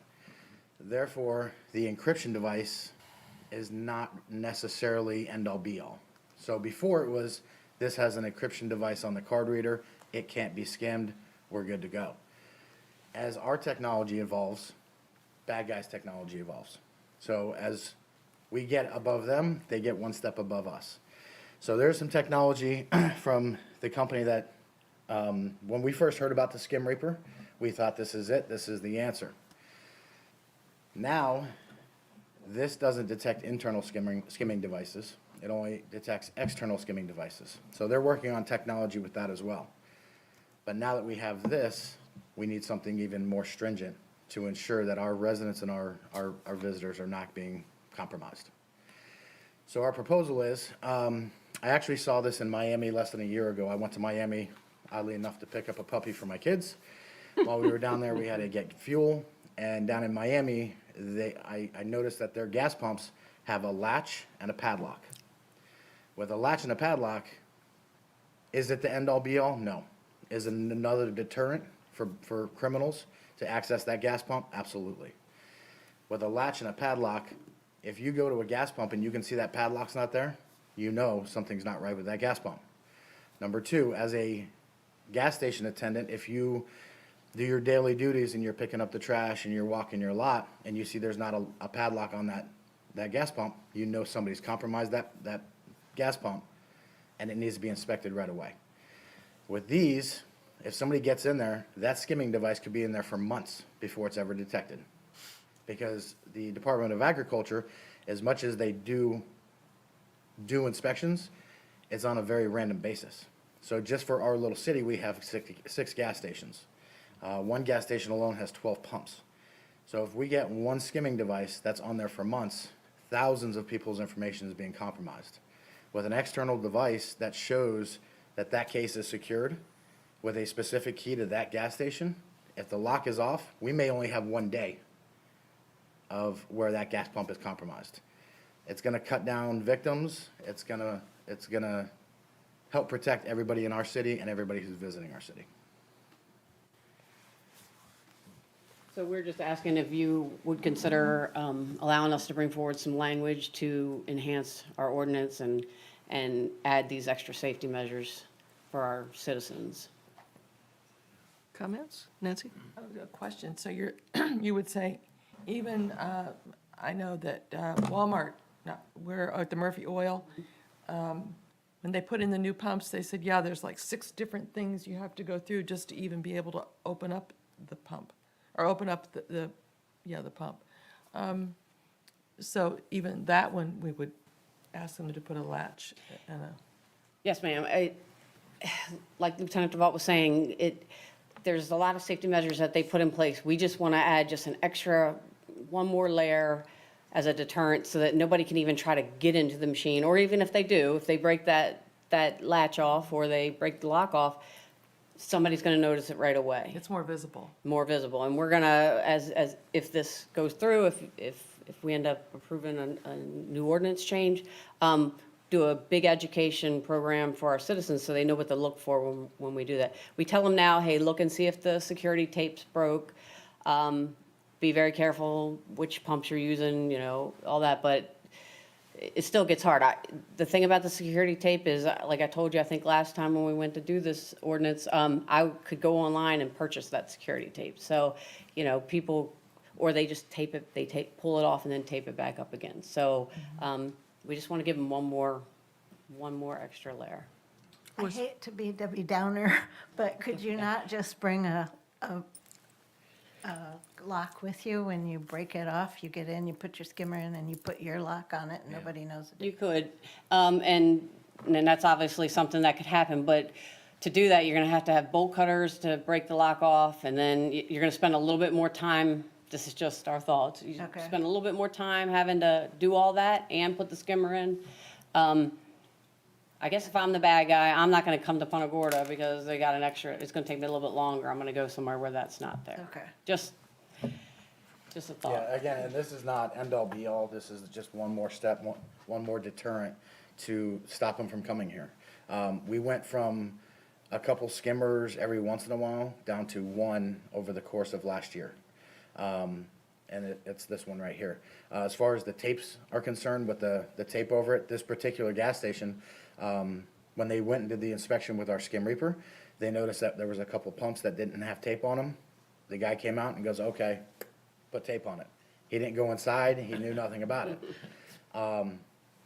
Also, before we had this ordinance, when we first came to you, the issue was criminals were breaking into the gas station inspection vans when they were parked at people's houses. They were obtaining the keys for the pumps, which are all universal, and they were obtaining the stickers. Anybody could get these stickers. Again, is this end all be all? No, it's just one more step. And I will say too that, we've had this ordinance for 2 years and this is the only one that we found, and Lieutenant DeVault and the officers will do random inspections and haven't found any until this one. And of course, like we said, it wasn't noticeable on the outside. They used some type of tool to get in and fix it. So the ordinance is working. We think we can go even one more step further. You know that I was the person who started this whole thing 2 or 3 years ago, and I totally appreciated all of the support I got from the police department to get it implemented, because I think it made a huge difference. And people are not coming to Punta Gorda to scam the people that live here and visit here. So this is a rare occurrence, but I do think that taking the extra step will be something that will be a very positive thing. The only thing I'm concerned about is, are we going to get pushback from the gas station owners? probably, and particularly the one, you know, Murphy will say, hey, I've got all these other security features, I shouldn't have to do this. In my opinion, if it's $10 a lock and you have 12, you know, it's $120. That's not much to pay to ensure your consumers are safe. Right. Say, along that same line, though, it's not just the lock. You've got to have something to put the lock onto, and that's probably not on the pump right now. Right, that and would be that's gonna that would be the more expensive part of take this. somebody that can install it, if they can't do it themselves. That will cost a little bit more, yes. Is there any liability on the part of the gas station if their pumps are, you know, intruded on? And I would only, and I'll have to defer to the city attorney, but I would assume it would be a civil type of liability. If they're, and in particular case here, they were in compliance with the whole ordinance, so they did everything they could. Yeah. I mean, with the exception of the one station that took a long time to get new pumps installed, I thought all the gas station owners were pretty compliant They when were. we put the ordinance in place. So I hope we don't get a lot of pushback from it, but I totally support it. Nancy? It seems like the last time that we did discuss this, you had done some research and you had other information that you had shared with us that said that these are like best practices and kinds of things. Is there any kind of data that shows? I've done my research again, and have not been able to find anything. There is no research. This is, and I've looked for other ordinances that have this type of requirement and have not found any. So we're gonna be kind of the first one that I'm aware of in the area anyways, to require this. So, We were the first ones with the ordinance in the first place. in this area. In this So, area, yeah. this is my expert here, and this is kind of one of the solutions that he thought of, and I guess Yeah, you've like I talked said- to the inspector as well. Yeah, I've already spoken to the Department of Agriculture inspector. They said as long as they have access to the pumps while they're there doing an inspection or whatever they need to do, that's not a problem, which the key will be on site with the manager of the store. As far as the one in Miami, I have a call into Miami to see if this is an ordinance or if this is something that the gas station themselves did. Obviously, I haven't heard back from Miami PD. They're very busy. So I'm waiting to hear about that, but as far as around here, I've never seen them around here, and I've never heard of anything like it in this area, so. David? Simply want to say that language in our ordinance was patterned after a state statute, and I looked at the state statute, and there's nothing in that statute that would prohibit us from amending our ordinance to include this additional security device. If we can give the gas station owners a time period to do the installation of these, it would help too, so. Similar, and that's similar to what we did Yeah. originally, is I think we gave them 30 days. So maybe where we might want to give a little bit more, since it's going to require actually putting something on. Yeah. I was going to say, you better give them a methodology of doing it, because they're going to say, what? Now what, do I drill a hole where and do Yeah. what? Exactly, and I think we would confer with the Department of Agriculture too, just to say we want to make sure we're not interfering with anything. And we would do all that for them. Before you bring this to us as an ordinance, could you check with a couple of filling stations and see if they have a problem with drilling holes in their gas pumps? Whatever they have to do. Well, when we did this the first time, there was one particular gas station down south who was refusing to comply with the ordinance because they kept on saying, oh, we're getting new pumps, we're getting new pumps. Their comments to me were it doesn't fit our design, because we were talking about extra latches and things of that nature. And that particular individual said, it doesn't fit our design. In our opinion, it doesn't fit our design to let residents and visitors constantly get scammed. So if it's a lock on a pump to prevent millions of dollars being compromised from victims, we're talking about a $10 latch and lock. So I took offense to it when he said it doesn't fit our design of the station or the pump, when we're talking about protecting people's financials. Well, I'm just worried about, like, say I'm the gas station owner and I'm renting the pumps or whatever. You know, maybe there's some kind of prohibition of me drilling holes in the pump. That's all I was saying. Right. Find out for sure that they can do it. Well, I can assure you that the ones that I've spoken to are gonna say, no, we can't do it. Oh, However, the inspector didn't they see like can. there was an issue with it. Okay. And if you ever seen the inside of a case, just Google it. It's a very large case for a very small amount of electronics. So Okay. around the perimeter of the inside of the case, there's nothing that's mounted to the sides that it would compromise at all. Okay. David? So I guess I've gotten gas in some unsavory locations, and I've seen on more than one occasion where there's a metal band that goes around the pump altogether, and it's secured by a lock, so you can't open the door. And I'm pretty certain it did not require any type of drilling of the panel. And that's probably a lot more expensive than putting a latch in but we can make that as an alternative to drilling a hole in the Maybe look into some research on that and see what kind of costs are involved. And absolutely, and that's what we were planning on doing. If you say, yes, this is something we want to look forward, we would do all the research, find out what's the best devices, and, you know, if there's gas stations that are using them, maybe we could go get photos of them and things like that. Nancy?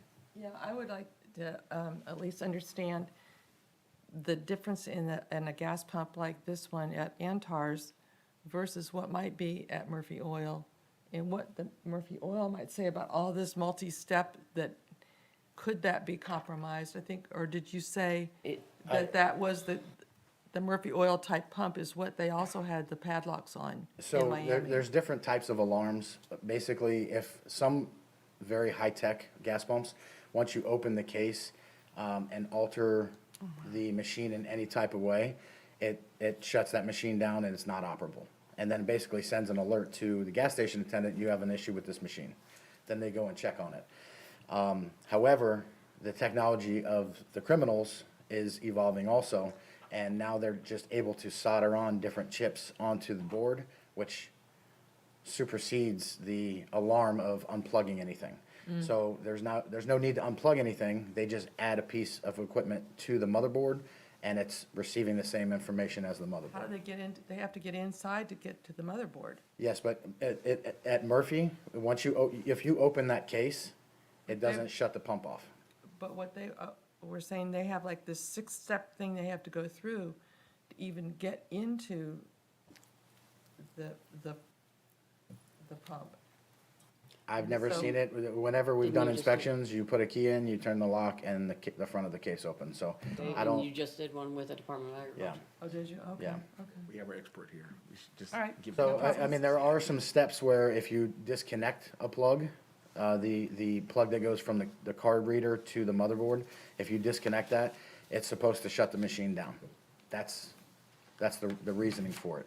But now, like I said, they're coming up with, all they have to do is solder on a chip onto the motherboard. They don't have to unplug anything. And then they're getting that same information. So we have a provision in our current ordinance, and let's just assume for the sake of argument that there's like three different ways that you can secure a pump in our ordinance now based on the state statute. And we're proposing to add a fourth that would be describing some sort of lock, external lock. The next paragraph is owners and operators of gas pumps that choose to install an alternative security measure pursuant to this section shall demonstrate compliance with this section to a city official upon request. And then if they're able to demonstrate something that our police department says is just as good as alerting or the gas station to the fact that it's been opened, then they've got the discretion under the ordinance as it's presently written to permit that. Maybe we need to make a list of acceptable options that would comply with this additional step. Well, we could certainly do that. That might be the way to go. Okay, is everybody in concurrence? Okay, okay, Thank you. thanks. Okay. Recommendations from city officer, city manager. I have nothing at this point. You're quiet. Okay. City attorney? I understood through the city manager that there was some concern about fireworks, and use of fireworks, Yes. and whether or not we have anything in our code that would prohibit the use of fireworks. And as it turns out, there is a state statute. It's obviously written by a lawyer, so it's hard to understand, but it does say that that it is unlawful for any person to use or explode any fireworks, as that term is defined in the statute. And so since at least 1997, there's been a state statute that prohibited the use of fireworks. As you may know, that statute was amended this past year to provide some exceptions to that prohibition. And so it does allow for the use of fireworks during designated holidays, New Year's Day, Independence Day, or New Year's Eve. So any use of fireworks within the city, except for during those 3 days, is prohibited by state statute and is enforceable by the city, which is probably why we haven't had our own separate ordinance to that effect. Yeah, he just did that last year. Right. Yeah. My question was, they were going off on Christmas Eve. And that would be prohibited. When I looked it up on the governor's special order, it did not mention Christmas Eve. And, you know, I had 7 phone calls about it. And honestly, I just think, and people were calling the police department, and the police department was telling them that there wasn't anything they could do. And I think what we need to do is make sure everybody knows that we do have laws, and Christmas Eve was not one of the designated holidays. I think by this conversation, the police department now is, if they weren't aware, are now aware. I hope so, because Let's include something in the weekly. Because it's pretty specific. It spells out those 3 days of the year that. But didn't it also say unless you have a well, the Florida League of Cities put out something that said if you already had a law on your books that they were not allowed in city limits, then that superseded the governor's thingy. So that really pertains to the sale of fireworks, like some of those big box store Yeah. things. Oh, I thought it was setting.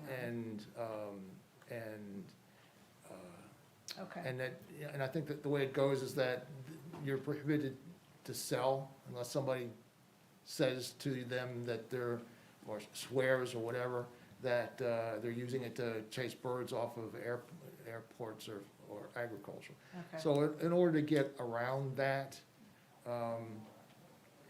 you know, the statute does still say that local governments can provide regulations that are more stringent than the state law as it relates to the sale, and probably the use too. I mean, theoretically, we might be able to say that notwithstanding the 3 days that the statute says they could do it, we might be more restrictive than that. The concern that one of the phone callers had, I mean, obviously, a lot of dogs are very unhappy when this happens, and veterans who have PTSD. Mine included.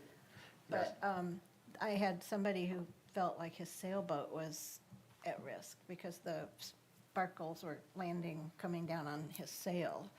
And, you know, I don't have a sailboat, so I don't know if that's a valid worry or not. But it just seems like we are a boating community, and we have a lot of people that do have sailboats, and we should not be putting them at risk. No argument here. I had a sailboat too, and kept that in a marina where there were fireworks, and there was occasionally an opportunity for some damage to be done.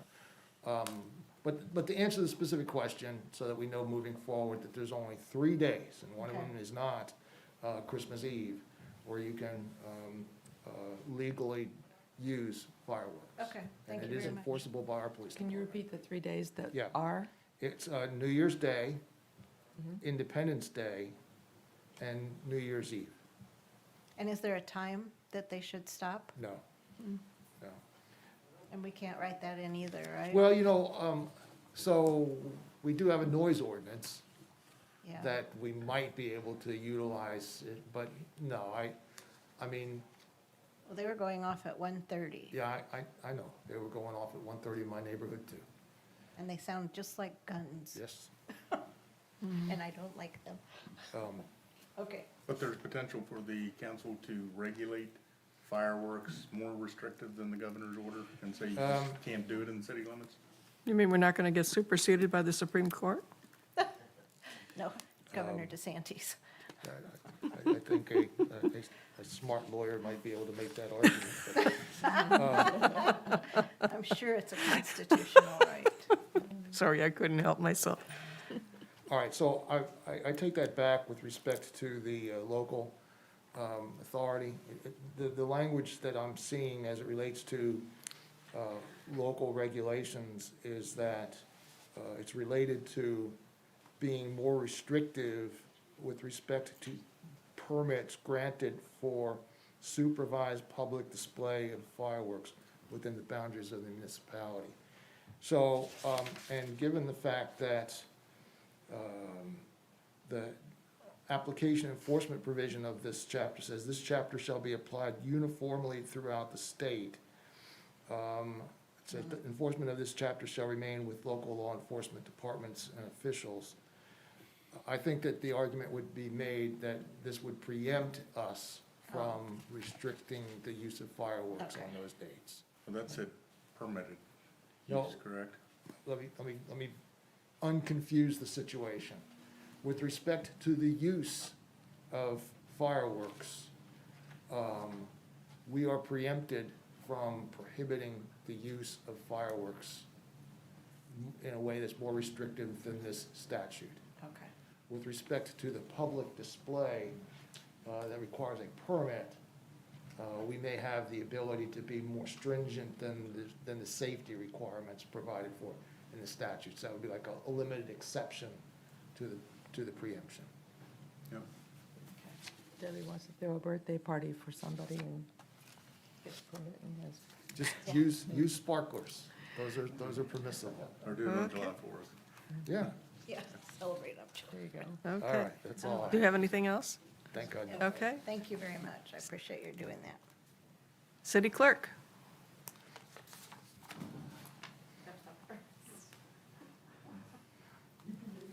No?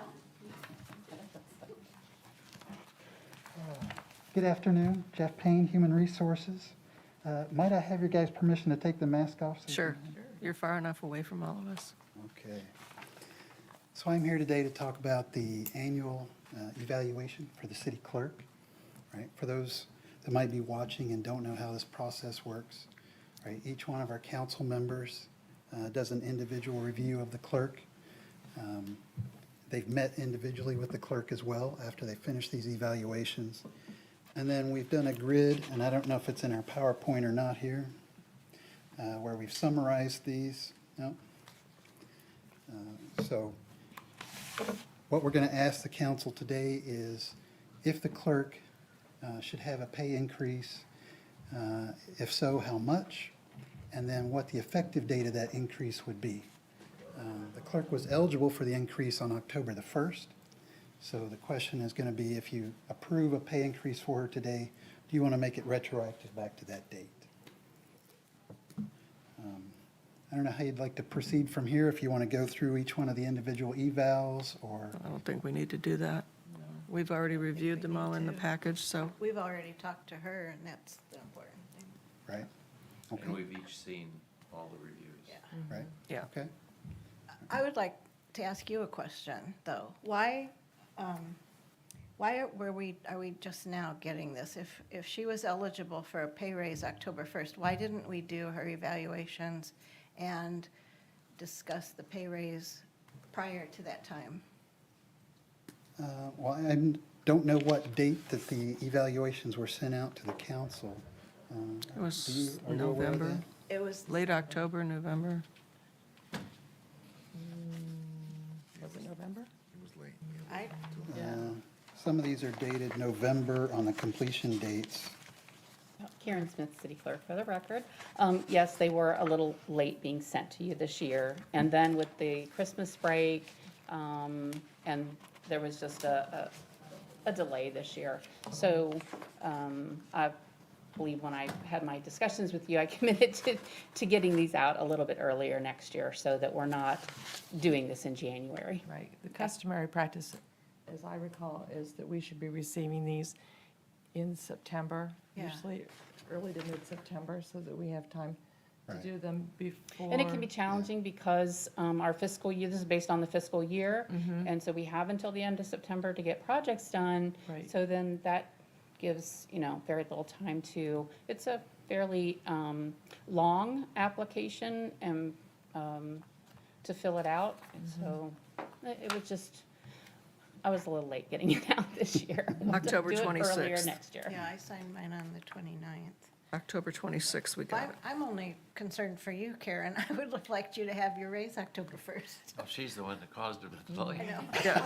Well, but I think we should make that happen. Are you making a motion? About what?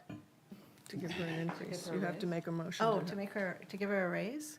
Well, I told Karen when I did my evaluation, I was kind of embarrassed because most of my scores were lower than everybody else, but the old school teacher in me just won't let me give a perfect score. So, I am, That's been my problem I would when I agree was in with you. school. yeah, I mean, I'm the same way. I mean, if but you're- it doesn't mean that she's not doing a great no, job and at all. I think she's doing wonderful. I can't imagine anybody else who could herd cats better than her. So I think she's, I would, whatever the maximum is she's allowed for a raise, I vote for doing that. So is that a motion? That's a motion. And is that retroactive? That's retroactive, To what date? October 1st. Okay. All right. I'll second the motion. Okay, we have a motion and a second. And what is the allowable percentage, 3%? 4%? 4%? Okay. All right, so we have a motion and a second to approve a 4% increase for City Clerk Karen Smith, retroactive to October 1st. That's exactly what I said. Okay. I'm just reiterating the motion, so it's official on the record. Do we have any further discussion? All those in favor, please say aye. Aye. Aye. Opposed? You got it. Thank you. Thank you. Congratulations. Okay, and we have one other item on the clerk's agenda. Well, we have a couple items on the clerk's Boards agenda. and committees. Oh, well, first we have, and I didn't bring my sheet, it's the Veterans Council. Oh, thank you. Yeah, I had a meeting with Stephen R. Deutsch a couple of weeks ago, at which point he asked if the city would be interested in appointing a council member to go to the Charlotte County Veterans Council meetings and represent the city.